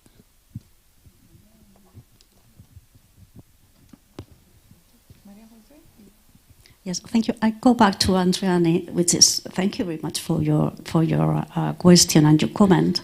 And I was reflecting while hearing you, because of course the students are important, and the students are indeed why we are here in the end and in the beginning. But each time I hear you, it's always with the ECT beneath. What if there are no activities related with ECT? For us, what I presented here, the YUFE challenge team and the YUFEton, which it seems to be quite interesting, as you said, indeed, but there are extracurricular activities in the beginning, planned that way. Some universities recognize them, others don't. But only students that, before we arrive, they are very much aware of transformation, entrepreneurship,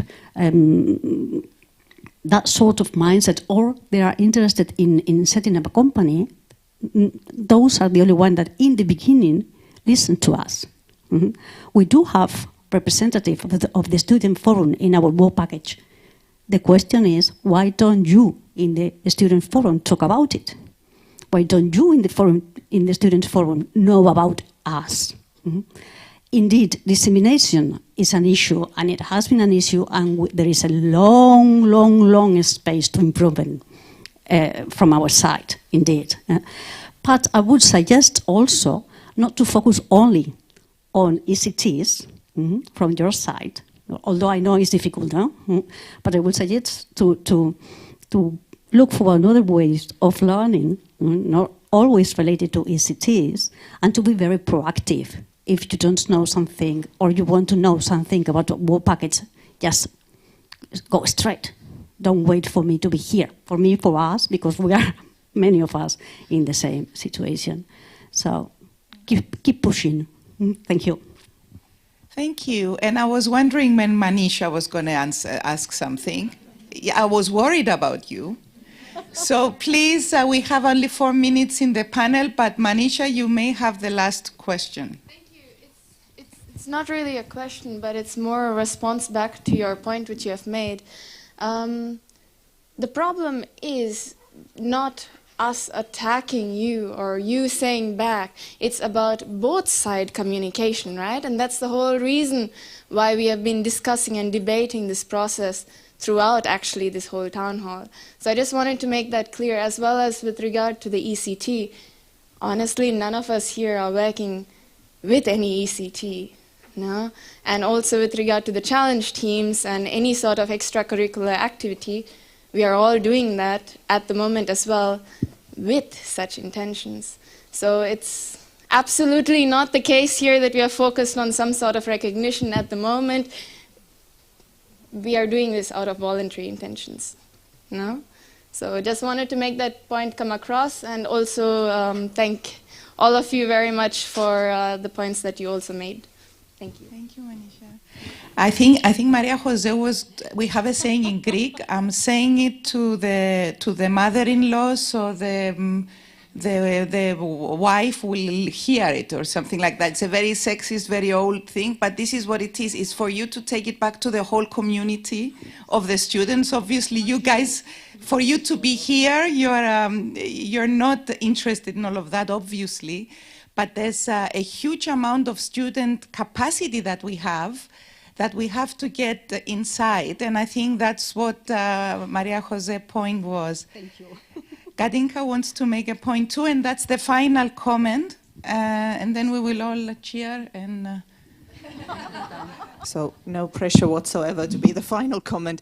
I just thought that I heard an idea here, and now I may be speaking something that really isn't possible, but we are not supposed to be focusing on the impossible, but there's possible solutions. There was mention about the BIPs. I heard the need to meet other student representatives, maybe precisely focusing on these societal impact aspects. Would it be possible for the European University initiatives to organize a shared BIP with this team for the students and see what happens? Just an idea.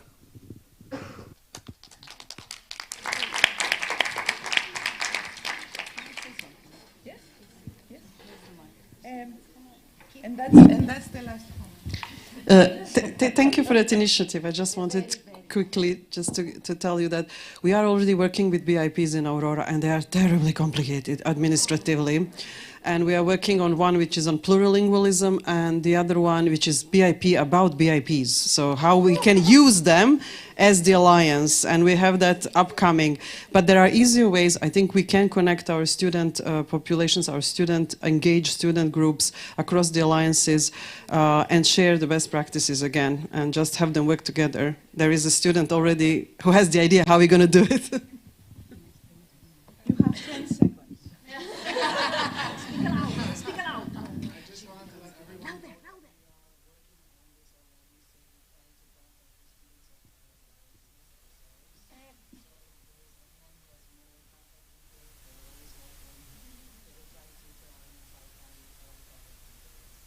Great, so here's your point of contact, guys. So thank you very much for being such a lively panel and provoking such an interesting discussion. Thank you all for being so awake after lunch and just before going home. And I will hand over the microphone back to the hosts. Thank you so much.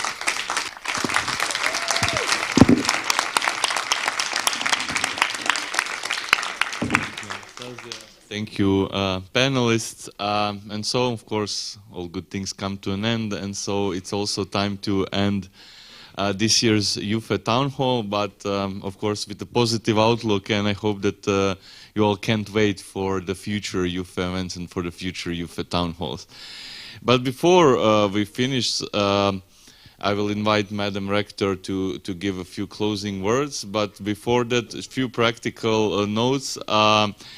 The city tour starts at 3:30. We will move from this building, so please just be in the front when we are done if you want to join the tour, of course. And just before the closing words, Daniela Trani will also give us a few words.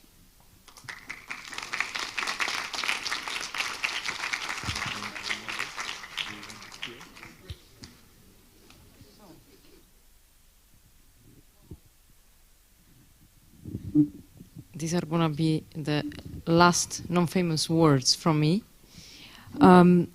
First of all, it's been really a pleasure to listen to our panelists, and I would like to thank you once again for accepting our invitation to contribute. And Anastasia, this is really a dirty move I'm making, because this is actually last comment to your panel. I'm joking. I wanted already say this. It's really great that the students feel so eager, like us as staff, to exchange and engage with other alliances. And when we thought of this conference with Alexander, with the other institutional coordinators, with the colleagues in the central office, with Madam Rector, we thought of a program that would really ignite this exchange. And we also informed the other alliances that that was our intention, to really start more structurally, disseminate across the alliances, but then take action towards the outside, because we want to share also with the students outside the alliances what we are doing. So I agree also with Maria Jose that you can take control of this or co-pilot it and propose ways, including what Katinka was suggesting, to organize events, and doesn't have to be with a formal BIP, but can be with other formats, to work on specific topics together. So thanks a lot for being so eager to continue building these European universities. But now I would really like to spend a few words to thank Madam Rector Žnjezana, Alexander, Thea, Andrea, Slobodan, Lea, Nina, on behalf of all the institutional coordinators, of all the area leaders, of the central office, the Strategic Council, for all the work you have done. You have made us experience a wonderful time in Rijeka. I think this has been, well, an amazing town hall. Good luck to the next institution that will host one, because it has been perfect from any possible point of view. And I think what has made the biggest difference is not the perfect organization, it's the warmth and the passion, the drive, the team spirit you convey. Every time we get together, we talk to each other since the beginning, since when in December 2018, you joined the YUFE Alliance. So I really want to thank you and ask for a big round of applause for the Rijeka team.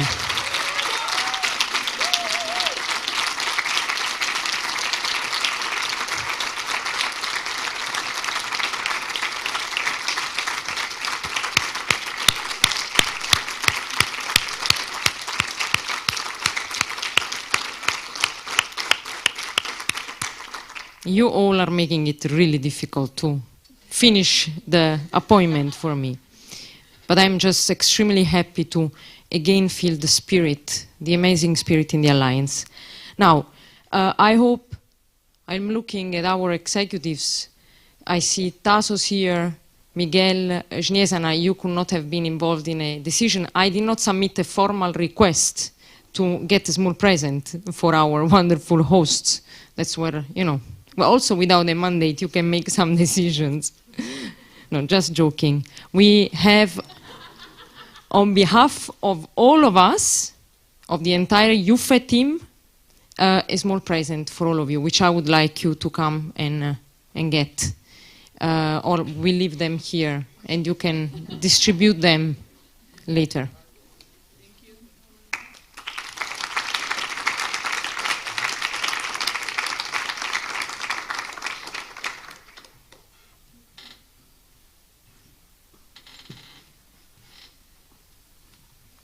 Wow. What to say at the end? After so many wise and warm words, what to say at the end except thank you all. Thank you all from our heart, from our brain, you know, so you made us our days here. We are, of course, happy that you are satisfied. We are happy that you feel good.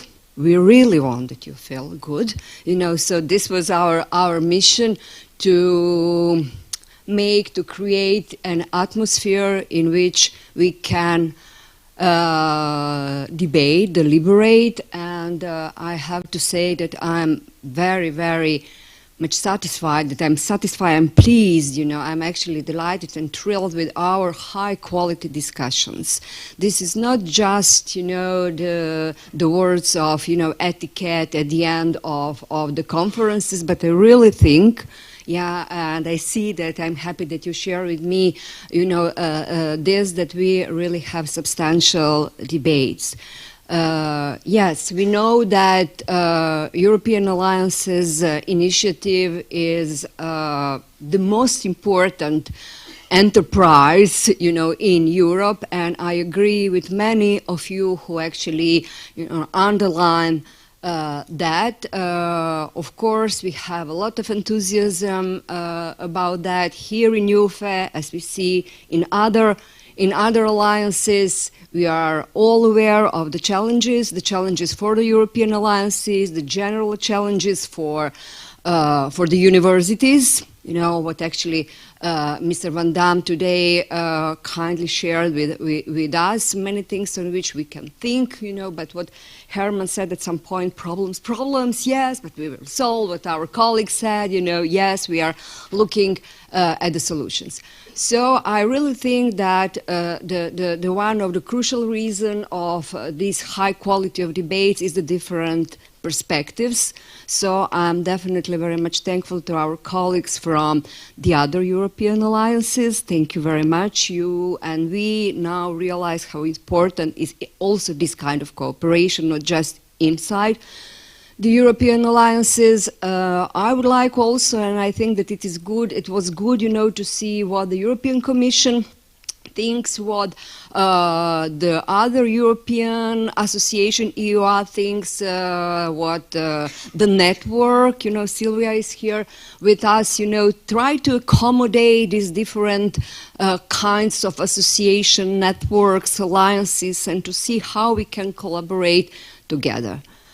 Also, so precious for us, the opinions of our experts, you know, so this kind of, let us say, the insight from outside was very, very precious also for us. So thank you very much also for that. And finally, last but not least, of course, the voice of our students. The voice of our students. I need to say at the end that yeah, we are delighted by your participation here, you know, by your questions. By your willingness that you communicate, and you know, your constructive and so shiny energy actually that you shared with us after this fantastic, as I heard, karaoke party, you know, tonight. So this is really amazing that you are that you are here with us. Not only students, I know, you know, I'm looking for the our winners from the pub, you know, so yeah, you are there, you know, this, yeah, they always say the guy from Finland. And Matteo, yes, we heard also that. Thank you, Matteo, European Student Union. So this is really, really important for us. So thank you all once more. So to another opportunity for our YUFE people. Thank you. We are so happy that we have you here, you know, so you know that you are our strength. We are visible, you know, to rectors, you know, I don't know, some people, coordinators, you know, so that they are more visible, but you are our strength, you know. Without you, it will nothing will be possible with YUFE and for our universities. So thank you once more. What to say? See you somewhere at our YUFE universities, and hopefully also very, very soon here in Rijeka. Yeah. So thank you.